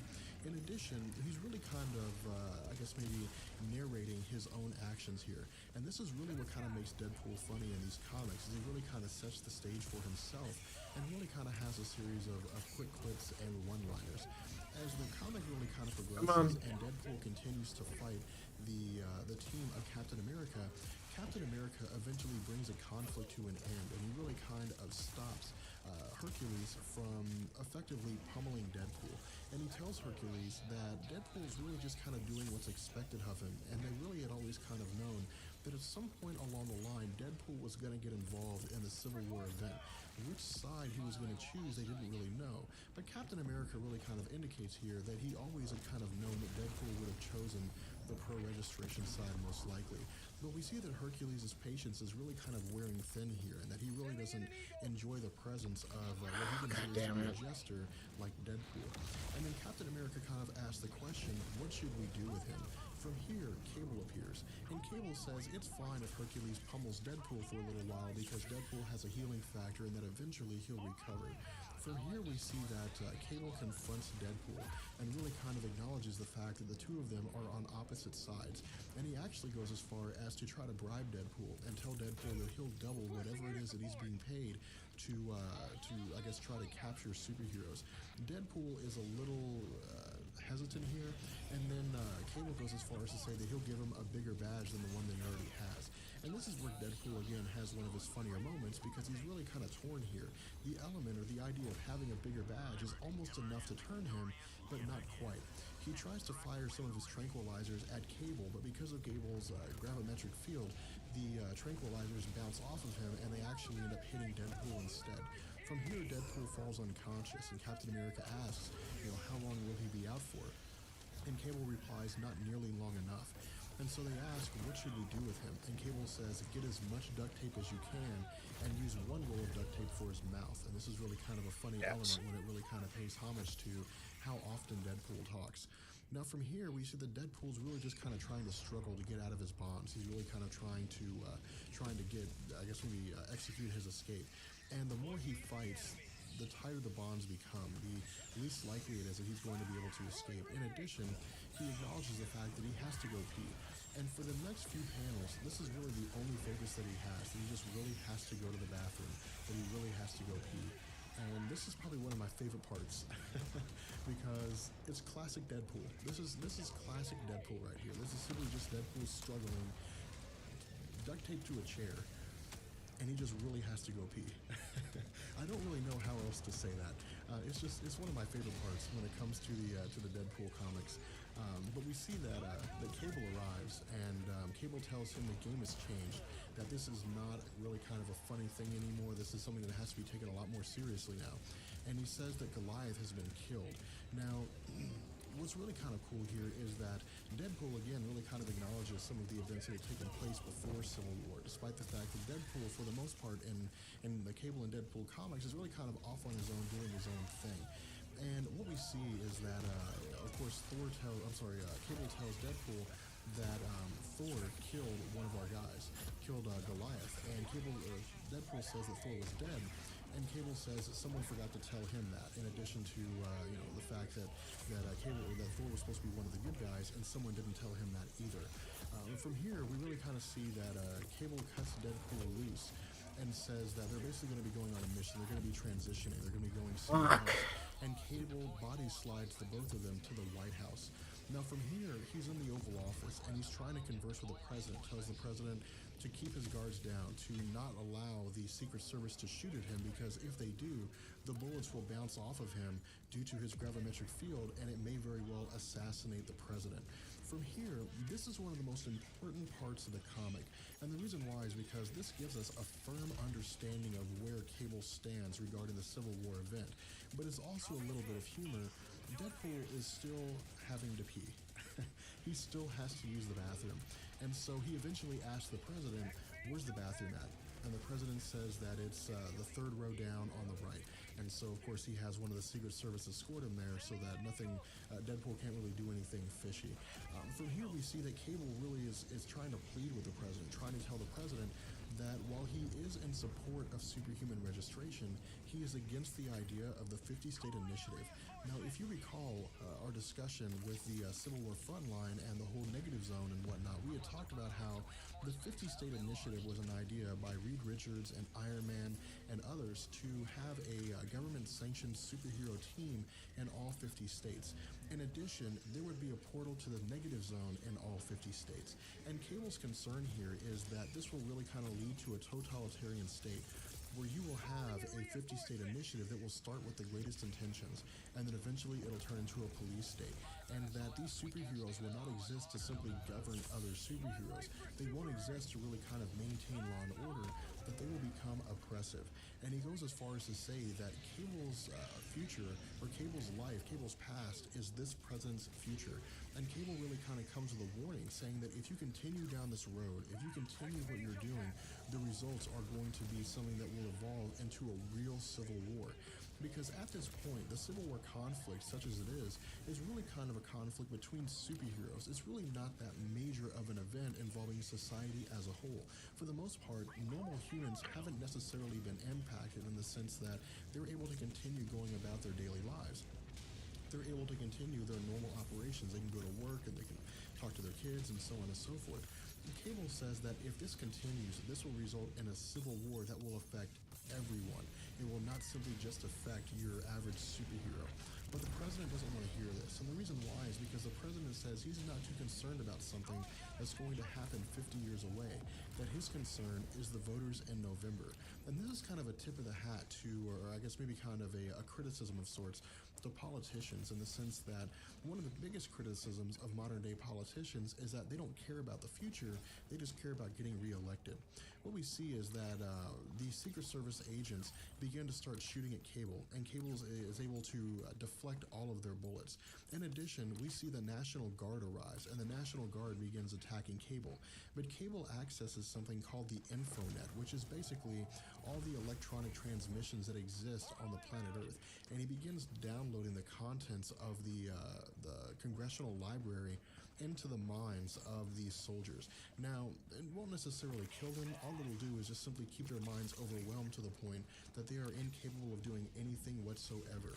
And this is when Cable again begins to really kind of, I guess maybe become a little more harsh with the president, where he says that this is not a joke, this is not some kind of a ruse or anything, this is a serious issue, and that what you're doing here is only going to lead to a horrible future, and that you have to stop now. And he says that, you know, that he'll be present, that Cable will be there, and that the president himself will be watching on as an elderly man when his successor is signing a treaty of surrender. And we would go as far as to presume that most likely what Cable means is that this civil war that will take place will most likely kind of be a civil war between superheroes and humanity, which is really kind of maybe a Days of Future Past-esque kind of concept. And if you guys remember our discussion about the Days of Future Past, we had talked about how the influence of the Days of Future Past would be seen in virtually every single crossover that would ever come after the Days of Future Past. And this is really kind of a homage to that. This is really kind of an instance where we kind of see Marvel pointing the finger and saying that the Days of Future Past timeline is not something that can't happen. It's not something that may never happen. It's entirely possible that it might. And so it's really kind of Marvel telling us that the possibility of a Days of Future Past kind of future is always there. Just because the events were thwarted by Kitty Pryde doesn't mean that it could never happen. From here we see that Deadpool arrives back after using the bathroom, and the president addresses Deadpool directly and asks Deadpool if he is a member of the pro-registration group, and Deadpool answers yes. And so the president says, your job now is to apprehend Cable, dead or alive. And this brings an end to Cable and Deadpool issue number 31.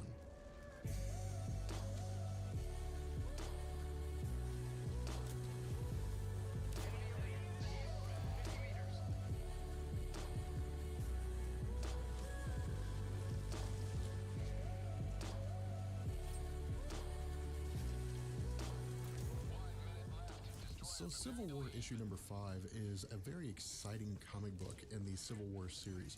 And the reason for this is because up until this comic book, you know, throughout all the tie-ins that we've seen throughout Civil War Frontline and even the main comic books, Civil War stories, we've really kind of seen this gradual build-up. We've really kind of seen this gradual increase, and we're given this indication that at the end of all this, there would be some major conflict that would take place. But it really kind of seemed to drag on. It really kind of seemed to be that Marvel was really providing us with more dialogue and more character development than actual action. I mean, we had seen action here and there. We especially saw action when we saw the whole conflict and the destruction of the Yancey Street area and the Thing leaving the country and so on and so forth. But Civil War issue number 5 really kind of hits the ground running, where with previous Civil War issues, we really kind of slowly built into it. Civil War issue number 5 jumps off extremely fast. And what we see here is, if you recall Civil War issue number 4, we had talked about how Susan Storm had left Reed Richards. She had left his side, left Iron Man's side, as part of the pro-registration movement. And Johnny Storm was really kind of coming to. Johnny Storm was really kind of coming out of his coma, coming out of his injuries, and really kind of healing. And so what we see is that Johnny Storm and Sue Storm are, of course, side by side with one another, and they are on the side of Captain America, and they're attempting to escape S.H.I.E.L.D. Now, what we see is that as they're trying to get away, of course, Johnny Storm tells Sue Storm to make them invisible, and S.H.I.E.L.D., of course, adapts to this power, adapts to her ability to make anybody invisible by using infrared. And this is really kind of important because by them using infrared, of course, they can track them no matter where they go. From here, we transition to Stark Tower. And again, if you recall Civil War issue number 4, we had talked about how after the death of Goliath, there would be a kind of changing of the guard where people would leave both sides. Some people would leave Iron Man's side and go to Captain America's side, and some people would leave Captain America's side and go to Iron Man's side. And while we saw that Sue Storm had left the side of Iron Man and how Johnny Storm had left the side of Iron Man to join Captain America's side, we see that Nighthawk and Stature are leaving Captain America's side to join Iron Man's side. Now, they're meeting with Happy Hogan here. And of course, Happy Hogan is the right-hand man of Tony Stark and has been for quite some time. But it's really kind of an interesting scenario here because under normal circumstances, they would be meeting with Tony Stark. And Happy Hogan really kind of takes note of this and says that Tony Stark should have been here by now, and it's a little strange that he hasn't been. And what we do is we really kind of transition to the upstairs portion of Stark Tower, and we see that Tony Stark and Peter Parker are fighting one another. And again, to tie back into Civil War issue number 4, we had seen that, and even with issue number 3, that Peter Parker was really kind of developing these early feelings of questioning whether or not Tony Stark was right, whether or not superhuman registration was really the way to go. And where we had previously talked about Peter Parker really kind of developing these feelings and that it would evolve into something more, we really kind of see this coming to fruition. We see that Peter Parker, for the most part, I was on there, though. I was on. I was talking. That he thinks that what's going on here is something that doesn't need to happen because the idea That sucked. I was 100% on. I don't believe it for a minute. I got fucked. That resulted in the death of a fellow superhero is pretty much something that really indicates this has gone on far too long, and that. Oh, please tell me we at least got 2 samples. What we also see is that's all I needed. That's all I really needed. Both sides of them. And Iron Man is really kind of interesting here because again we get a little more in depth. We get a little more discussion here in terms of what Iron Man's perspective is on this. That Iron Man believes that the problem is that if the battle for samples is finally over. I'm a metal man now. It'll lead to some kind of huge crisis. And that ultimately it will lead to the government really kind of regulating all superheroes. There will really not be any kind of a better system here. It won't simply be that some superheroes are registered if they choose to be, and those that don't will be arrested. It'll simply be that the government will ban all superheroes everywhere. And so this is really kind of the best scenario.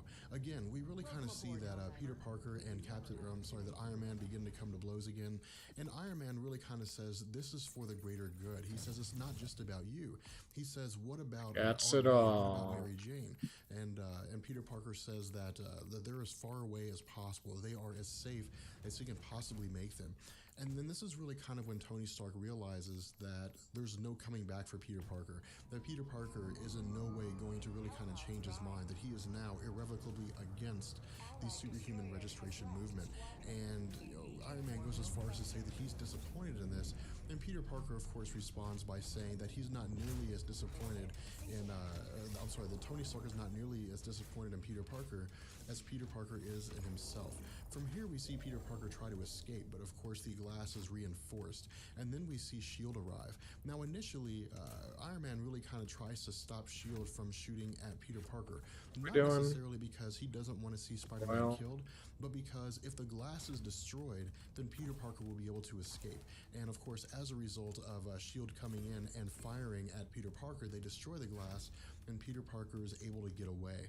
We see that as a response to this, because Peter Parker, Spider-Man, is now able to escape and he's now kind of out on his own, that Maria Hill activates the new Thunderbolts protocol. And if we recall again our discussion about the previous Civil War events, we had talked about how the Baron Zemo-led led group of the Thunderbolts had really kind of gone away, but some of those members stayed along, and when they stayed, they became part of the new Thunderbolts arrangement that was set up by Shield. So of course we see individuals like Taskmaster, we see Lady Deathstrike, we see Venom, we see various individuals who had previously been supervillains now fighting on behalf of the federal government. And this is something that will become very, very important, especially when we get into Civil War issue number 6. And what we see is that, of course, Spider-Man is underground now. Spider-Man is actually literally underground and is really kind of trying to figure out what to do next, trying to figure out what his next move is. Not looking good. He's confronted by a couple supervillains who are members of the Thunderbolts, who of course are now released and are tasked with the goal of finding Spider-Man. We see that he's confronted by Jack-O-Lantern and by Jester. Now, these villains weren't necessarily major villains in the realm of Marvel Comics as a whole. These were really kind of villains that were confined to Spider-Man comics, but they were very formidable villains nonetheless. Jack-O-Lantern was in a lot of ways kind of a spin-off of the Green Goblin, and Jester was really kind of a spin-off of, I guess maybe a combination of the Joker from DC Comics and the Green Goblin from Marvel Comics. We see that, for the most part, Peter Parker is really kind of caught unawares, and because of the fact that both of these villains are formidable in their own right, there really isn't a whole lot that Peter Parker can do against the both of them. Their intention, after they pretty much have kind of defeated him, is to kill him, but of course, S.H.I.E.L.D. tells these individuals to stand down. Of course, they report that they have Peter Parker captured, and while S.H.I.E.L.D. is on their way to, to attain or to take Peter Parker into custody, we see that Jack-O-Lantern is killed. In addition, we don't really know who it was that did this. We simply know that someone is standing there and that someone has effectively rendered both the Jester and Jack-O-Lantern dead, more or less, that they've basically killed them. But what we see is that Peter Parker really kind of responds to this and says that I know your face, you're that skull face guy. And this is really kind of an indication to us that this is Frank Castle, the Punisher. Now from here, we again switch back to Susan Storm and Johnny Storm, and we see that they have new disguises. And again, they kind of poke fun at the idea that Nick Fury had given them these kind of disguises that were a little strange in the sense that they're actually together now, that they are masquerading as husband and wife, which is a little strange considering that they're brother and sister. But the idea of Nick Fury in the Civil War event is really kind of intriguing here, and I think it's important that we touch on this. The Civil War event is, of course, one of the major events in Marvel Comics, and we don't see Nick Fury here. We see Nick Fury hinted at, we see Nick Fury discussed, but we don't actually really see Nick Fury proper in the sense that we see him talking to everybody else in person. And the reason for this is because there is a much larger and far more, I guess maybe, catastrophic event that's coming up in Marvel Comics after the Civil War that Nick Fury is really kind of uncovered, that he's really found the beginnings of. And so Nick Fury is really kind of off dealing with this while simultaneously doing the best he can to aid those individuals who are underground that are on Captain America's side. From here, of course, we see that Susan Storm and Johnny Storm arrive at Captain America's hideout in Queens, I believe, and we really kind of get a little more detail on some of the characters that we haven't seen just yet. Of course, we see them talking about Cloak and Dagger and about how they had been captured. And we see that Captain America is a little frustrated here because they're essentially losing one man for every person that they gain. And so they're really not making any ground in terms of being able to match the numbers that are on the side of Tony Stark. Now, this next section is extremely important because what we see is that Hulkling, who is a shapeshifter and a member of the Young Avengers, offers to impersonate a staff of the Baxter Building and to gain the, security blueprints for the Baxter Building itself. But we see that Captain America declines this offer and tells him that he has a much bigger job for him in Arizona. In addition, we see that he gives the task of going to, I guess, another goal of some sort to the Invisible Woman. Now, we will see what the tasks are that Captain America gives to these individuals, but we won't learn about them until Civil War issue number 6. And so I would like you to pay very close attention and really kind of keep this in the back of your heads because these two things will become very important. In addition, we see that as they're conversing, as they're talking, the Punisher enters holding Peter Parker, and he really kind of tells Captain America or somebody in general that they need to get a medic so they can tend to Peter Parker. And what we kind of see here is that Captain America calls for Jane Foster to assist Peter Parker and to really kind of tend to his medical injuries, to really kind of tend to the injuries that he sustained as a result of fighting both Jester and Jack-o'-lantern. In addition, we really kind of see the group discussing what to do with Frank Castle. They're really not sure what side he's on. Maybe he's on the side of Captain America, maybe he's on the side of Iron Man. And Falcon goes as far as to ask the question, which side are you on here? In addition, we see that Frank Castle chose the side of Captain America because Iron Man has allied himself with supervillains, and this is not something that we've seen Captain America do yet. Iron Man really chose to ally himself only insofar that he would use the Thunderbolts as a means to an end, but Captain America has not chosen this road. Now, whether or not this is a road that Captain America chose because he simply didn't want to have anything to do with villains, or because he just simply didn't have access to him, is not necessarily something that we've been given yet, and I don't think that he actually goes into detail about this. In addition, they're really kind of debating as to whether or not they should allow Frank Castle to stay a part of their group. And what we learn here is that if you recall in Civil War issue number 4, we had talked about how when Nighthawk and others were leaving Captain America's team, that there was a masked individual that was watching over everything. Now, the initial indication, and I think that Marvel kind of played on this, was that this individual may have been Crossbones. We didn't really know who he was. But then we learned that it was actually Frank Castle, and that Frank Castle had in the background and in the shadows kept multiple individuals off the scent of Captain America's team, and it really kind of bailed them out of scenarios where they normally would have been captured, albeit doing it with kind of a hidden hand. And so people are really kind of hesitant about Frank Castle. They're really kind of unsure about Frank Castle because Frank Castle is an enigma in Marvel Comics. We know about him, but we don't really know what it is that he'll do. He is kind of like Deadpool in a lot of ways. Frank Castle has a moral code, and Frank Castle's code says that he kills villains everywhere, no matter what they're doing. But we don't necessarily know whether or not he's in a stable state of mind. We don't know if he is sane at this point in time because a large portion of the superhero community considers him to be insane. Now, Luke Cage, of course, asks him, That's do we because want to he keep is. Frank Castle here? And Captain America simply says that he's thinking. But what we also see is that while all these individuals are meeting, someone is kind of hidden in a corner and is recording the entire event. Now from here, we see that Daredevil has been captured in Hell's Kitchen, and he's being taken away by S.H.I.E.L.D., but he's also kind of being escorted by Reed Richards. But before the transportation vehicle leaves for presumably the negative zone, we really kind of see Reed Richards talking with She-Hulk. And this is really kind of interesting here because for the most part, we've never really seen an instance so far where Reed Richards is really kind of questioning this whole superhuman registration thing. And he's really not questioning this so far in the sense that he regrets getting involved. He's really just kind of questioning the motives and really kind of questioning the end result here. Of course, Reed Richards has used mathematical probability to determine the fact that this is the most rational course of action. But again, it really doesn't assuage his guilty conscience because for the most part, there really isn't anyone in his family in his corner anymore. Susan Storm, Johnny Storm, they've left for the side of Captain America. The Thing has left for Paris. He's not in the United States anymore. And so all that Reed Richards really has is Valeria Richards and Franklin Richards and their kids. They really don't understand the stake, the ramifications of what's going on at this point in time. And we see him really kind of, discussing with She-Hulk his thoughts. He's really kind of talking to her about how things are going. He's really kind of saying he's not really sure about what's going on here. But she really kind of assuages this and says that they've given them a future.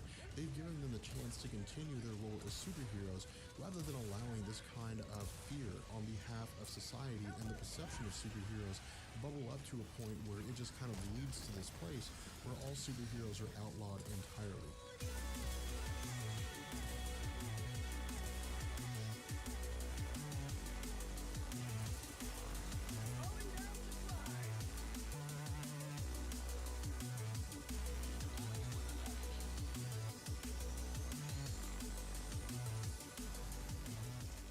So as we continue our discussion on the Civil War event, we're largely going to be sticking with the Civil War Frontline series regarding the tie-ins of Civil War issues number 5, 6, and 7.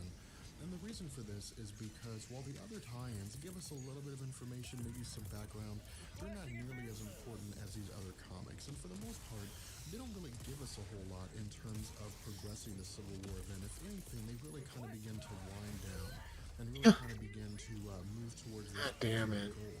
And for the most part, the ultimate goal is something that we will see unfold.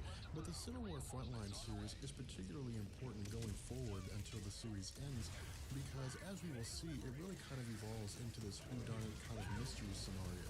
And then with Civil War Frontline issue number 11, we ultimately really kind of get this big reveal of why it was the entire Civil War event happened in the first place. And what we see as we move forward with Civil War Frontline issue number 6 is that Jim, who is a co-worker of Ben Urich, is really kind of talking to Ben Urich. And all Jim really does here is just kind of provide a little bit of maybe comedy, I guess. He really kind of talks about how he himself is considering registering. And of course, Ben Urich tells Jim that he doesn't really have a secret identity. But Jim really says that S.H.I.E.L.D. doesn't really know that. That S.H.I.E.L.D. doesn't really know that he's not a superhero. He could simply just claim to be a superhero who's obscure and has no real powers. And this whole reason for this is because the superheroes that are registered with S.H.I.E.L.D., they get a pension, they get a good salary, and the benefits of being a pro-registration member of S.H.I.E.L.D. is really just better than the situation that Jim's in right now. Again, this isn't necessarily something that we could take seriously. It's just kind of designed to give us a little bit of humor. What we also see is that in the background, Ben Urich is packing up his things. And Ben Urich is really just kind of, I guess maybe vacating his office. Jim doesn't necessarily catch on to this right off the bat, but then he really kind of picks up on it and asks Ben Urich if he's going somewhere. And Ben Urich replies by asking him what was his first clue. From here, we see that Ben Urich is leaving his office and he runs into Robbie Robertson. And this is really kind of interesting. We see that Robbie Robertson asks Ben Urich where he's thinking and where he's going and what he's doing. And Ben Urich really kind of replies that J. Jonah Jameson had fired him. Now, Robbie Robertson replies that this is just the way J. Jonah Jameson is. It's just kind of the way he is as a person. And Ben Urich says that after the first 15 years or so, it was kind of funny, but it's not really funny anymore, and he's really kind of had enough of it. In addition, we really kind of see Ben Urich getting angry with Robbie Robertson because Ben Urich believes that this whole idea of the Green Goblin is an important story, and there's more going on with the Green Goblin than meets the eye, and that the Green Goblin had threatened the family of Ben Urich, and so Ben Urich is not necessarily going to take this as a very light thing. What we really kind of see here is that Robbie Robertson ultimately kind of strikes a deal with Ben Urich, and what he says is that the Daily Bugle exists to sell itself. The Daily Bugle exists to really kind of make money. And that if the Daily Bugle is not reporting the story of the time, which is the current Civil War and registration issue, then the Daily Bugle will lose money. But if Ben Urich is able to provide any kind of truth and verifiable proof that the Green Goblin story is something worth reporting, then Robbie Robertson will back Ben Urich completely in the face of J. Jonah Jameson, even if it means the two of them could potentially be fired for it. From here, we transition to Sally Floyd. And what we see is that Sally Floyd is in some kind of undisclosed location, and the room that she is in really kind of, I guess, appears to be one of these rooms that's designed to, I guess, maybe intimidate her, but she's not very intimidated by it. In addition, an anonymous voice comes over the intercom, really kind of speaking to her through one-way glass, and there's really kind of some witty banter here. We, of course, see that this voice is asking her questions like, who was the individual that tipped you off in the market in Chinatown, and so on and so forth. And we see that Sally Floyd is really just kind of providing some witty banter. She's really kind of providing sarcastic answers, and she's not taking this very seriously. In addition, what we also learn is that the person who's asking her these questions is Eric Marshall. And of course, we had discussed how Eric Marshall was one of the individuals, or the individual that had arrested her in the first place. From here, we really kind of see the two of them argue back and forth, and we see that Eric Marshall is attempting to establish himself as the authority figure, but Sally Floyd's really not having any of it. And she really kind of talks about how, she thought this was a free country, but it's really not the free country she thought it was when members of the press can be arrested in violation of the Constitution. In addition, we really kind of get a little bit of backstory here between Eric Marshall and Sally Floyd. And we learn that, of course, Sally Floyd had done a lot of reporting and really kind of done a lot of investigating on Eric Marshall, and learned that Eric Marshall was part of the NSA, and that Eric Marshall has a wife and 3 kids. But we also kind of learned that Eric Marshall had apparently hit on her during the previous year's Christmas press corps conference, and that Sally Floyd had rejected his advances. And so this possibly indicates to us that the reason why Eric Marshall is being so tough on Sally Floyd is really kind of a way of getting back at her because she refused to accept his sexual advances. But what we also see here is that there is a second person behind this one-way glass, and this person is Reed Richards. And Reed Richards tells Eric Marshall that he is interested in offering Sally Floyd a deal, and we see that Eric Marshall pairs these words by telling Sally Floyd that they're interested in offering her a deal.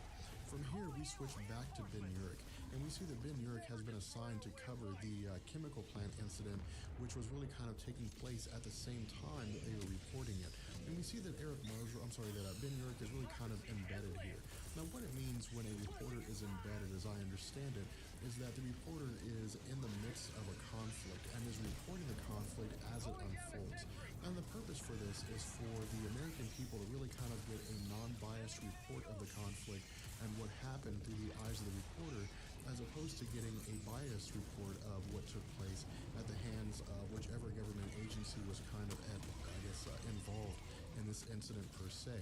In addition, we of course see this conflict really kind of going on. We see the Thing, and we see Daredevil and Goliath and Ant-Man and all these individuals fighting one another. And for the most part, we really kind of see this from the perspective of Ben Urich, which is really kind of interesting here. Because again, this gives us kind of this understanding of the mindset, the viewpoint of the normal civilian when we see these major incidents take place, these major fights go on regarding this superhuman civil war. In addition, of course, we see that Ben Urich is watching as Thor arrives, and we see, of course, that Thor kills Goliath. And this is really kind of a shock. This is really kind of an incredible thing for Ben Urich to witness, and even he himself is really kind of astounded to see that. He's really kind of caught unawares. He really doesn't believe that this is what's happening, that Thor would legitimately kill a person, and Thor would really attack some of his closest personal friends. And this is really kind of an interesting comic book thing. This is really kind of fascinating, because what we see here is that the relationship between various superheroes, the relationship between some of the founding members of the Avengers, and the friendships that they have maintained over the years isn't something that's known only to them, that everybody knows about it, that everybody is aware that Thor is one of the more prominent superheroes in the Marvel community. Everyone knows that the friendships between Thor and Goliath and Captain America and others dates back decades, and so it's really kind of a shock to see Thor attacking basically his own friends in such a ruthless and unquestionable way. From here, we transition to seeing Ben Urich interviewing Tony Stark. And Ben Urich is really kind of interviewing Tony Stark in two ways. The first way is, of course, he's asking questions about what went on, about why it is that Thor had attacked the Captain America's team, about why Thor had been so ruthless and why Thor had killed someone. Now, Tony Stark's really kind of elusive here. He's really kind of dubious in terms of his answers, and really kind of tells Ben Urich that the only thing he can say is that in due course, Thor will be completely exonerated, but doesn't really go into any more detail than that. In addition, we see that, Ben Urich begins his other line of questioning, which involves the Green Goblin. And he really kind of asks Tony Stark why it is that he's allying himself with such dangerous and, albeit criminally insane individuals like the Green Goblin. Why he would allow someone like the Green Goblin to be released. And then we see that Tony Stark really kind of refuses to answer this question and ultimately walks away. And so from here, we switch to Robbie Baldwin. And this is really kind of an interesting comic, really kind of an interesting set of circumstances. We, of course, see that Robbie Baldwin is now in the negative zone area, and is really kind of, maybe writing a note to his mother that we see, and really kind of talking to her about things that he sees as he's being transported throughout the negative zone. And he talks about how, in words of sarcasm, that this place is referred to as Fantasy Island, and that he can't really understand why so many of these people are homesick. And of course, again, this is a bit of sarcasm. And what this really kind of shows us is that these conditions in the negative zone are very harsh, are very cruel, I guess. These individuals are not really kind of receiving the necessary medical treatment for common illnesses or for injuries they sustained over the course of their apprehension, that instead, in a lot of ways, these individuals are being made to live like animals. And what we see is that Robbie Baldwin is taken to a location where he meets with Reed Richards.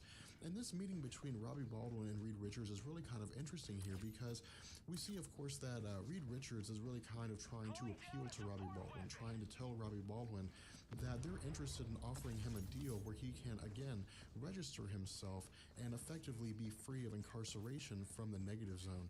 But Robbie Baldwin doesn't really want to have anything to do with this. Robbie Baldwin doesn't really want to have anything to do with this entire superhuman registration movement and doesn't want to register as a member of the SHIELD forces.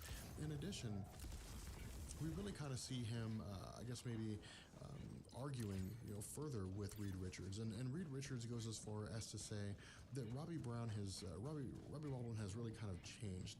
That Robbie Baldwin is really not the same kind of, I guess, individual that would listen to the other side, that he's really so entrenched in his ideologies that he refuses to accept that anybody else could possibly be right.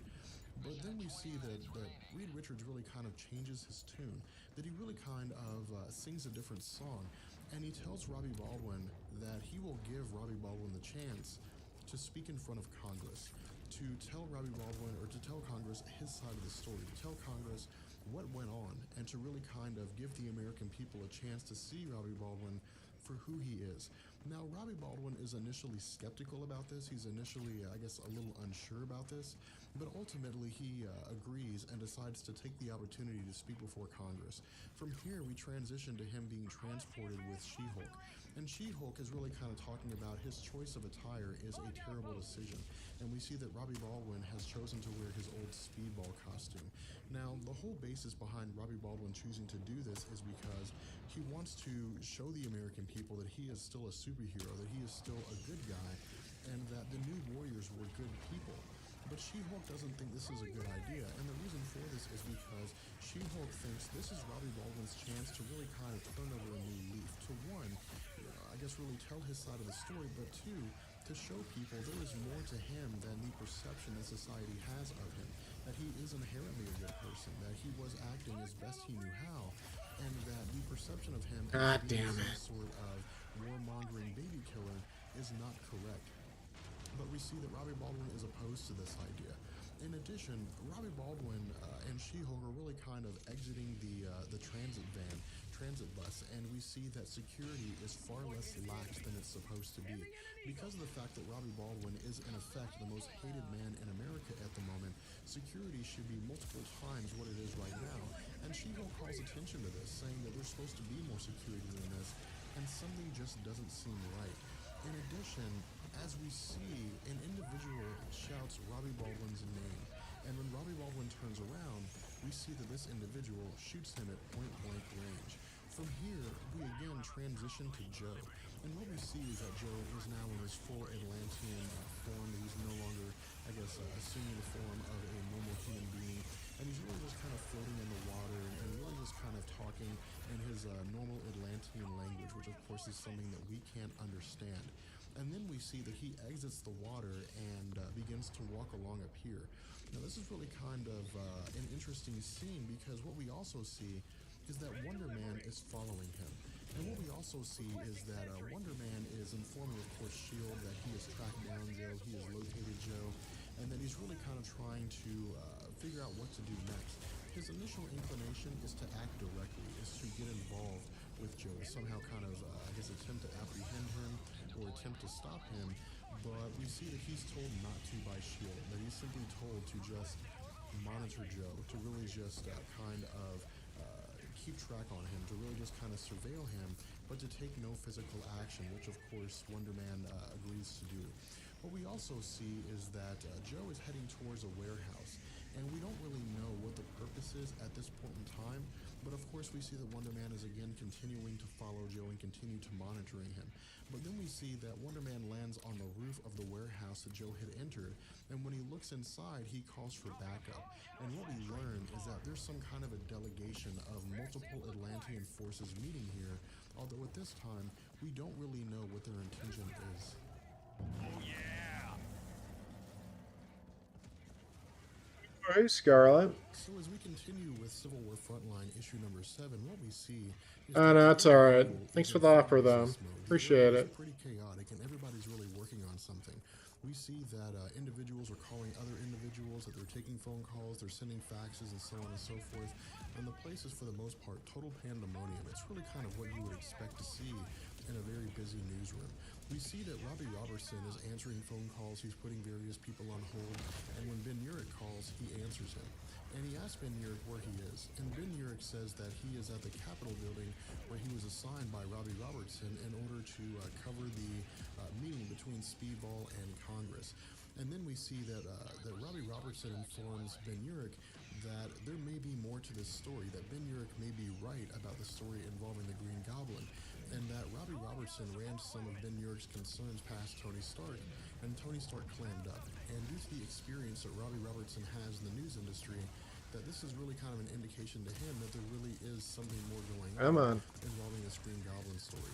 We see that Robbie Robertson is really trying to figure out where Ben Urich is amongst all the chaos and amidst all the news media at the Capitol building. And Ben Urich, of course, points himself out and lets Robbie Robertson know where he's at. And then we see that Speedball and She-Hulk arrive. We then, of course, see from the perspective of Ben Urich that, again, this individual calls out the name of Speedball and that he shoots it at point-blank range. And we see that Ben Urich really tells Robbie Robertson that he was not the one that shot him, that he's not the one responsible for this. Now, from here, we switch to Sally Floyd. And what we see with Sally Floyd is that she is still being held in an undisclosed location. And I see. This situation is really kind of unique here.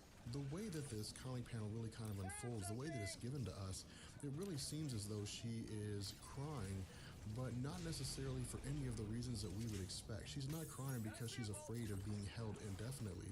She's not crying because of the whole Civil War human registration. Don't do this to me. She may or may not be released on bail. She's crying because she's an There we alcoholic go. and she needs some alcohol. From here, we see that an individual named Congressman Sykes enters her holding cell. And Sometimes those Sykes things is just kind of an fling me interesting up in the middle of character in nowhere. Marvel Comics. Congressman Sykes really kind of, I guess, rose to prominence in Marvel Comics. I'm just not interested in any art, man. Especially regarding his Sorry. stance on mutant registration. And he's really kind of, I guess, maybe expanded his stance on mutant registration to the Superhuman Registration Act. And of course, he is pro-registration. And he's an individual that Sally Floyd has really had qualms with for quite some time. They've really bumped heads quite a bit, especially when it came to his initial stance on mutant registration. We see that he hands her an envelope but tells her not to open it until he tells her to actually, I guess, open it. And he says that when she does look at the contents, that she may very well rethink her position, as she's really kind of taken this stance and really kind of made it, I guess, outright that she doesn't like Congressman Sykes at all. From here, we see that the two of them kind of begin to converse a little more. And Congressman Sykes says that he is very similar to Sally Floyd, that the two of them are both patriots, the two of them are both doing what they think is best for the United States, that they're doing what they think is the right thing to do. Congressman Sykes says that he believes the Registration Act is fair, and that it's the best and brightest hope for the country to maintain the element of superheroes, with superheroes being held responsible for their actions, rather than really kind of turning a blind eye to what's perceived to be vigilantes in costume. In addition, we see that Congressman Sykes says he's going to get Sally Floyd out of being held, that he is going to allow her to be released. And when she asks why he would do this, he says because he understands that if there is any one thing that the two of them hold to be the most valuable thing, it's the Constitution. He talks about how when he was younger, he had served 3 tours in Vietnam, about how he had been injured in the line of duty, how he was a prisoner of war, and that he and some of his friends, some of whom were killed, had suffered and had really kind of endured this fate in order to ensure that people in the United States were able to maintain their right to free speech, that the members of the press were able to maintain their right to remain free from Got those samples for as him. they attempted to report information the best way they knew how. And that if there was any one thing that the two of them agreed on, that it's that one concept, that one aspect, that they hold the Constitution in the highest regard. We see that Sally Floyd really kind of believes this is a ruse, and she calls him out by claiming that this is a trick. We then see that Congressman Sykes tells her she can open the envelope, and when when she does, the envelope reads, "You will accuse me of trying to trick you," at which point he replies to her and says, "Who is more predictable, me as a congressman or you, considering that your answer was written on an envelope before you even opened it up?" And at that point, we see that Sally Floyd really kind of admits that she hates Congressman Sykes no more than she does right now, because he's absolutely right about her stance and her predictability and her outrage involving the superhuman registration movement. Now, what we also see is kind of a transition to Osborne Industries in New Jersey, and we see that Norman Osborn is meeting with some individual that we really can't see. We don't know who they are. This individual is really kind of cloaked in shadow, and this individual is providing Norman Osborn with a means to suppress the nanobots in his body. And if you recall, when Tony Stark and Reed Richards and Hank Pym began the process of enlisting the aid of supervillains to help round up superheroes who refuse to register, they installed in their bodies nanobots. And the nanobots would be a means of control. If these individuals chose to go rogue, or if they chose to simply not follow the instructions that were given to them, then the nanobots would initiate an electric shock, render the person unconscious, and they would then be collected by S.H.I.E.L.D. And this kind of substance that's being given to Norman Osborn is going to override that. It's going to take away the ability for the nanobots to effectively do their job, which will really kind of allow him to go rogue and to do his own thing and to really kind of operate outside of the parameters that have been specified for him by S.H.I.E.L.D.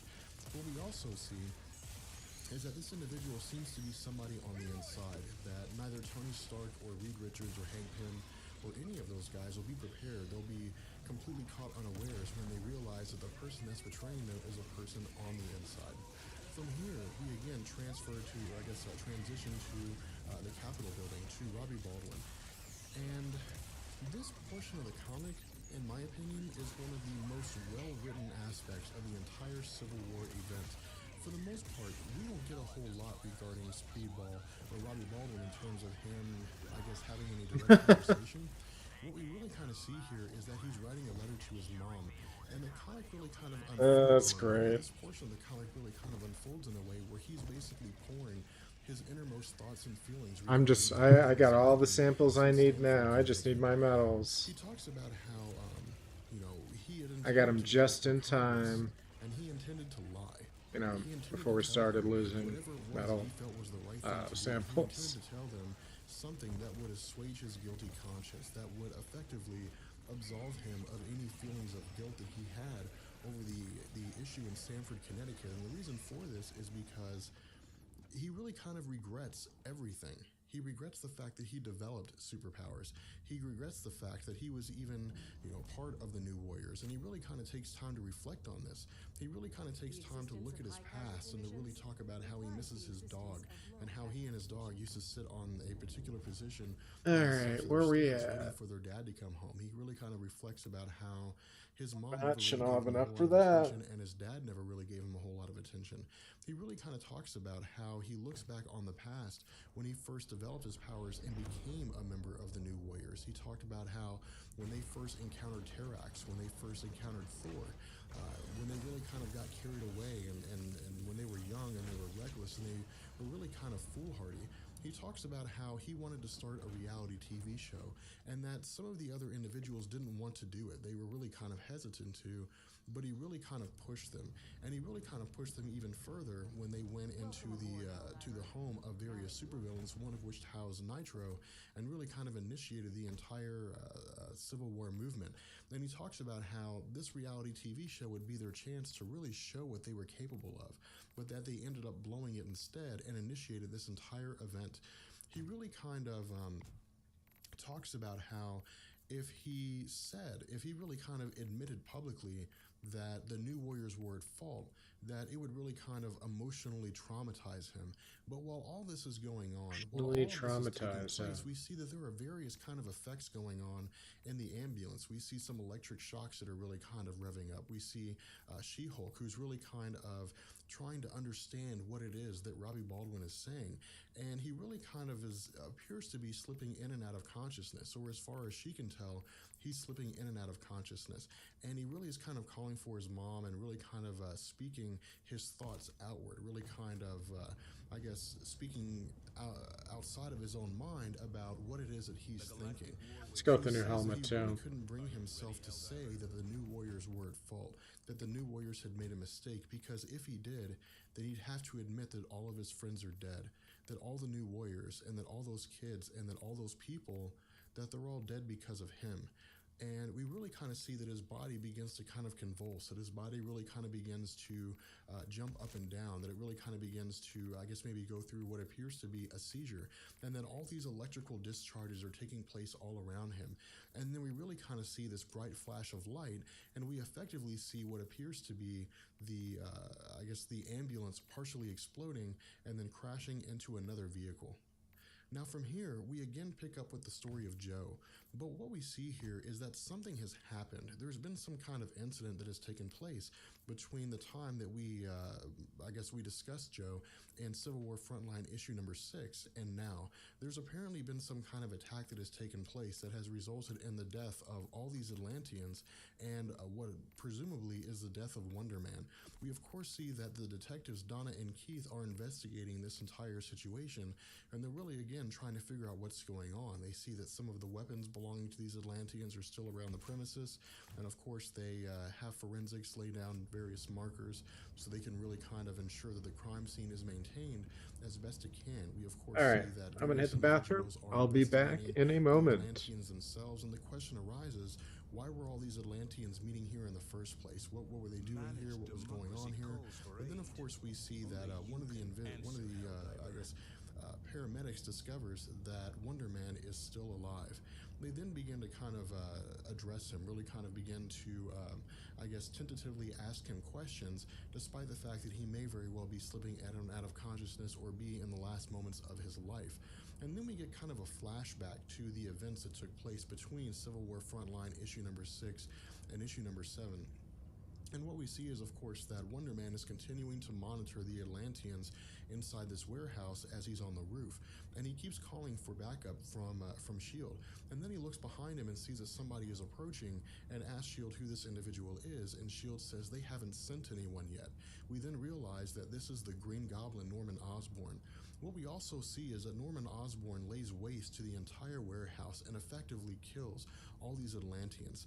Now, this is a very, very important thing, and the reason why is because we will see in later instances of Civil War Frontline that this causes a huge ramification, but that this also ties into the very ending of the Civil War series and why the entire Civil War series happened in the first place. What we also see is that Wonder Man is of course injured alongside the Atlanteans that are killed, and this really kind of brings us back to when the detectives first found him alongside these dead Atlanteans in the first place. Now, the actions of Norman Osborn here is something that I would like you to again kind of pay attention, because it seems very uncharacteristic. For the most part, while Norman Osborn can sometimes be considered an insane individual, even when he's not the Green Goblin, the Green Goblin still has his own kind of agenda. He really kind of does his own thing. And it's very rare that we would ever see the Green Goblin arbitrarily attack Atlanteans, knowing what the ramifications for this could possibly be. And so again, this is something I would like for you to keep in the back of your head, because this will become very important later on. From here, we again see that Keith and Donna are really kind of discussing this situation. They're really kind of talking about what's going on. And Keith says this doesn't really make any sense, that this really could not have been done by Norman Osborn, because Norman Osborn is supposed to be in jail. And so the question is, if Norman Osborn is not in jail, who let him out?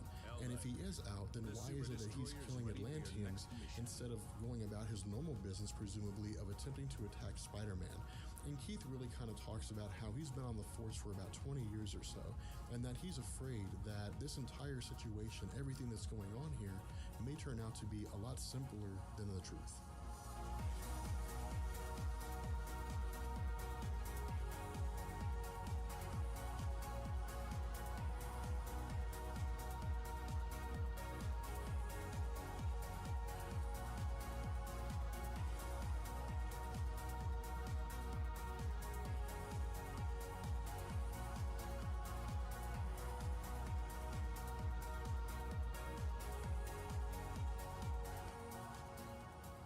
So picking up with Civil War Frontline issue number 8, what we see is that where previously the involvement of Norman Osborn in this whole Atlantean incident seemed to really kind of be mysterious, seemed to really kind of be these disheveled and fragmented pieces of a puzzle, we begin to see that this puzzle really kind of begins to come together, and that we're slowly piecing together what's going on here. What we see is that Ben Urich is meeting with a friend of his named Danny, and Danny is part of the NYPD, and he's part of the costume division, meaning that his job is to essentially investigate crimes that have taken place where unregistered superheroes have been involved, and then report his findings to his superiors, who in turn may hand this information over to S.H.I.E.L.D. And what we really kind of see going on is that, of course, he's more or less kind of tipped Ben Urich off and is kind of taking Ben Urich along the crime scene that's being investigated, where we had previously seen the death of multiple Atlanteans and the injuries that were sustained by Wonder Man. And what we see going on here is that Danny's really talking to Ben Urich about how things just don't add up. Some things just don't make sense. That for right now, the story is being issued as a warehouse fire. But Danny says that there's no way that this is a warehouse fire, that it's definitely not the case. And that S.H.I.E.L.D., or I'm sorry, the NYPD for the most part, really has no idea what it was. For the most part, S.H.I.E.L.D. is kind of involved here in the sense that they're trying to get jurisdiction over this area. All right. But because of the fact that it happened in New York, and because this is under the jurisdiction of the NYPD, it's really kind of a power struggle. The S.H.I.E.L.D. is really kind of going to the district attorney's office to attempt to gain jurisdiction over this area, but for the time being, it belongs to the NYPD. What we also see is that the two of them are talking. Ben Urich asked Danny to kind of take him through what's going on here, to really kind of take him through what's being seen. And Danny says that, as best they can tell, it was some kind of a terrorist cell, but that all the people that were killed here were verified to be Atlanteans, and that the orange markers that are placed throughout this area indicate weapons of an unknown nature, but that they had passed the information off to one of their weapon analysis people, and they had determined that these were Atlantean weapons of some kind, although they don't really know who it is that really kind of set this up, and they're not exactly sure why they were here in the first place. In addition, the question that Ben Urich asks is, who would have the desire and the resources to pull off something like this? Who would go out of their way to attack effectively what amounts to a delegation of Atlanteans with ambiguous motives and then try to cover it up as a warehouse fire? And then we see that Danny says that he's heard a rumor. Now, Ben Urich is a little frustrated here. He's really kind of asking Danny to spill the beans, but Danny says that he said a little bit too much. And then the two of them kind of engage in a cat and mouse game of sorts, where Danny says that he can give Ben the information, but Danny wants to know what Ben has to offer in return. But Ben really just kind of says, give me the information, and Danny acquiesces. Danny says that according to his contacts, Vanessa, a woman that we don't know who was a dispatcher the night that the event happened, heard multiple transmissions over the radios from S.H.I.E.L.D., and that the indication or the information that's been gained is that this individual that caused all this pandemonium was the Green Goblin. And Ben Urich again asked this question, why would Norman Osborn do this? Why would Norman Osborn go out of his way and attack Atlanteans? It really just didn't make any sense. Danny indicates that he really kind of has a more juicy bit of information that will really kind of answer this question, but says that this time he really wants something in return. From here, we kind of switch over to Sally Floyd, and we learn that in order for Ben Urich to gain the information that Danny had, that Ben Urich set up Sally on a blind date with Danny. But Sally's a little skeptical about this. She's not necessarily upset. Ben really kind of tells her that Danny's a really cool guy and that she'll enjoy the experience, and so she agrees and hangs up the phone. From here, we pick up with Sally Floyd, and what we see is that Sally Floyd is meeting with some unsavory individuals, but for the most part, they really kind of exist as contacts for her whenever she's trying to gain information on what's going on as far as some underground activities, and is able to kind of get an upper hand on authorities because she's able to gain information they would just not normally be able to gain themselves. She's meeting with two individuals named Jerry and Doug, and as the two of them are kind of progressing, they're really kind of getting caught up on each other. They're really kind of getting caught up on what's been going on, and of course, she really has some lighthearted, flirtatious conversation with both Jerry and Doug. And then we see that she's introduced to a man named Stevie. And Stevie is really kind of a disheveled, sort of homeless guy that we really don't know anything about. But of course, Doug really kind of vouches for him and says that he's known Stevie for several years, and that Stevie has some information that Sally Floyd may find interesting. Sally Floyd, of course, asks Stevie about it, and Stevie says that he was out by the docks, and he saw a few individuals throw a body into the river, and then heard some sort of hushed conversation between the two of them. And they had mentioned things like an interaction between Sally Floyd and supposedly a man named Nick Fury. Now, this really kind of course, catches the attention of Sally Floyd, because to her knowledge, Nick Fury's missing. No one really knows where he is. And so it would really kind of catch her by surprise, or really kind of be interesting if Nick Fury had somehow gone out of her way, or gone out of his way, to speak Holy fuck, directly just with pick Sally something. Floyd, and to kind of give her an indication that, of course, she's being followed, and that there is not necessarily as much to this story as she believes is actually going on. We of course see that Stevie agrees to. Oh god, everything's gotta be a struggle. He heard these conversations and saw the body being thrown in the water, but says he will only do it if she is willing to give him $50 and pay for the wings that he's just eaten. We see that she of course asks Doug whether or not this is something that's worth going through, and Doug says again that he can vouch for Stevie, that he's known Stevie for a few years, and that he's a trustworthy source. So Sally says that she'll agree only under the condition that it's $30 and she'll pay for the wings. We see that we switch back to Ben Urich and Danny. And as the two of them are kind of talking, of course, Danny's asking questions about Sally Floyd. He's really kind of interested in the woman that he's presumably going to go on a blind date with. And then we switch back to the more pressing topic, which is the information that Danny has regarding the involvement of Norman Osborn and why it is that he would have attacked Atlanteans.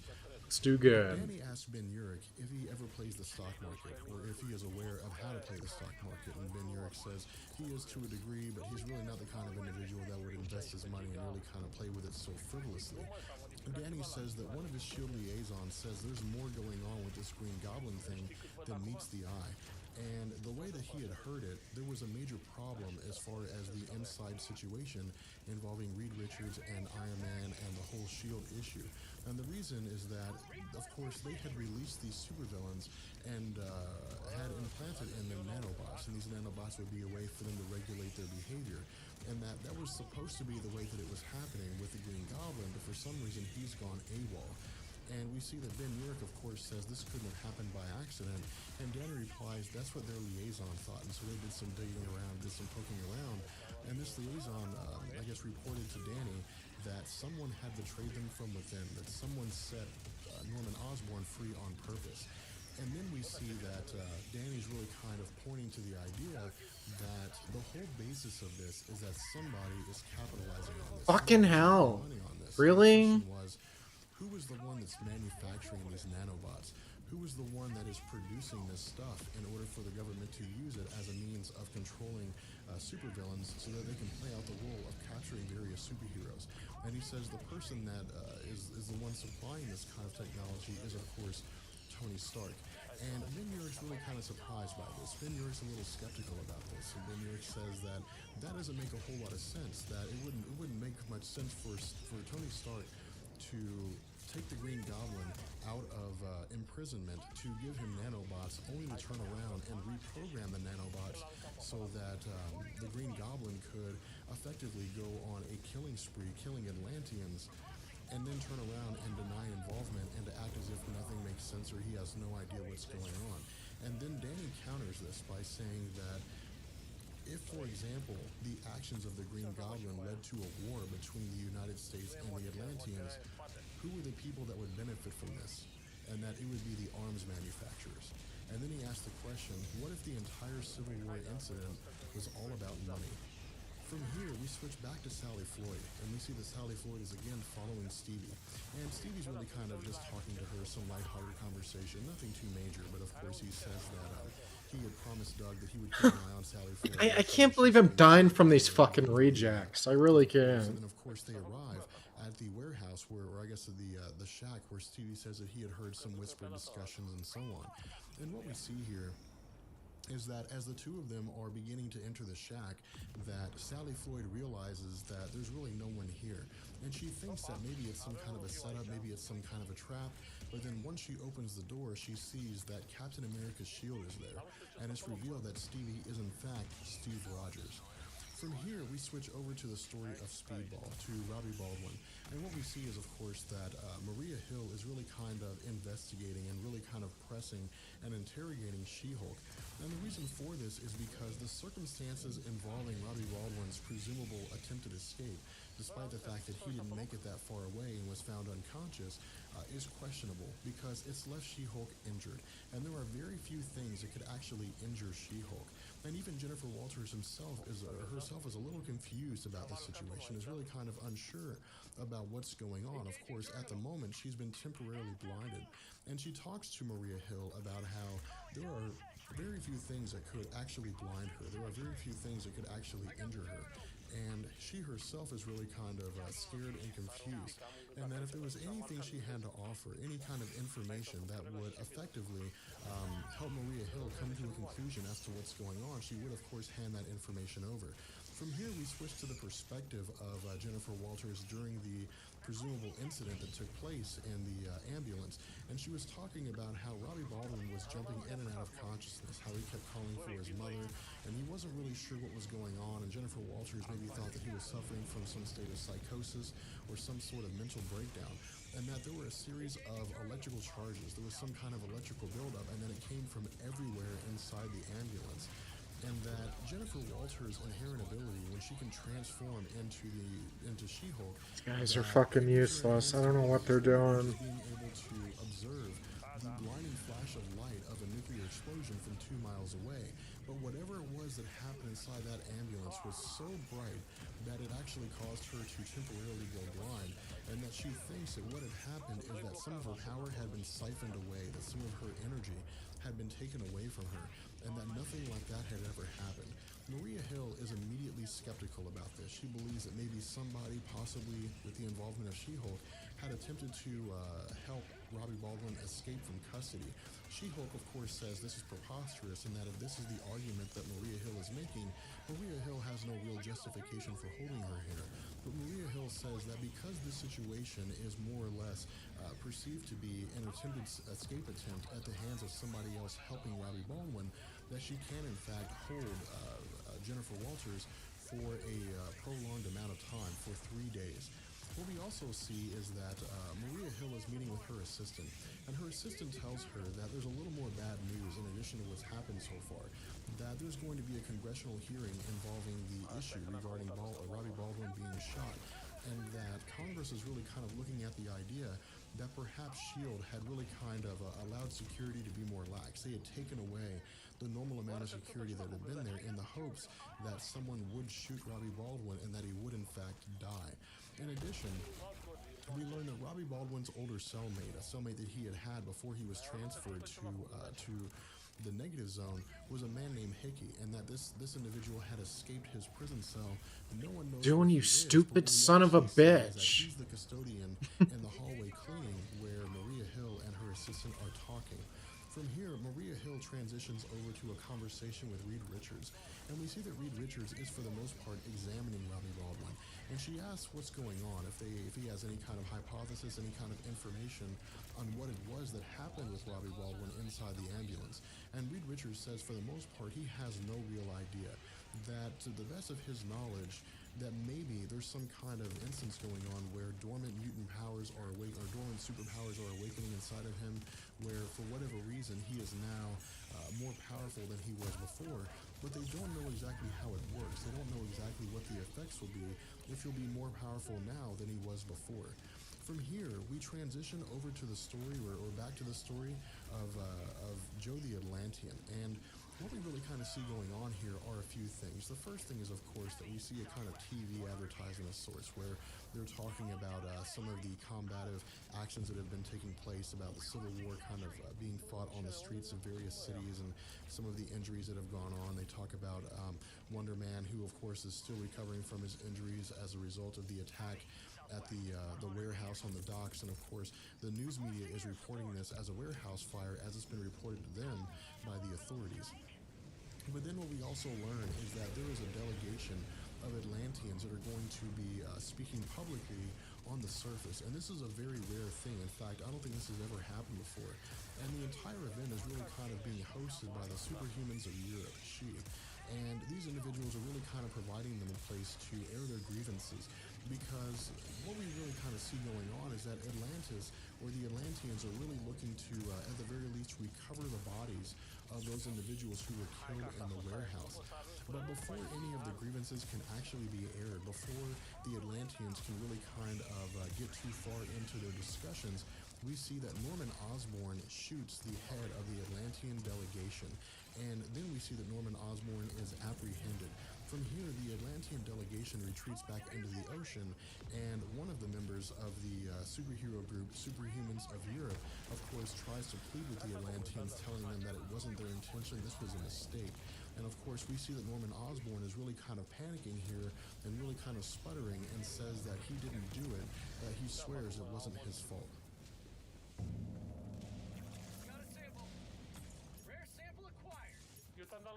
So as the Civil War event begins to wind down to a close, we pick up with Civil War Frontline issue number 9, and what we see here is that Sally Floyd is being granted an interview by Captain America. And this is not something that we've seen yet. Since the very beginning of Civil War, since Captain America was able to overpower the SHIELD forces led by Maria Hill and go underground, we have not seen an instance where Captain America has really kind of publicly spoken out about his stance regarding the Civil War registration or his position as the leader of the underground movement. And what we see here is that as the interview kind of progresses, that Sally Floyd is very disheartened by what she's hearing, because what she's hearing is really kind of the opposite of what you would expect to hear from Captain America. And what I would like you guys to do is pay very close attention to the things that he is saying, because these will become particularly important as we get to the end of Civil War and the final confrontation between the forces Really super of cool, Captain and you can't get America out quick and enough. the forces of Tony Stark. And so what we see here is that Sally Floyd begins by asking him what it is that he's trying to convey, what it is that he's trying to say, and what it was that happened that caused him to turn against S.H.I.E.L.D. We see that Captain America replies by saying that he didn't turn against S.H.I.E.L.D., that he asked for time to review this policy, to review the Superhuman Registration Act before it went into implementation, but that they didn't give him time to, that cooler heads really kind of needed to prevail here, that people really kind of needed to take some time to really kind of calm down after the events of Stamford, Connecticut, and not rush into a kind of foolhardy move.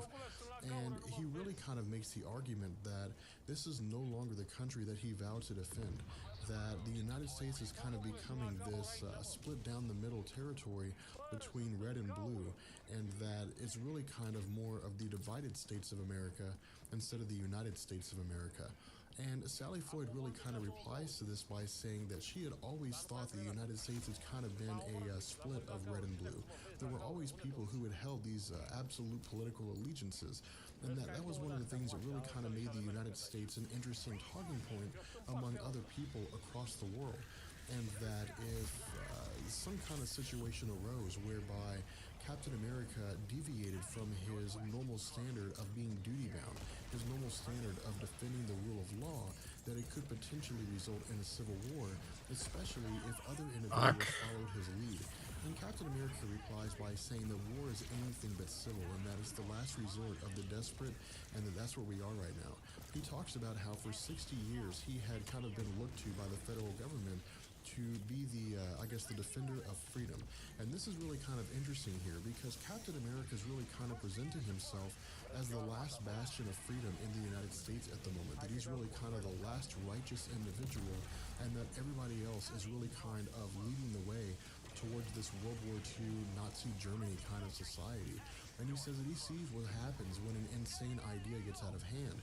He talks about the kind of things that he saw during World War II and how Adolf Hitler was able to assuage the minds of individuals towards an insane cause, and he was able to somehow rally all these individuals towards persecuting millions of individuals under a single ideology. And then we see that it's just one bad idea. He really says that just one bad idea can really cause things to spiral down into this horrible place that nobody had really envisioned anybody, that the nation itself actually going into. Sally Floyd is really kind of not necessarily buying that. She tells Captain America that she really kind of wants to be spared these comparisons between Nazi Germany, and that she's really not buying into this kind of propaganda that he's spilling. She says that if he recalls correctly, that a lot of the German soldiers who fought during World War II were simply just soldiers following orders, and that the patriots, they were in effect patriots fighting for the wrong cause.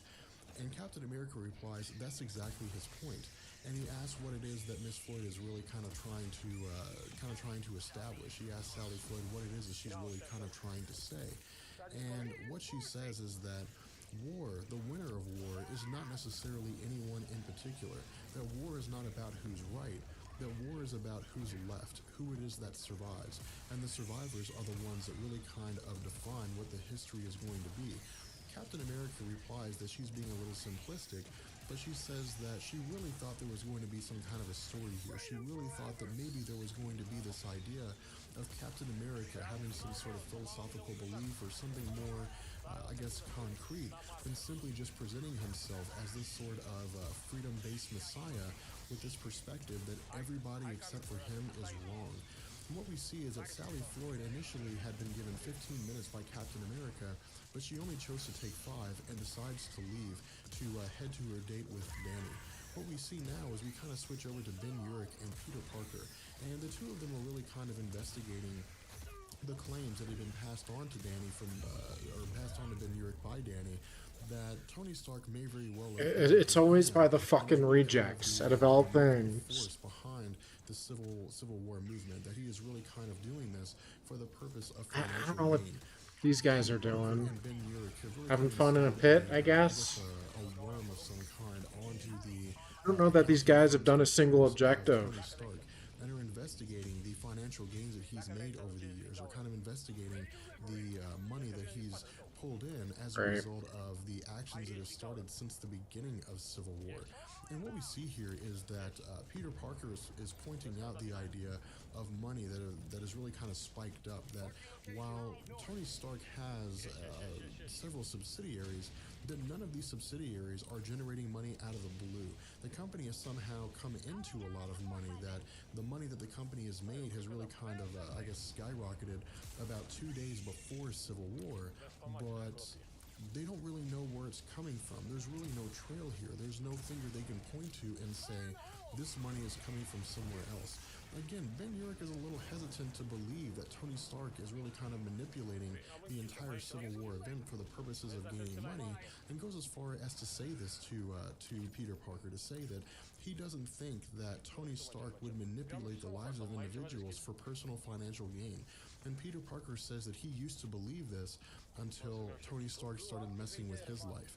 From here, we transition over to the Avengers Tower, and what we see is that Reed Richards and Radioactive Man are investigating the nanobots in the bloodstream of Norman Osborn, and they see that these nanobots have been reprogrammed, that something is entirely different.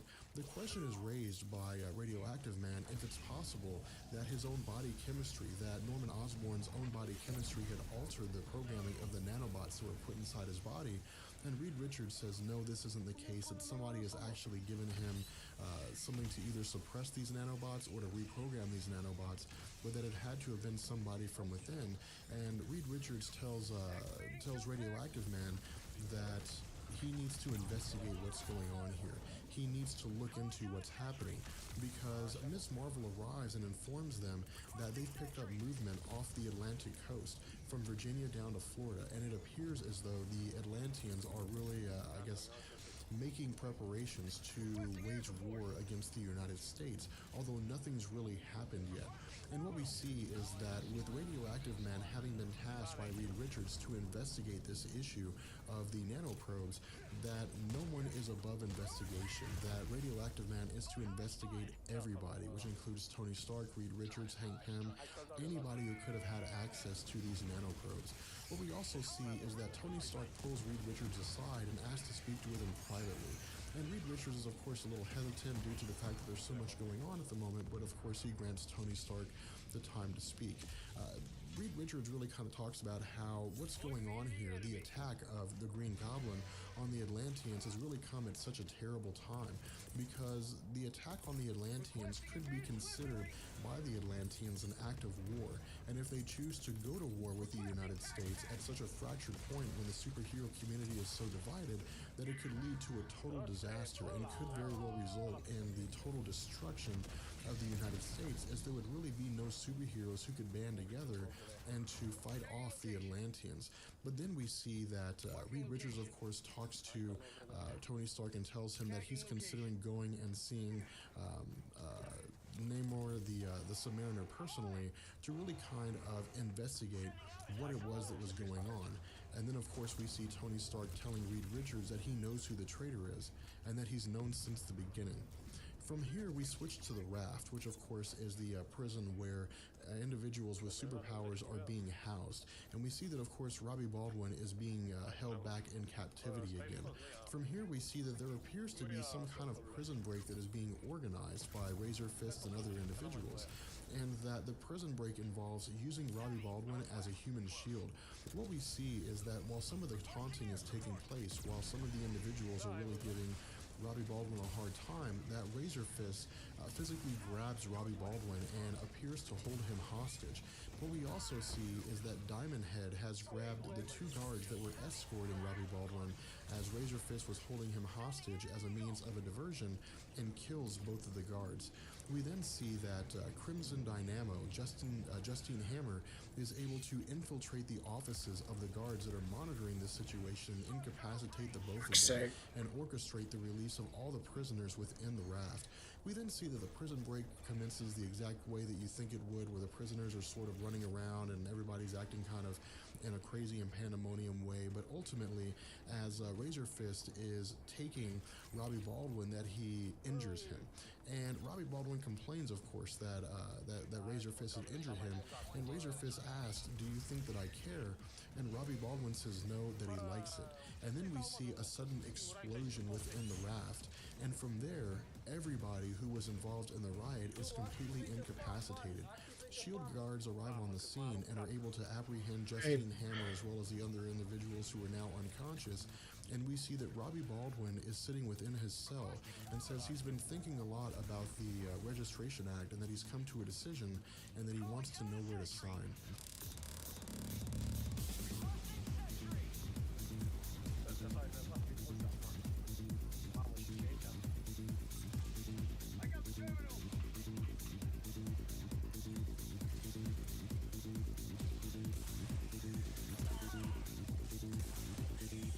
So as we continue on with our discussions on the Civil War tie-ins, we of course pick up with Wolverine with Volume 3, issue number 46. And of course, in issue number 45, we had talked about how Nitro had been handed over to Namor the Submariner and the Atlanteans in order for them to exact their retribution against him for the death of Namorita. But what Namor the Submariner has also done is given Wolverine the information that he was looking for. He of course tells Wolverine that Damage Control Incorporated were the ones that had given Nitro the mutant growth hormone that was used to allow him to inflict so much damage in Stamford, Connecticut. And Wolverine's also informed that the CEO of the company is a man named Walter Delkin. And so what Wolverine does is he goes to the headquarters of Damage Control Incorporated and asks to see Walter. Now Wolverine is taken to I guess the main office of the building, but he's not actually meeting with Walter Delkin in this instance. Instead, he meets with a woman named Anne-Marie Hogue. And Anne-Marie says that she's the president of the company. And what this means is that Damage Control Incorporated, or the subsidiary of Damage Control Incorporated, in which she's in charge of, is the company she has control of. But because Walter Delkin owns that company along with a multitude of others, Walter Delkin is the CEO. And so again, he is the top authority here. Anne-Marie tells Wolverine that he has about 5 minutes to explain why it is that he's here. And what Wolverine does is he shows her the mutant growth hormone that he had taken from Nitro. And what Wolverine tells Anne-Marie is that, of course, he had taken this from Nitro, which is, I guess, a drug of sorts that gives normal humans abilities and enhances the abilities of those that already have them. And he says that this was given to Nitro in order for Nitro to, I guess, use his power to cause a massive amount of damage and to start the entire situation that led to the Superhuman Registration Act in the first place. But what this seems interesting here, what makes this kind of a surprise, is that Anne-Marie seems as though she didn't know this. It seems as though she had no idea this was actually taking place. And in fact, she goes as far as to explain to Wolverine that the recession had hit her company very hard. And so Walter Delkin and his investors had bought the controlling stake of her company. And so while she is the president of the company, she's more or less a figurehead here. And that all the power rests in the hands of Walter Delkin. And that Walter Delkin had eventually made his way into the position of CEO. But before she's able to explain too much further, we see that Walter Delkin joins both her and Wolverine. And what Walter Delkin tells her is to stop talking, and that Wolverine needs to get out of here. But again, Wolverine refuses to leave. Wolverine doesn't go. Of course, his intention here is to perhaps maybe exact some kind of revenge on Walter Delkin. Now, what Walter Delkin tells Wolverine is that S.H.I.E.L.D.'s response time for a 911 call is 3 minutes, and that he had called 3.5 minutes ago. And so again, Wolverine talks about how the idea here is to initially leave, but it seems as though he has an ulterior motive here. Maybe there's some kind of a plan that he had that we're not entirely aware of. But what we learn is that Wolverine, as he was going through the company, or I guess going through the building, had installed some kind of a data transmitter, a device that would allow him to capture various forms of information.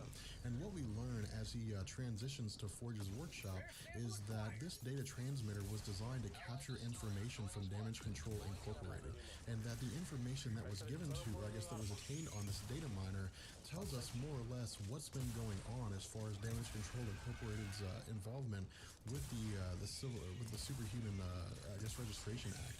And what we learn here is that Damage Control Incorporated have been given a contract by the federal government for the purpose of cleaning up after superheroes and villains whenever it was that they engaged in conflicts.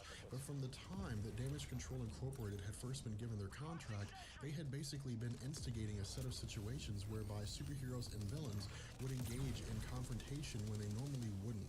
And so for Damage Control Incorporated, the passage of the Superhuman Registration Act was a goldmine. It meant that they would be the ones who would be given the contract for cleaning up after superheroes.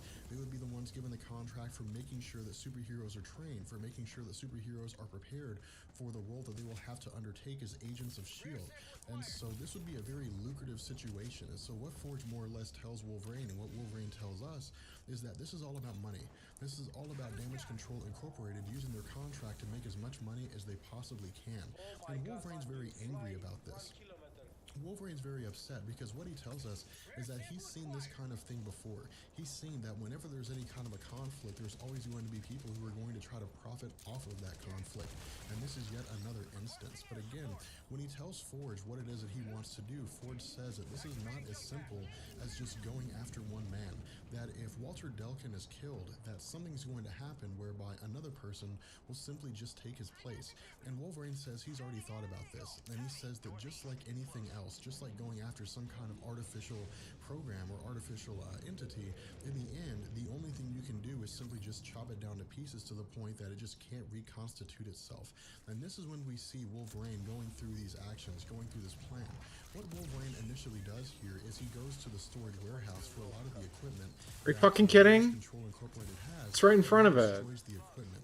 What he also does is he travels to a bank in Grand Cayman, and what he does with this bank is he effectively forces them to surrender their, assets in terms of what Damage Control Incorporated is holding overseas. Again, this may very well be an instance of Damage Control Incorporated using tax shelters in order to avoid taxation. But again, the head of the bank tells Wolverine that this is not a very simple thing. That even if Wolverine is able to take away the funds that Damage Control Incorporated has, that those funds are insured. And welcome to hell. It's not going to make any difference. That the money is going to be given back to Damage Control Incorporated, and they're going to continue about their business. But what we see these guys are not great. Is a successful but I think we're going to get through it. Damage Control Yeah. Incorporated has You got one more objective to go. That he goes after their, You have a good nap there, Swiss Bravo? Haven Mutual Fund. He goes after the insurance company that is insuring the I've been money having that a Damage good Control yell at the Incorporated TV. has set aside. Now from here, we switch back to the headquarters of Damage Control Incorporated with Walter Delkin. And Walter Delkin is, of course, talking to one of his aides, and his aide is saying that, again, another one of their assets has been attacked. Another one of their assets is liquidating all of the holdings of Damage Control Incorporated stock, which is, in effect, driving down the value of the company, which, of course, will result in the existing investors pulling out, and most likely the company resulting in having to go bankrupt. But of course, what we see Walter Delkin doing is organizing a situation, organizing a set of circumstances whereby they can force whoever this individual is that is sabotaging their assets into a trap. And of course, again, at this time, they don't know that it's Wolverine. Now from here, what we learn is that Walter Delkin, by a mishmash of using, I guess, public relations as well as finance, more or less goes public in saying that they have purchased a building for a new headquarters. And this, as we learn, is actually a trap that's been set up by Walter Delkin. Are you alive? Wolverine buys into the bait, and when he arrives at the building, he's immediately ambushed by several individuals using Stark Tech that are, I guess, attempting to eliminate Wolverine. But what we also learn with this story is that in addition to the armor and technology that they also have weapons on their arms that are composed of adamantium, which is, of course, as Wolverine explains it to us, the only thing that can cut through adamantium, similar to how a diamond can only cut another diamond. And so as Wolverine is going against these foes, one of the individuals uses the blade on the top of his hand to begin the process of severing Wolverine's head off, which of course is where this particular comic comes to an end. Now from here, we pick up with Wolverine Volume 3, issue number 47.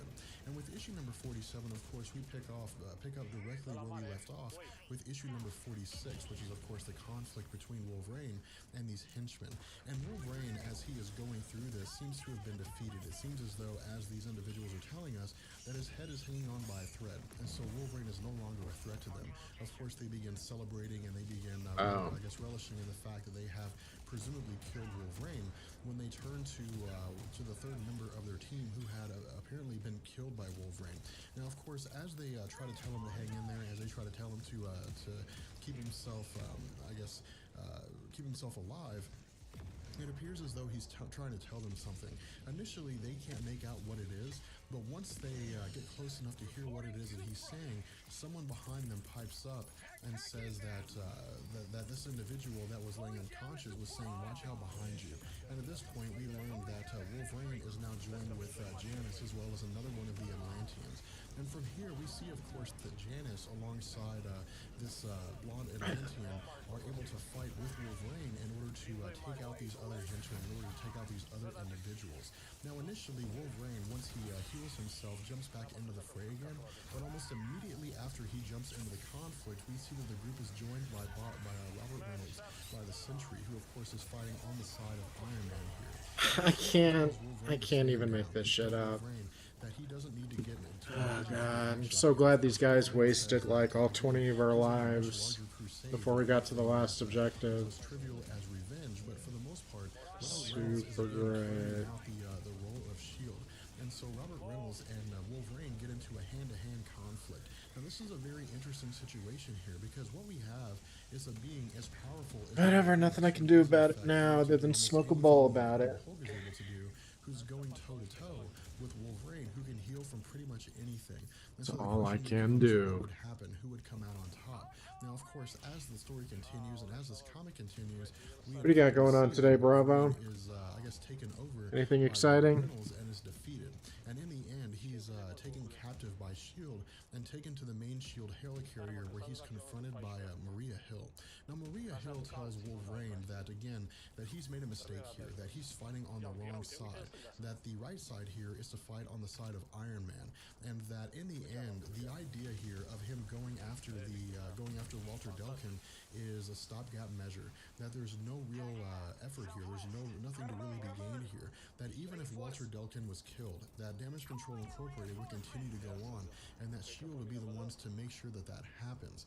In addition, we also see her, I guess, maybe egging on Wolverine a little bit, almost mocking him, telling him that, again, there's nowhere for him to go, that the entire situation here has been set up in such a way to where he is at the behest of S.H.I.E.L.D. But Wolverine confronts this. Wolverine says that he's going to slice through the shackles that have been placed on his arms. He's in turn going to take Maria Hill's sidearm and that he's going to escape. And Maria Hill says that this is not going to happen. And the reason is because the collar that he has around his neck keeps him from being able to use his powers. And Wolverine responds by telling her that this is the mistake that everybody makes. And when she asks him what it is, he says the mistake is assuming that his claws are a superpower. At this point, Wolverine's claws break loose out of the shackles, and he's able to escape his binds, and then takes Maria Hill hostage, as well as takes her gun. And so what he does is simply blow a hole in one of the windows and then jump out. And so from here, we of course see that as God, Wolverine's Wolverine's making his way to badass. the bottom, that he is landing in New York City proper. Love At me this some point, we Wolverine. transition back to Damage Control Incorporated to Anne-Marie as well as Walter Delkin. And it seems as though Anne-Marie is confronting Walter Delkin and trying to find a way to force him out, to oust him as the CEO. Of course, she's citing the fact that the company's hemorrhaging money and that under the leadership of Walter Delkin, the company appears to be faring for the worse to the point that it's almost at the verge of bankruptcy.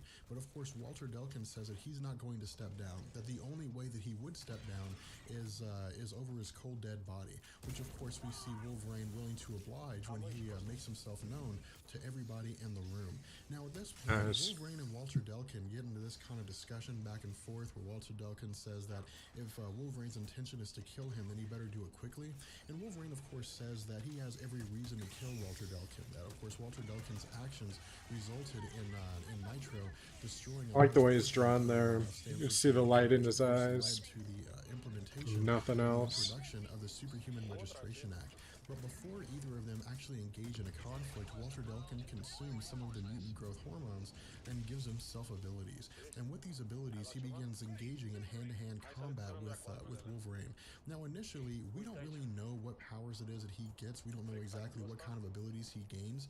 But it seems that for the most part, due to his ability to go toe-to-toe physically with Wolverine, that he gains some measure of enhanced strength, some kind of super strength. But again, on the streets of New York City, Walter Delkin and Wolverine begin going against one another. They begin fighting one another and engaging in hand-to-hand combat.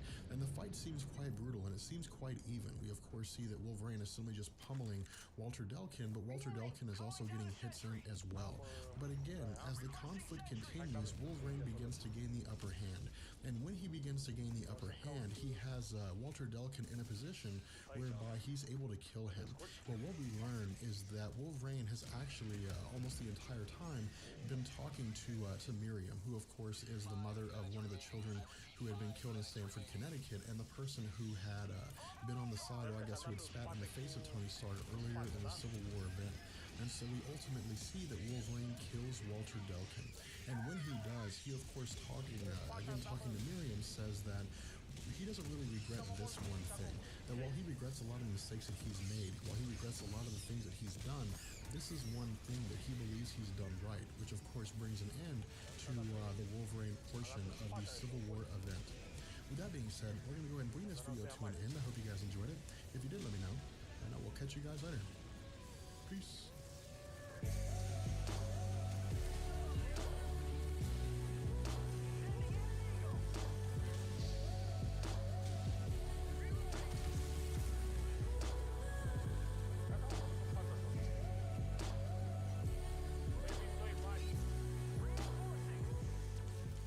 So as we pick up with Civil War Part 6, what we're going to find is this build-up, this lead-up to the finale of the Civil War event. Of course, we'll see that as this comic comes to a close, that we'll see that we're led to the very beginnings of this major confrontation between Captain America's side and Iron Man's side. But what we're also going to get is this explanation, a little bit of information in terms of how it was that this whole Civil War Superhuman Registration Act even started. That Congress didn't simply just arbitrarily say we should pass this bill, that there was a catalyst to passing this bill. There was someone who came along and said this bill should be passed or should be introduced to Congress so that it can pass. But what we see as we start this story is that we're at a SHIELD base in Arizona. And at this SHIELD base, we of course pick up with Hank Pym and Maria Hill. And what Hank Pym and Maria Hill are doing is analyzing these engineered superheroes, making sure that they're functioning the way that they were designed to do, to ensure that no further incidents like what happened with Thor take place. And what Hank Pym tells us here is that the superheroes, actions or the view of the superheroes has to be restored within the eyes of humanity, that people need to begin trusting superheroes again. And so having these superheroes, the ones who have been engineered, and to have them have fake identities to make them seem as though they're normal people will go towards allowing humanity to have its faith restored in superheroes. And that again, these are all going to be part of the big push. They're all going to be part of the 50-state initiative. And so again, with this story, this seems a little underhanded with regards to the actions of Hank Pym. Hank Pym and Maria Hill, of course, are basically telling us that they're going to trick humanity into believing that these engineered superheroes are actual people, and they're simply not going to tell humanity the truth. Now, whether or not this is something that will backfire is something we don't know at the moment, and again, it may never be explained to us. But as we continue with this story, we of course see that Hank Pym is called away by one of the SHIELD agents when he's informed that there's a problem with one of the superheroes that has been engineered. So of course we see that Hank Pym leaves Maria Hill to continue examining the superheroes that are currently functioning correctly. At this point, we transition to the Baxter building with Reed Richards as he's continuing his work, his reprogramming on the cyborg version of Thor.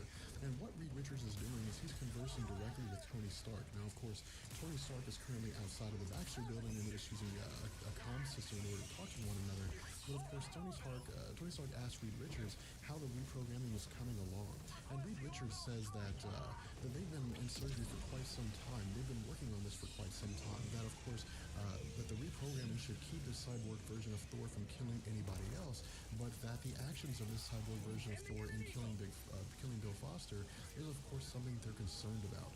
But what he also does is he asks Tony Stark how everything's coming along on the street level in terms of the crime that's supposedly supposed to be going down. And what Tony Stark says is that the probability map that had been created by Reed Richards seems to be accurate, that crime statistics are at an all-time low, and that everything seems to be going in a much better direction. He also asked Reed Richards about his meeting with the president, and Reed Richards says that he specifically told the president he would only become part of the actual 50-state initiative when it launched if Johnny Storm and Susan Storm were being kept from any kind of prosecution. And of course, when Tony Stark asked Reed Richards what the president's response was, Reed Richards says the president gave him 12 immunities, which he can use for any individual. And of course, we know that 2 of those will most likely go to Johnny Storm and to Susan Storm. But as we continue with this story, we pick up again inside of the Baxter building, but in a different part of the building. And what we learn here is that we're currently following the actions of Frank Castle. And Frank Castle is infiltrating the Baxter building, but the way that he's doing it is very intriguing. What Frank Castle tells us is that the security system of the Baxter building was designed by Reed Richards in such a way to where it would basically function in the same capacity as the immune system, in the sense that whenever the blue baubles or these blue spheres would determine, or I guess detect something that's not supposed to be there, they would immediately attack. And so the suit that Frank Castle is currently wearing is something he had stolen from Tony Stark, which allows him to move through the security system without actually being detected. And so from here, we pick up with both Captain America and Frank Castle as the two of them are communicating back and forth. Bitch. And Captain America says that, or I guess informs us that the whole reason for Frank Castle being here is that he's going to gain some information on prison complex number 42, which is of course the complex where the majority of superheroes and supervillains who are anti-registration are being housed in the negative zone. And Captain America wants the specifics. He wants the specifications on this prison complex. He wants to know how big it is. He wants to know how much room they have to move around, how it's accessed, all the information that Frank Castle can possibly get, which of course Frank Castle is successful in being able to get for Captain America. And so from here we transition to Atlantis with Susan Storm meeting with Namor the Submariner. And what she's doing here, or at least as is explained to us, is she's looking to gain the forces of Namor the Submariner for the team of Captain America. But Namor the Submariner is initially, I guess, a little arrogant here, but is also reluctant to assist Susan Storm here. And the reason why is because he feels insulted. He feels that the idea of Captain America sending an emissary rather than Captain America coming here himself is an insult, in the sense that if Captain America is going to ask for aid, I wish I could, like, blacklist certain players. As the leader of the Secret Avengers should be the one to be here and ask for that aid. But what he also tells Susan Storm Just is first that of all, I Susan don't Storm has an speak affection for him. whatever And language she's this noticed for quite is. I some just time don't. that she'd been looking at him in such a way to where it appeared as though she had an interest. Of course, Susan Storm says no, but none of the What are we even Submariner getting that says he for? can detect the vibrations of her beating heart in the water, and that her heart is beating faster than it should. Now, whether or not this is because she genuinely does have an interest in Name of the Submariner, or because he's simply just attributing her erratic heartbeat due to her nervousness as being a romantic interest in Name of the Submariner, is not something that's explicitly explained to us. But I would go as far as to say that given the relationship between Susan Bye. Storm and Reed Richards, as tenuous as it is at the moment, that it may very well be That. that she does or did have an interest in Name of the Submariner that she had never acted on, and of course doesn't intend to act on at this point in time. From here, we pick up with Captain America and the Secret Avengers once more, and of course we see that Captain America tells us that Name of the Submariner had turned down the offer of Captain America to extend aid to their forces, and so it seems as though for the most part the forces of Tony Stark and Reed Richards and S.H.I.E.L.D. vastly outnumber the forces of Captain America's team. But what we also see here is that Captain America is I informing needed or that speaking with the match. Secret I needed Avengers, that match to with get Falcon my and others, and helmet. telling them that Frank Castle was able to gain information And the fools about failed Prison me. 42. He was able to get them the schematics Oops. for the building, and that what they're going to be basically doing is launching a campaign to free all of the captured superheroes and supervillains within the complex. What he tells us is that the initiative is going to begin moving in such a direction that it's going to launch basically in a very short amount of time, and so their window is constantly getting smaller and smaller for when they can actually jump into this opportunity of freeing all these captured superheroes and supervillains. But what we also see is that they only have a couple of the codes regarding how to access the prison system on Rikers Island, because again, at the moment, the only method for access to the Prison 42 complex is at Rikers Island. But part of the 50-state initiative includes having access to the negative zone prison from one major prison system in all 50 states. And of course, Captain America and his team are trying to keep this from happening. And so as we continue with the story, we of course see one of the interesting concepts when we see that Diamondback brings in a couple of Alright, what do we got and here? what the supervillains tell Captain America is that the Geological supervillain community survey. has just as much, if not more, to fear from what's going on with this 50-state initiative than the superheroes do. The Am I being superheroes could choose punished? to register. They could simply just make themselves a part of S.H.I.E.L.D., but the supervillains will most likely not have this same opportunity. But before either of these supervillains are able to actually join Captain America, they're immediately shot to death by Frank Castle with no questions asked. And so what Captain America does is he immediately attacks Frank Castle. And Frank Castle says that they were bad guys, that they were killers and they were thieves, and that again, his purpose, his goal is to eliminate all villains anywhere that he finds them, regardless of what their motives are. And so as Captain America continues pummeling Frank Castle, he tells Frank Castle to fight back, but Frank Castle says that he won't fight against Captain America. And so it's at this point that Captain America relinquishes his fighting against Frank Castle and simply tells somebody to take Frank Castle away, to get Frank Castle out of here. We see that, of course, that Spider-Man explains that the whole reason why Frank Castle wouldn't go or wouldn't fight Captain America Wow. is because Frank Castle Hell of a start. believed that maybe he had enrolled or he would become part of the Vietnam War to basically walk And the same path as I'm Captain America did. doing something I didn't realize I was doing. Great. Captain America says no. He says this is That explains the wrong, and one he says that weapon Frank Castle is situation. simply just an insane human being. And so at this point, we transition to Sanford, Connecticut. And this is when we learn why it was that the entire Superhuman Registration Act had been initiated in the first place. We see that Reed Richards and Tony Stark are meeting with Miriam, and I guess one of the mothers of the children who was killed during Stamford, Connecticut. And what Miriam tells us here is that it was her idea to launch, I guess, the Superhuman Registration Act, to get Tony Stark to launch the 50-state initiative. That she's basically the one who was behind all of this, that she was the mastermind. She was the reason why the bill went before Congress. She's the reason why Tony Stark, Reed Richards, and Hank Pym had sided with the bill. And so what this does is give us some very important insight into just how deep this whole Superhuman Registration Act goes. And from here we transition to the North Pole, to Doctor Strange's sanctuary. And Doctor Strange is visited by the Watcher. And the Watcher asks Doctor Strange how long he's been here, how long it's been since he has eaten. And Doctor Strange says basically since the beginning of the Civil War that he really hasn't had anything to eat, and he's only drank a little bit of water. And the whole reason why he's done done this is because the idea is that hopefully his fasting will allow the Civil War to come to an end with as little bloodshed as possible. But what Doctor Strange also tells us here is a very important thing. He tells us that there's no right or wrong in this debate, that neither side is correct here, that it's all just a matter of perspective. And this is one of the most hard-hitting points of the Civil War, in the sense that in the end, it all simply just comes down to how you view society, how you view the argument of freedom versus security. And so again, the Watcher says that he's very familiar with this concept, the idea of trying to stay out of things, and the recognition that sometimes there is no right decision here, there is no right way to decide who's right and who's wrong. And so from here, we transition to Riker's Island. And as we continue with the story, we of course see that the Invisible Woman is able to help the Secret Avengers enter Riker's Island when she was able to make them invisible.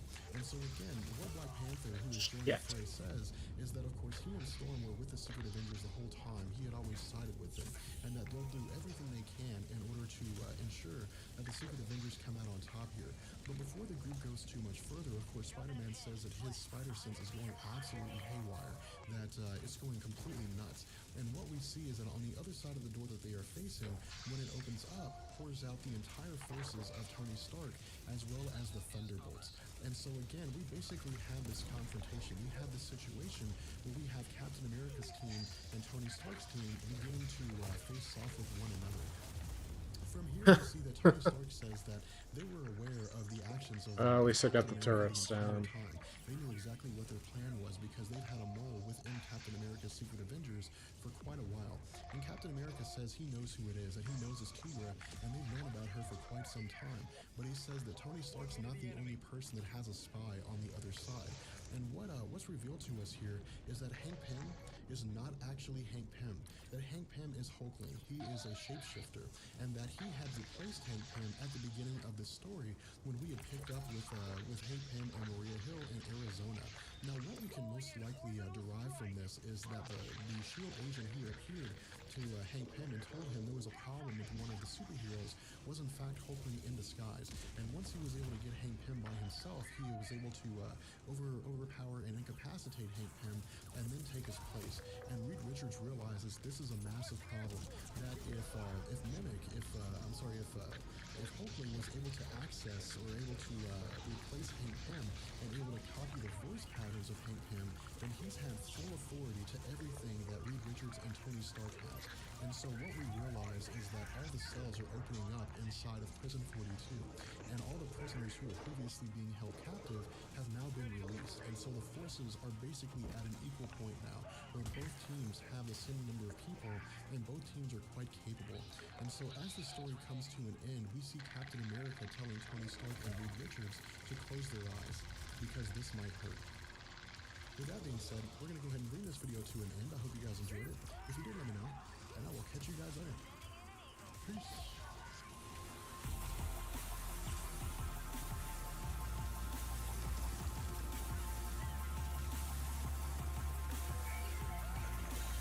Oh my god, of course I land on a mine. Of course I do. Okay, thank you, Rob. Thanks for the loud outro. Really makes sense. Do a whole video quiet and do that.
There's everybody.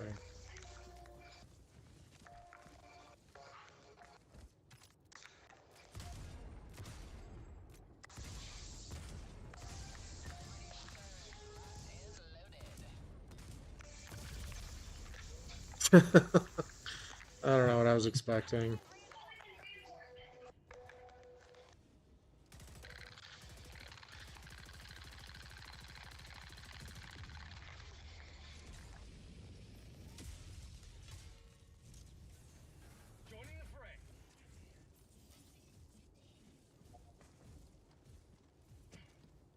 Yeah. Okay. Makes sense.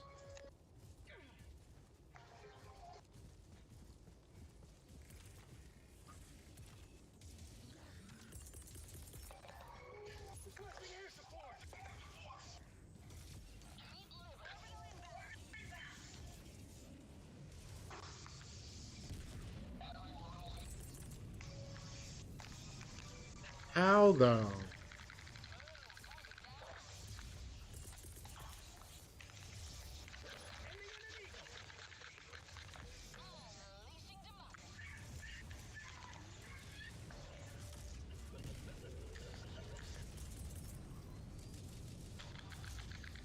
You can't still possibly be there. Unbelievable.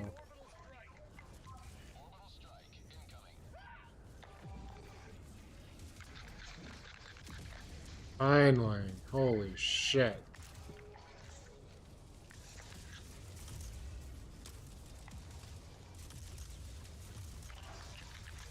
Right.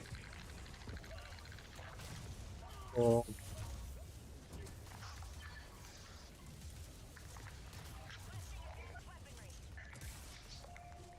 This is cool.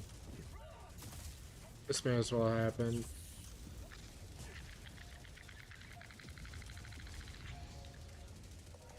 Oh, cool. Thank you. Appreciate it.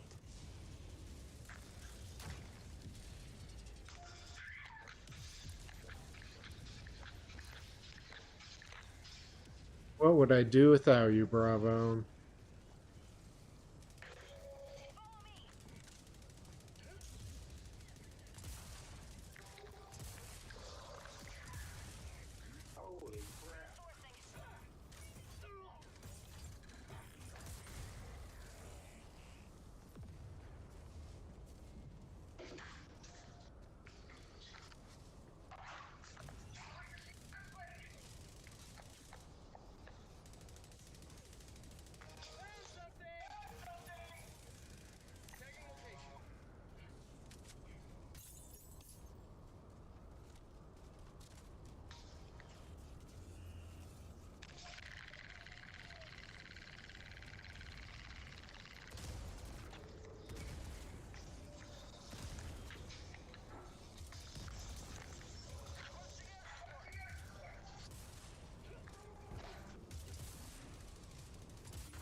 Alright. Oh, that's not good.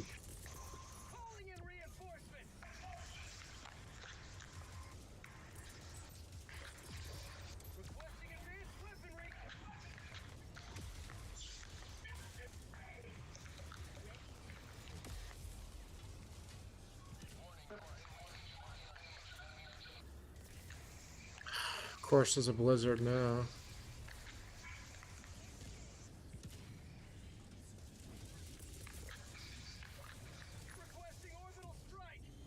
Ah, bounced off, didn't it? You son of a bitch.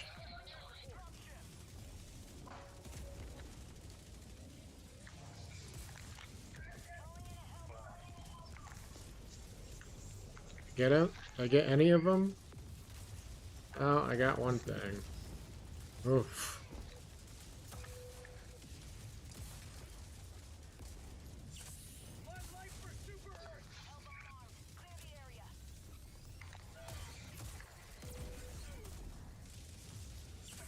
Shooting at me. You shooting at me? You son bitch.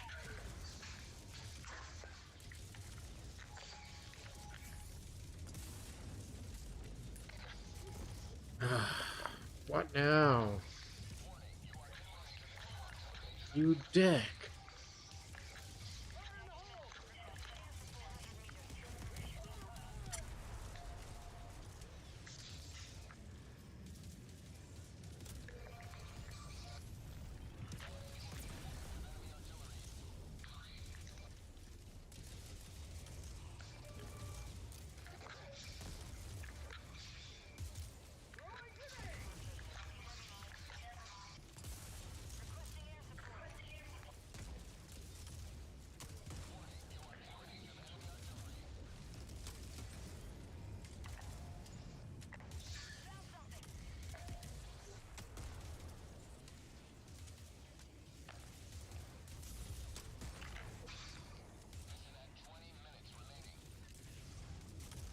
Fucking hell.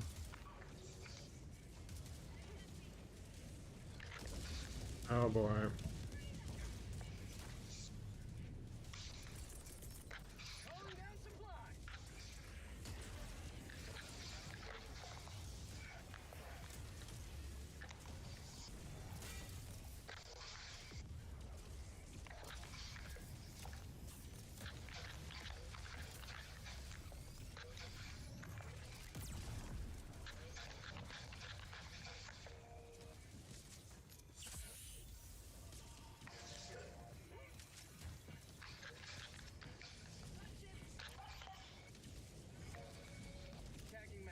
Oh, didn't mean to. Guess I'll go that way.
noticing it here. There it is.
Thanks for that.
No chance.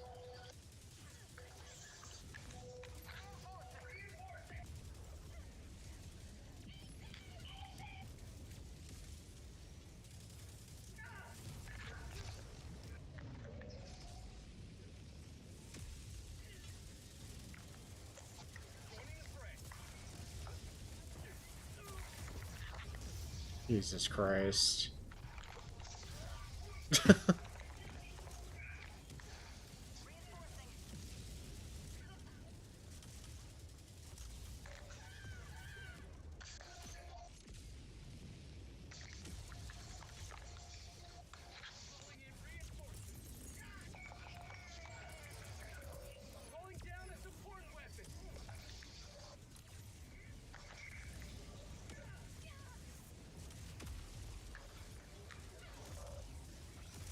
Of course it's up there.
I'm just ready for it to be over.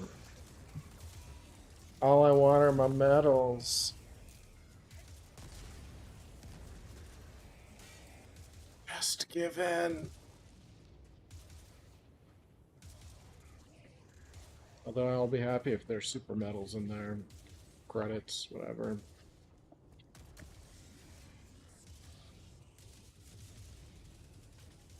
Say no.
Alright, let's see if we can't put something on the boob tube here.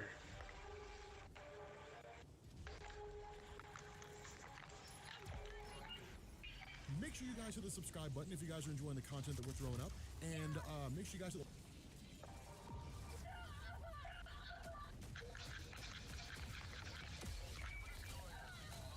the... I've always put out there. What's going on, guys? This may be from the world called Scrollos, which is the homeworld of the Scrolls. That's where they originated from. So think of it like humanity originated on Earth, but we decided to colonize some other world that exists out there, and then we moved the capital of our people to like that world. That's basically what happened here. But the important thing is that this takes place in the aftermath of the Kree Skrull War. Now, that was a conflict that had actually been going on for millions of years, and it has an origin that we're not going to go into here in this story. But the important thing is that the Kree Skrull War was effectively ended really through a combination of different things that all kind of happened at the same time. The arrival of Captain Marvel from the Kree, the Dark Phoenix saga, different things like that. But the reality of this is that the Skrull Empire is reeling from their defeat, basically facing off against the Kree, that was done at the hands of some of the involvement of people on Earth. Particularly when it came to Earth, they view it as a backwater world. And so because of that, it would basically be like the United States having the greatest military might in the world, being defeated by people with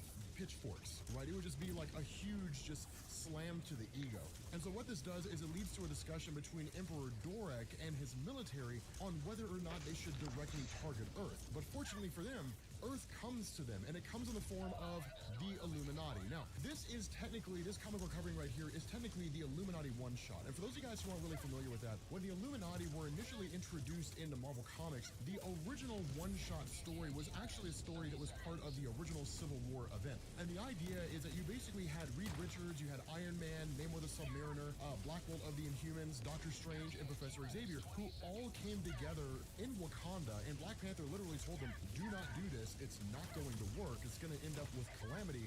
But they basically came together in Wakanda so they could operate off the grid and decided that because the Kree-Skrull War had come so close to destroying the world, that because they all had little pieces of information, Xavier dealing with the Phoenix Saga, the Avengers and Fantastic Four dealing with Marvel, that had they shared that information, the conflict never would have come as close to Earth as it did. And so coming together as the Illuminati, the idea is that no one's going to know they exist, but they're always going to keep information shared, and they're going to secretly manipulate things behind the scenes. As you can probably imagine, it ends up disastrous. But the first thing they did was show up here to the planet of the Skrulls, and quite literally, like, Reed Richards is like, I came here to tell you that we will not tolerate another invasion attempt on Earth. If you even so much as approach Earth space, it will force us to gather and come to you with manpower that you could not even imagine. And the response by Xavier is like, this is a warning. And of course, Tony Stark chimes in and says, do not come here or we will destroy your people. Now, here's an important distinction to understand. On Earth,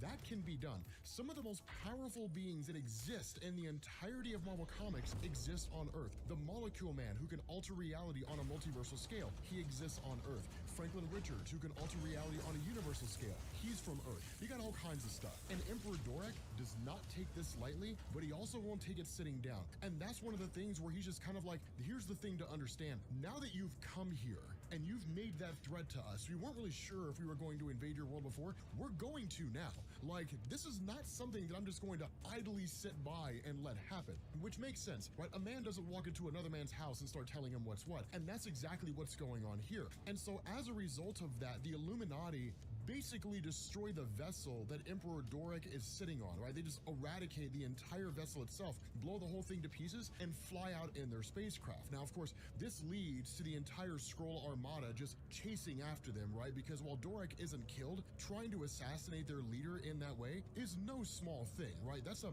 massive event. And because it leads to the entire Skrull Armada following them, one of the things to know is that while Earth has the most powerful beings in existence, it is not the most technologically advanced place in the universe. The Skrulls have been around for millions of years, the Kree just as long. And so what you're talking about are people with just the ability to achieve interstellar travel and the defensive and offensive capabilities to go with it. But the thing about this is that because they're so much more technologically advanced than the Illuminati, or really just anybody on Earth, they overtake their ship quite readily. And try as he might, Iron Man tries to get them out of there, but it ultimately doesn't work. And what it does is it leads to the Skrulls basically taking the Illuminati and then analyzing their individual bodies. They basically go through to try to understand Reed Richards. Now, when it comes to the Skrulls and Reed, because guys like Clerk, who was the original Super Skrull, basically a Skrull that had all the abilities of the Fantastic Four, which was really done more through science magic than anything else. It basically led to them having involvement with the Fantastic Four, becoming aware of Reed more than anything else. Another particular important thing about Reed is that he's the smartest person in the universe. So literally every race across the universe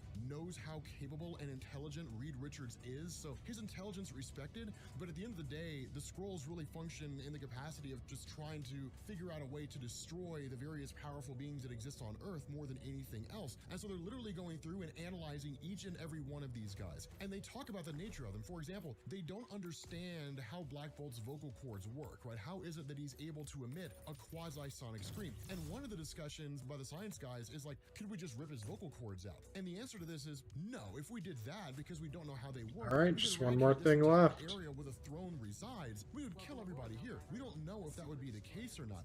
What's particularly interesting to them is Tony Stark, because when they look at everybody else and they all have powers, they look at Xavier and they're like, okay, so his powers are tied to his genome, right? That's not very difficult. Now, of course, just kind of a sidetrack, this story here and the entirety of Secret Invasion takes place before the events of what are happening right now in Marvel Comics, which is Avengers versus X-Men versus Eternals, where they're actually changing the nature of how mutants came into existence in the first place. So it's not an important thing for this story, but just kind of clarifying things for people who are sort of new to Marvel Comics in terms of what's going on now and Secret Invasion. But the thing about this is that Tony Stark's I've really lost 155 missions.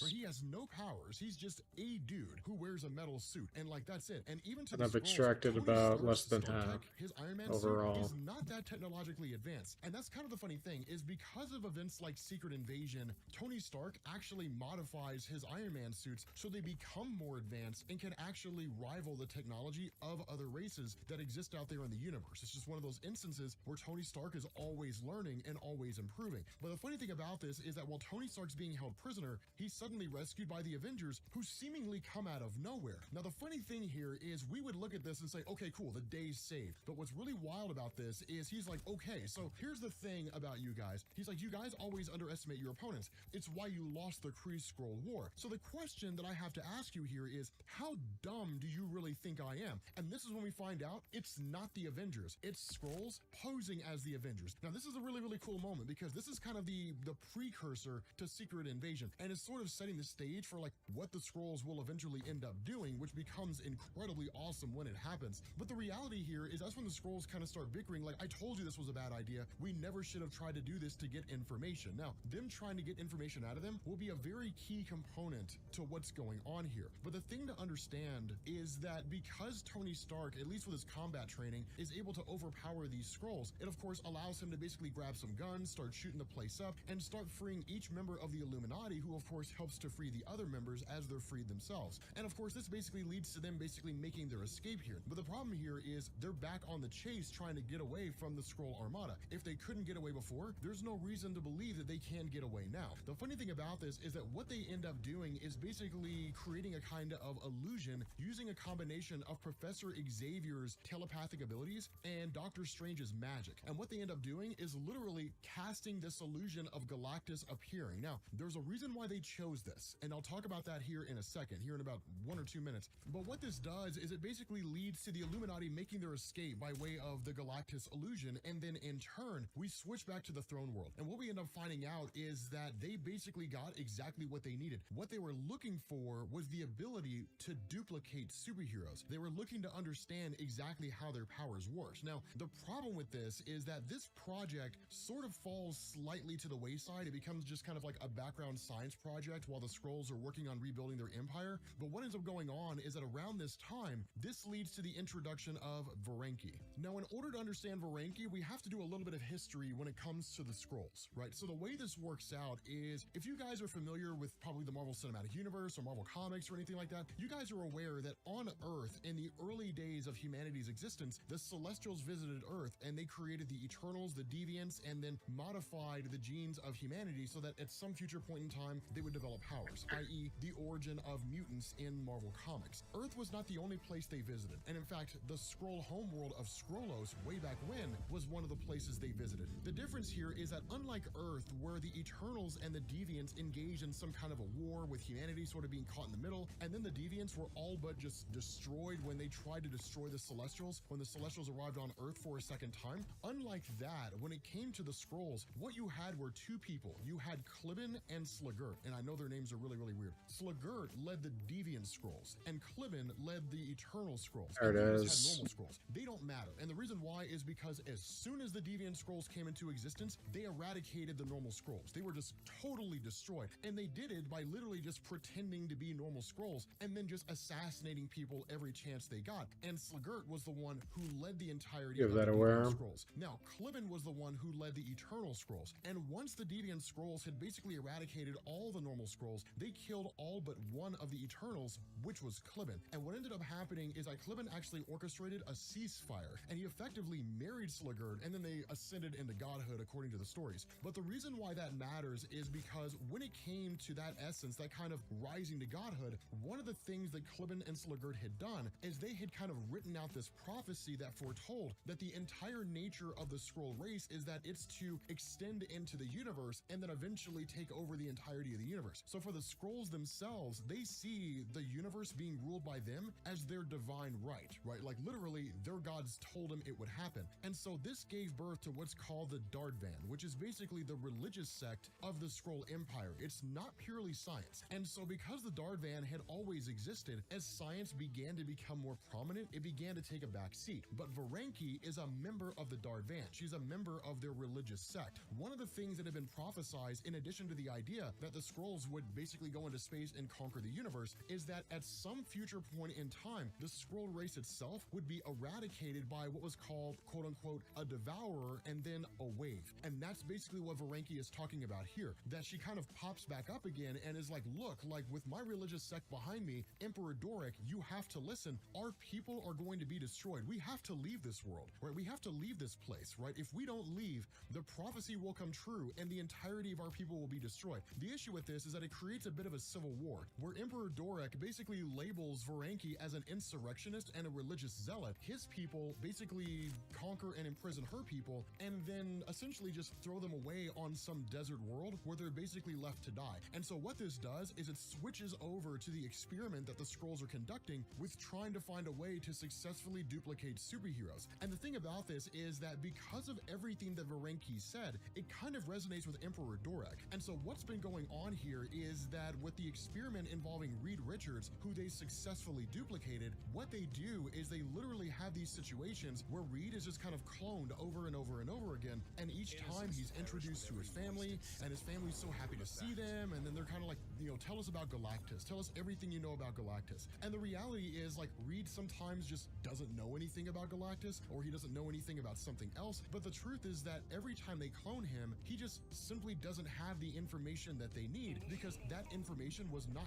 carried over in the cloning process. And so these members of the Fantastic Four, the family that's here to see Reed, it's just Skrulls impersonating, and Reed himself is literally just a clone. That's the whole idea. Clone superheroes and then see if they can replace superheroes using clones. Now, the kicker to all this and the concern about Galactus comes by way of basically Brian Michael Bendis in this story invoking a previous story that was written in 1983 with Fantastic Four issue 257. And what ended up going on here is that, in effect, Galactus arrived at the throne world of the Skrulls. Now, this is important because one of the pieces of technology that the Skrulls had was the ability to cloak their world, because it's not the first time Galactus came riding by, right? It's not the first time that Galactus appeared near them. And the prophecy being what it is, if nothing else, they were always just taking precautionary measures. The reality here is that in that story, they essentially missed their chance to cloak their world. But even if they had, it wouldn't have made any difference, because Frankie Ray, who is the Herald of Galactus at the time, knows exactly where the Skrull throne world is and led Galactus straight to it. So there was no way for them to hide anyway. The end result being that Galactus basically annihilates the entirety of the throne world. Now, what was left of the Skrull race, which was literally just kind of a military-led hodgepodge of the group, what ended up happening is they just kind of limped on and then tried to restore their race back to greatness. But then annihilation happened when the villain Annihilus led the annihilation wave across the universe and almost killed everything. And that all but destroyed what was left of the Skrull race. So all you really had with regards to the Skrulls was basically just a ragtag bunch of scientists in the continued attempt to like find a way to duplicate Earth superheroes. But this ultimately leads to the science division and even those members of the Skrull race who were still alive reaching out to Varenki and bringing her back from the desert world, where she officially becomes Empress of the Skrull race. So for those of you guys who read Secret Invasion and you were wondering how she became the leader during Secret Invasion, this is exactly how. But there's also major changes that have taken place, major progressions to this project that simply weren't there before. And so one of the things we find out is that, one, their group has basically moved to Tarnax 10. That's their new homeworld, right? Tarnax X. But the other thing is that Varenki is informed by the science officer of the Skrull race that because of all these advancements, they no longer have to traditionally clone superheroes the way they did before. They don't have to clone Reed Richards and then try to get information out of him. Instead, they can just use their shape-shifting technology. Now, one of the big things here is that when it comes to the Deviant Skrulls, shape-shifting is one of their powers. The issue is that if a Skrull were to just shape-shift and then go to Earth and then just say, hey everybody, I'm Tony Stark, because they're not actually Tony Stark and because they don't know the mannerisms of Tony Stark, people who know Iron Man would immediately pick up on the fact that it's not actually him. Kind kind of a sixth sense, if you want to call it that, to say nothing of telepaths who could read his mind and immediately know that it's a Skrull and not actually Tony Stark. And so in order to get around this, which this is a genius maneuver, in order to get around this, what the Skrulls are basically doing here, at least what they have been doing, is traveling around and snatching up members of the superhero community, bringing them to the Skrull homeworld, and then basically having Skrulls turn into those guys. And one of the things that they say is they basically refer to like the newest Skrull they have, and we're literally told this is the model for our new Super Skrull. Though he resembles the physical attributes of the warrior Clerk and his faux Fantastic Four powers, that was for the most part scientific trickery. This is the real deal. Any human or mutant who we can strip a DNA sample of, we can now utterly duplicate their abilities. Any mix or match of any kind, or if you want, just a hyper-powered Reed Richards or Ben Grimm, we can do that too. But like Clerk displayed for many years, we believe that a warrior with a mixture of power attributes reveals itself to be a much more established threat. The more weapons a warrior has, and ultimately, the better they become. Now, that's where things get really interesting, because again, they hit on the idea that they can't simply just shapeshift. That in order for this invasion to happen, in order for them to literally invade Earth, replace superheroes, and then essentially conquer Earth, which they see Earth as their prophesized new home, that a Skrull has to literally become that person.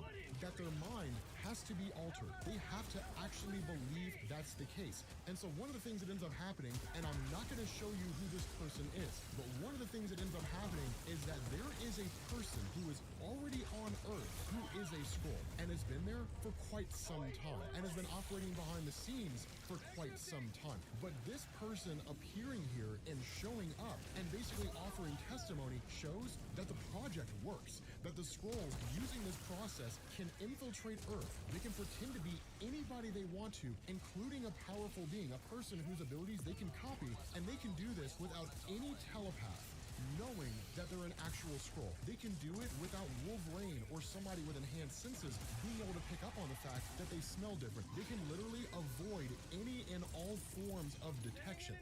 No one will ever know they're an actual Skrull. And so in the end, you do have Varanki who basically tells them, when I was cast out, right, when I was cast out and I was sent to that desert world, the Empire continued to limp on, which means I'm not really needed here. Instead, I'm needed on the front lines. I myself am going to go to Earth. And when the question's asked, what physical form would you like to take? She chooses it, but I'm not going to show you guys what it is. No spoilers down in the comments section, but I'm curious to see if you can figure out what form Varanki takes.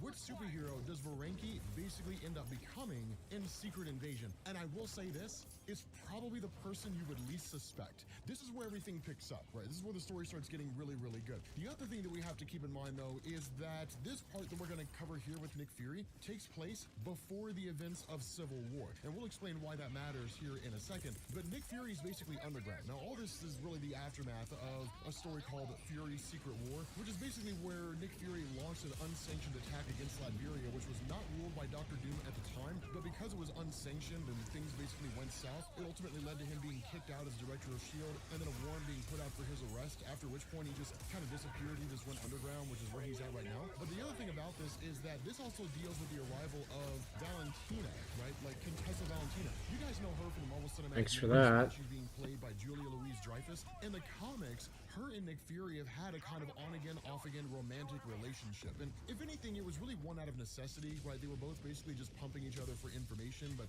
both were kind of on board with it because I guess they just wanted to bang. But one of the things that Contessa reveals is that in the aftermath of Fury's Secret War, that Maria Hill has been promoted to director of S.H.I.E.L.D., and everybody who knows Nick Fury has basically been suspended indefinitely from S.H.I.E.L.D., the only exception being Dum Dum Dugan, just because of the fact that he was Fury's right-hand man, and it's better to have Dum Dum Dugan on board because Dugan's alliances are to Fury, but they're also to doing the right thing, so he could kind of go either way. But the thing about this is that, of course, the two of them end up spending the night together, and then when they wake up the next morning, Contessa tells Fury she's gonna go get breakfast. Now, one of the things to know about Nick Fury, because in Marvel Comics, what you have right now is you've got like the black guy Nick Fury, right? Samuel Jackson Nick Fury, or Nick Fury Jr. as they call him.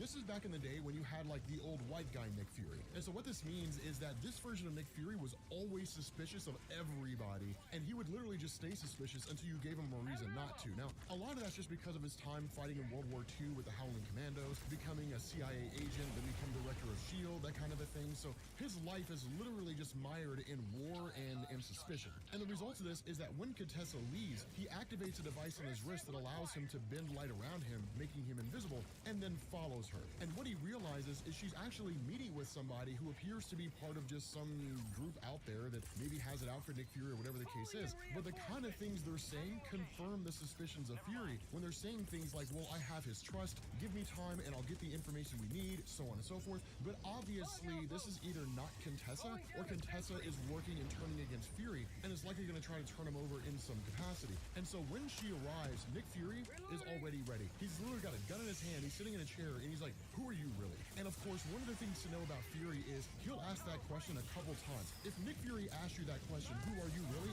Assume it's rhetorical. Assume he already knows the answer, that you're not who you claim to be. And where she tries to sort of dodge and bob and weave and like, what are you doing? Put the gun down, like that kind of a thing. He literally is just like, one more time, who are you really? And he's showing no signs that like he kind of believes her or she's getting him to let his guard down. You know, it's one of those things where he's like, who were you really? And when she doesn't answer the question, he immediately shoots her and she turns into a scroll. And that's what, when Marvel basically confirms, Nick Fury is the first one to figure out that Skrulls are invading Earth. He's the first one to find out what happens. Now, in terms of the Marvel Cinematic Universe, that's probably going to end up happening with Samuel Jackson. He's going to be the first one to realize what's going on. So they're basically taking the element of this story and carrying it over to the MCU regarding his Did they, character. though? Did they really carry it over? He spies on the guys that the Skrull was meeting with, and he realizes they're speaking in a Skrull dialect. So he's like, okay, she's not the only one. It's not a one-off, right? I tell you, the Marvel Universe cannot be rebooted soon enough.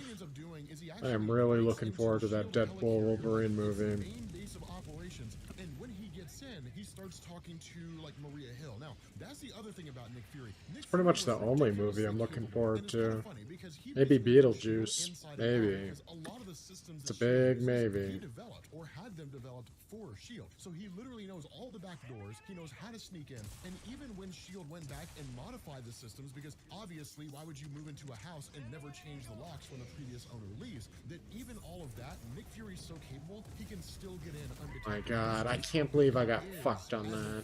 Right? He's just that capable. And so Maria Hill is initially taken off guard, but Nick Fury does not come here to provoke a fight. He comes here to basically tell her, there's some things you need to do, right? Because remember, this takes place before Civil War. So for those of you guys who are unfamiliar with what that means, during the events of Civil War, because Maria Hill had effectively just bungled the entire superhero conflict, and because she operated with too extreme of a hand, in a lot of ways, it was her feeling underestimated by the people around her, so she was just overcompensating and torpedoed her career in the process, that Tony Stark ends up becoming the new director, which is actually what you'll find when we transition into the next part of the story in this video. But the thing about this is that at this point in time, she's the head of S.H.I.E.L.D., right? She's the one running the show. And so that's why Fury's like, now that you have this gig, now that you have this job, Fury 1 already knows she's not a Skrull, right? He's looked into her, and we'll find out how he does that here in a second. But he basically already looked into her. He knows that it's actually Maria Hill. He literally tells her, you're surrounded on all sides by people who have it out for you, i.e. Nick Fury saying, there are a ton of Skrulls on this ship. He's not telling her they're Skrulls, but he's like, there's a ton of people here who have it out for you,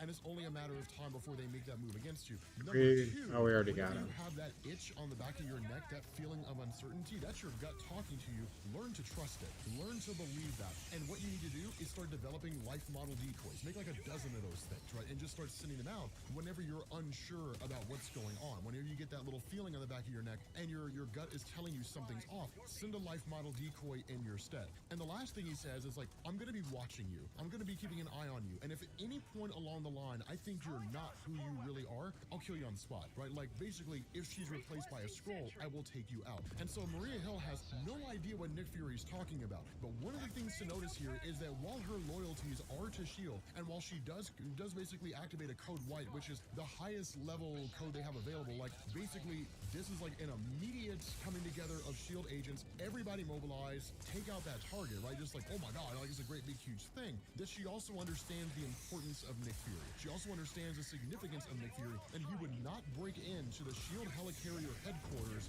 risk getting caught, even though it was never going to happen, just to convey those messages to Maria Hill so she can ignore it, right? Like, it's one of those things where she literally takes it to heart. And so what you end up doing is, of course, Nick Fury just kind of disappears, right? He literally just activates a beacon that basically makes him invisible to not only the human eye, but as well as radar, so they just don't know where he went to. He just vanishes like a fart in the wind. And so he ends up meeting with Spider-Woman Jessica Drew. Now, one of the things to know here about Spider-Woman is that she was initially brought in by Nick Fury, and she's effectively a spy. Initially, she was a spy that basically worked on behalf of Nick Fury infiltrating Hydra, and then she was a spy for SHIELD, which is what she is right now. But she ends up becoming kind of a triple agent, basically working for Nick Fury in the sense that she was spying on Hydra. That's no longer a thing anymore. We'll talk about that here in a minute. She is currently a SHIELD agent, but of course, they're highly suspicious of her because of her history with Nick Fury. Now Nick Fury basically approaches her and is like, I need you to spy on SHIELD, and I need you to spy on the superheroes, right? On like the Avengers and those groups, and report back to me anything you find. Now, one of the things that Nick Fury also reveals, and the way that he kind of monitors Spider-Woman and knows that Spider-Woman is not a Skrull, is that he's basically been keeping an eye on her for 2 weeks. He's literally just been watching her this whole time, watching her movements, watching her comings and goings, everything. And it's kind of a funny thing because Nick Fury is just that suspicious of everybody he meets. But when she starts asking him questions like, why do you want me to spy on superheroes and SHIELD?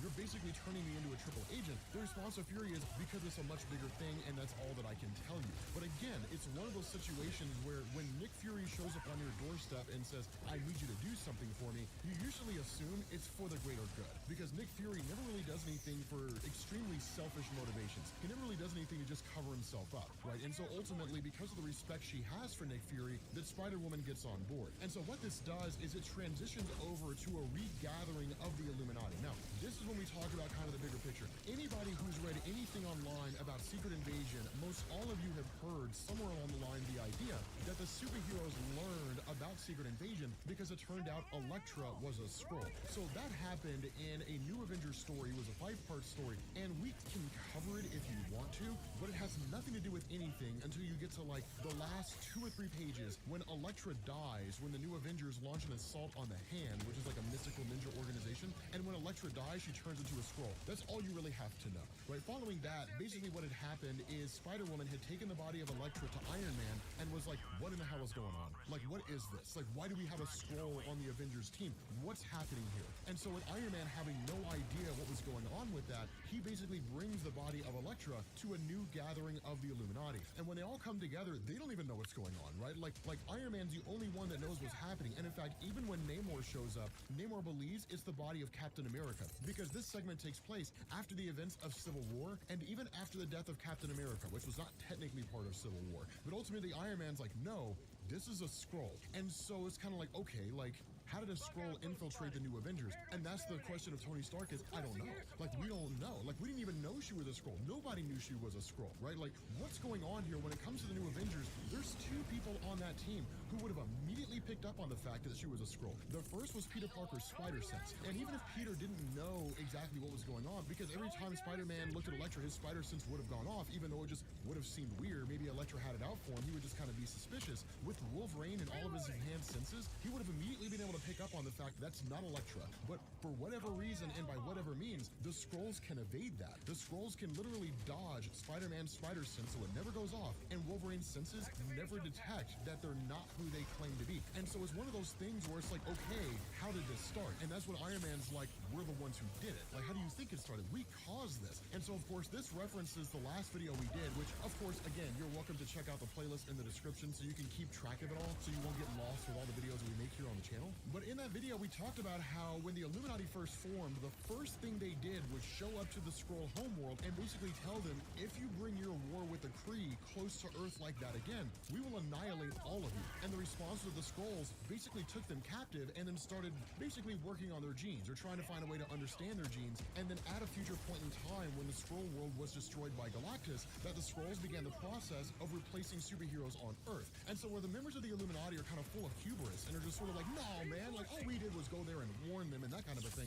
Iron Man's like, no, we caused this. Like, we're the reason why this happens. We can't tell anybody that, right? We can't tell anybody that we're the reason this whole thing happened. But at the end of the day, we're the reason behind it all. Now, the other thing that's kind of interesting here is a lot of members of the Illuminati are kind of like, okay, well, what if it's just one? Like, what if it's just a scroll, like a rogue scroll that defected from the Empire for whatever reason and basically just took over, you know, just replaced Elektra, right? Like, which, by the way, where is the real Elektra? And it's kind of like, I don't know, she's missing or she's dead. Like, I have no clue where she is. All I know is, like, she's just the Elektra here, right? That's Iron Man's response. Like, it's just the scroll that we see in front of us. But the other thing that Iron Man says is, like, this is the one we found, but we have to assume there's more. We can't just look at this Elektra scroll and see it here and say, well, we'll worry about it if it happens some more. We have to assume that there are more scrolls that have infested Earth in some capacity. And so as a result of that, basically the entire reality of the situation hits home when you have this discussion, or really this moment, where Black Bolt, which is probably one of the only 3 moments in Marvel Comics when he's ever been cool, when he basically like speaks, right, and literally says, actually, I have a better idea. I take the body and your people die so that my people can live. Now, here's the reason why that matters, and it catches the entirety of the Illuminati off guard. Because Black Bolt has a quasi-sonic scream. That's the reason he doesn't talk. Because if he were to talk, he'd probably kill everybody in the room. But the fact that Black Bolt can speak without basically putting off or really just releasing his voice tells them right off the bat, that's not Black Bolt. But even that realization is irrelevant, because as soon as it happens, he basically lets off an enormous amount of energy that doesn't really kill everybody here, but certainly incapacitates them for a moment and takes them off guard. Now, of course, they're basically shielded just because of their insanely fast reactions, but this scroll, and it's one of the cool things about it, because this scroll had replaced Black Bolt, remember, when the Secret Invasion Project was undertaken by the Skrull Empire, they had the ability to mix and match powers however they see fit. So they could literally create a scroll or give the abilities to a scroll. Are you fucking kidding? Powers of Spider-Man and Wolverine all rolled into one if they chose to. In this instance, because this scroll is infiltrating the Illuminati, it has all the powers of the Illuminati. I don't. It's got the telepathy of Charles Xavier, the strength of Namor the Submariner, the Pissing me elasticity off. of Reed Richards. Like, it has all those things, right? Even the quasi-sonic scream of Black Bolt. Of course, in this instance, it can control the screen instead of it controlling him. But where you end up having Professor Xavier, Well, at least I got it. telepathy on this Long side, last. to bring it down, it doesn't work. Right? Like, Xavier's telepathy does not work at all. And in fact, this guy's able to provide a telepathic feedback loop that's basically 2 brick walls smashing into each other. But the Skrull's able to overcome it, and Xavier is temporarily incapacitated. Which, by the way, those of you guys who are curious how it is that Professor Xavier's walking, basically when he came back after the events of House of M, he had regained his ability to walk. There's the answer to your question. So the thing behind this, and what's really crazy here, is Dr. Doom encases this guy in the Crimson Bands of Sidorak, which he's able to break out of. Right? This guy's strength is on a whole different level. And so ultimately, Namor the Submariner breaks this guy's neck and then throws him onto a piece of rebar and basically just kills him on the spot. Right? Now, of course, this pisses off Iron Man and them, because it's like, okay, like, this guy had information. But what we end up finding out is this is not the only one like him. In fact, there's multiple Skrulls who are basically agents there to take out the Illuminati, all of whom are just as capable as that guy is. And so with the group struggling against one, having to face off against 2 or 3 is even more complicated than that. And there's no real discernible way for the group to make it out alive. So Iron Man does the only thing he can do. Because of the fact that this fight with that first Skrull had depleted his energy down to like 20-something%, and his suit was not able to maintain, he tells the Illuminati to get out of there as fast as they possibly can. He taps into a nearby nuclear reactor, like he literally supercharges his armor and then just lets off all this atomic energy in a massive blast. Now, the funny thing about this is no one knew that Iron Man can do that. This is one of those instances when Iron Man is basically given a new power that we never saw before. So it is cool to be able to see him tap into a nuclear reactor, absorb all that nuclear energy, and then let it off in the form of what's effectively a small scale, like a small yield nuclear warhead. It's pretty awesome to see, because he's basically now a walking, talking nuclear Fuck bomb. off. That's kind of nuts. But Iron Man also says, like, the Skrulls didn't know that I could do that either, but now they do. And now that they do know, it won't work twice. It's not going to work again. So this is kind of Marvel's way of saying, like, you're never going to see this power again in Marvel Comics, at least not in the form of this story. But the important thing here, and what's really crazy, is Xavier picked up on something. That when Xavier tried to read the mind of that Skrull, he came to this realization that yes, the Skrull replacements, or duplicates, if you want to call them that, were able to dodge the abilities of, like, Spider-Man and Wolverine, and being able to detect that they were actual Skrulls, but they can also dodge the telepathic abilities of telepaths indirectly. And the reason why is because telepaths basically rely on, of course, the mental patterns, the thoughts you have going on in your head to understand what's happening here. But what Xavier says is that Skrull believed he was Black Bolt. Like, that Skrull legitimately thought he was Black Bolt, and in turn turned against all of us. Now, of course, in that moment when that Skrull turned against them, its true thoughts became manifested, its true thoughts were real. But what Xavier's saying here is that when they all came together in the first place, and Xavier was reading the thoughts of Black Bolt before he turned, before he revealed himself as a Skrull, in order to know what Black Bolt was thinking in their meeting, as far as Xavier was aware, that was Black Bolt. So until such a time as a Skrull reveals their true motivations and actually activate themselves and reveal themselves as a Skrull and stop being the person they're pretending to be, there's no conceivable way for a telepath to know that it's actually a Skrull. That's why this is a secret invasion. That's why the secret invasion event even happened in the first place, because there's no way for the superheroes on Earth to basically detect that a person is an actual Skrull. What this does is it basically starts to destroy the trust between the members of the Illuminati, which had already walked a knife edge, right? They already came together, but they did it because they felt like they had to, not because they truly wanted to. And because that trust was already so flimsy in the first place, now that they're all facing this situation where the reality is any of them could be a Skrull, there's no way to know for sure. Namor the Submariner is the first one to be like, I don't trust any of you here, and he leaves. And that sows the seeds of doubt among the rest of the team, because while they don't openly come out and say it, it's literally the standoff at the end of the good, the bad, and the ugly. They're all just kind of looking at each other, and it's like, are you a Skrull? I don't know, are you a Skrull? Like, it's a more serious version of like the Spider-Man meme. That's basically what this is. And so ultimately, even if only for a temporary moment, the entirety of the Illuminati seemingly disband. So what we do here is we initially pick up with Tony Stark meeting with Reed Richards and Hank Pym. Now, here's the thing. The way that Tony Stark talks to Reed Richards and simply saying that, like, you and Hank Pym are the smartest, like, two of the smartest men in the world, and that's why I'm bringing this to you, Reed Richards is surprised by the fact that, like, Elektra is a Skrull. Now, those of you guys who have followed our coverage so far, Reed Richards already knows this because he's a member of the Fantastic Four, and he's a member of the Illuminati. So pray tell why Reed Richards is surprised in this story to learn that Elektra is a Skrull. Because Brian Michael Bendis is writing it. And if you don't know anything about Marvel Comics, this is something that you need to be aware of. Brian Michael Bendis is notorious for two things: putting way more text in a comic than he needs to, and ignoring stuff. Sometimes Brian Michael Bendis will ignore the things he wrote, which this is a perfect example of it. The alternative is the excuse that we as fans made up, which is that Reed Richards is pretending because nobody's supposed to know he's a member of the Illuminati. So in front of Hank Pym, he's acting like, oh man, this is crazy. I can't believe something like this happened. Good thing I didn't know about it beforehand, because now I can do whatever it is I need to do in order to find some way to stop this. It's the only way that we know how to rationalize it as fans. That's why a lot of us were just really excited when Bendis left and went to DC, and then he screwed up Superman.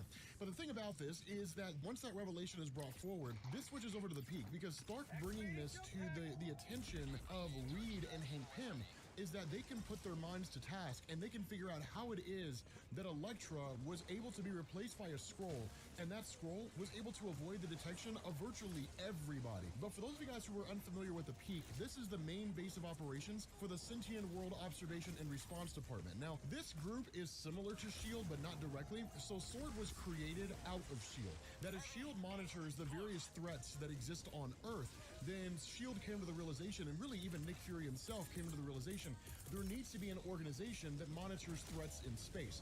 Hence the reason why S.W.O.R.D. was born, and that's literally what they do. They just monitor as much of space as they possibly can because they can't see it all, and they basically keep an eye on whatever threats may be approaching Earth, right? So like, if Galactus is coming to Earth, S.W.O.R.D. will know about it, and then they'll just have to evacuate because there's basically nothing they can do. But that's the thing to kind of keep in mind here. But S.W.O.R.D. is a very strategic operation in being able to understand what threats exist out there that could potentially be targeting Earth. The kicker about all this is they pick up on basically an object or a ship making its way towards Earth. And what's really crazy about this is Iron Man immediately takes off and then contacts the Mighty Avengers to have them respond, as well as Luke Cage. Now, there's a couple things to understand here when it comes to this segment. First and foremost, the reason why Luke Cage is against this, and the reason why his team is referred to as the Secret Avengers, is because in the aftermath of Civil War, when basically Iron Man won and he became the new director of S.H.I.E.L.D., and the 50-state initiative was invoked, and superhuman registration became the law of the land, you had two things that happened. The first is that most all of the Avengers basically went underground. They abandoned the entire role because they didn't want to have anything to do with registration, and they steadily stood fast against it. But the other part of this is that with most of the Avengers basically leaving Tony Stark Tony Stark took those Avengers that were on his side and seeing it as kind of a fresh start, so to speak, basically created the Mighty Avengers. And so the Mighty Avengers, that's the heavy-hitting team, right? That's like Carol Danvers, that's the God of War Ares, it's the Century Robert Reynolds, more than enough to handle virtually any threat that could show up on Earth outside of just some crazy level cosmic entity like Galactus, but they're pretty heavy hitters. The kicker about all this is that in order for the Secret Avengers to basically get to where it is that this ship is crash landing at, they basically travel to Avengers Tower, they steal the helicarrier, steal the vessel of Tony Stark, and then race off. Now, of course, Tony Stark could basically shut it down remotely, so of course, they basically deactivate it, right? They deactivate the motherboard, so they can basically just travel to wherever it is they need to travel to, and that's it, without having to worry about Tony Stark shutting it down. But the reality here is they ultimately end up arriving in the Savage Land, and they get there, or at least shortly after they arrive there, Iron Man arrives as well. Now, the fact that these guys are all Secret Avengers, they defy the whole role of like superhero registration, all that kind of stuff, that's the reason why Tony Stark wants to arrest them, right? Because of the fact that they're literally vigilantes in the eyes of the law. And so you do have a bit of a skirmish that kind of breaks out between them, where literally it's superhero facing off against superhero to a degree. It's more of a standoff than anything else. But while that's going on, it's all being monitored by Abigail Brand and S.W.O.R.D. And that's when Dum Dum Dugan, who has historically been one of S.H.I.E.L.D.'s top agents and is really kind of a field advisor here on S.W.O.R.D., when it's revealed that he's a Skrull. And when Luke Cage pries open this ship, basically rips open the door, it sets off an alarm, and that basically tells Dum Dum Dugan to make his move, at which point he blows up the peak.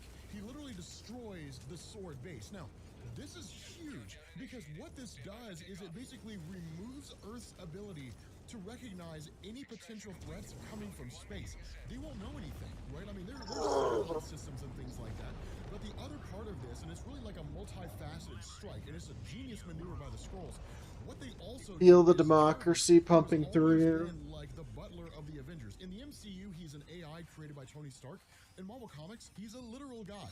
Like, he's a physical guy, an actual butler that basically exists out there. But what happens is he literally uploads a virus to basically the Avengers database, which allows it to not just affect, like, Tony Stark, but the rest of the world as well. But what it does is it shuts down the armor of Tony Stark, right? So now Tony Stark's entire armor system is nullified. And it's not just that armor, it's every suit of armor he has. There's no redundancies anymore. There's no backups, no nothing, right? Like, it's just Tony Stark without any technology at his disposal. It's basically the Skrulls launching a multi-pronged strike against the Earth, shutting down virtually every technological system they have. And in fact, this whole attack is so intense that Maria Hill, who basically is the kind of interim director of S.H.I.E.L.D. at the moment with Tony Stark basically off out in the field, that she's literally like, this is a mayday. This is an SOS. We have just complete and total communication failure. And she literally tells everybody on the helicarrier, abandon ship. No and the reason kidding. why is because the helicarrier has been shut down. And it's just crashing into the city of New York, right? Literally getting ready to crash land. The other part of this strike is it takes down the satellite systems of the United Coming to States sit and really with the me? world as a whole. So there's no detection systems whatsoever. The entire technological stance of the Go Earth ahead. has been reverted back a few hundred years. But Oh, to make hello. everything, just to really put the cherry on top, the next part of this strike targets the raft. Now, for those of you guys who aren't familiar with the raft, this was actually the first What are story you that was doing, done you by little Brian cat? Michael Bendis when he wrote New Avengers. But basically, the raft is a Yeah. supervillain prison. And the most extreme of these villains, the Molecule Man, Owen Reese, who can alter reality on a universal scale, people like that, right? Victor Von Doom, who's apparently being held Just prisoner. need some love in but your they're all life. held in the sub-base. With this virus making Just its got attack, this every last single one to person who's go. part of this base ends up getting free. I'm gonna go And so for as what it long does as they is it keep wanting switches to over to the Thunderbolts Mountain. go. Now, At least for you guys until who are 3. unfamiliar with Thunderbolts Mountain, and this is a pretty significant thing. Thunderbolts Mountain Uncool is duck. basically the location of Norman Osborn's Thunderbolts team. That you did have the Thunderbolts who existed initially. Thunderbolts returned during S.H.I.E.L.D. under the control of Baron Zemo. In Marvel Comics, post-Civil War, Thunderbolts had basically been modified to where it was more of like a Suicide Squad type team. That basically it's where supervillains would be held, and they would operate as like agents trying to quote unquote atone for their actions. So it's still maintained You that know original it. charter. The difference That's here all is I that really under know Norman is how to have Osborn, fun. this is going to become Isn't that right, ridiculously little important. In cat? fact, Norman Norman Osborn is going to prove to be one of the most significant people, if not the most significant person, that has a hand in the events of Secret Invasion. I'm not going to go super in-depth into that, but you'll figure it out by the time we get to the end. But the other part of this is we basically switch over to the Fantastic Four, and this shows you just how extensive the Skrulls' ability to infiltrate society is. The Fantastic Four has some of the most advanced security in the world, so much so that even with these attacks, these strikes happening by the Skrulls, Of course. taking down like multiple Nobody ever wants to do 3 facets of technology missions. across the world, the Fantastic Four are actually immune to it Nah, because the technological advancements I'm not of the about those Avengers, long it basically allows streams. them to operate on kind of a redundant power system outside of any sort I'm of more connection. about But sprints Skrulls than I being am as they are marathons, in you know this what I story, mean? and being able to operate undetected by any superheroes on Earth, it allows one of them to impersonate Susan Storm. Plus, I got other things I like to do. I got And in art doing stuff I so, like to do. basically activate the portal Got to some the negative cooking. zone. Now, the reason why this is so huge, those of you guys who aren't familiar with that, the reason why this is big is because the negative Shopping zone is composed of sometimes. antimatter, right? The positive, the Marvel multiverse as we know it is composed of positive matter. This is like an unstoppable Alright. force meeting an immovable object. Say, I for think that's example, actually going to do it for me virtue today. grow to the size But of a I'm not universe opposed to that doing it a would negate 24-hour the stream. existence of the I'm multiverse as a I just got to whole, find the right which game is for it, you know. the Skrulls aren't looking to annihilate all existence across the multiverse. They're simply looking I'm to thinking keep about Earth getting uninhabitable. But this is Enshrouded them soon. setting the stage, because what it does Are is you it familiar creates a with distraction for Enshrouded? the Fantastic Four, Bravo? because it literally starts sucking everything in around it. And so to really set things off here, and what's really, really bonkers is that once the heroes back in the Savage Land, right, where the vessel had basically crashed, that what this does is it basically shows that like Yeah, I'm thinking all about these getting different getting into this variations game of next. the Avengers start emerging. I don't know if you've seen it already. Shrouded. The page is busted. But yeah, you know, if I do a 24-hour stream, I might do something like that, some kind of survival game.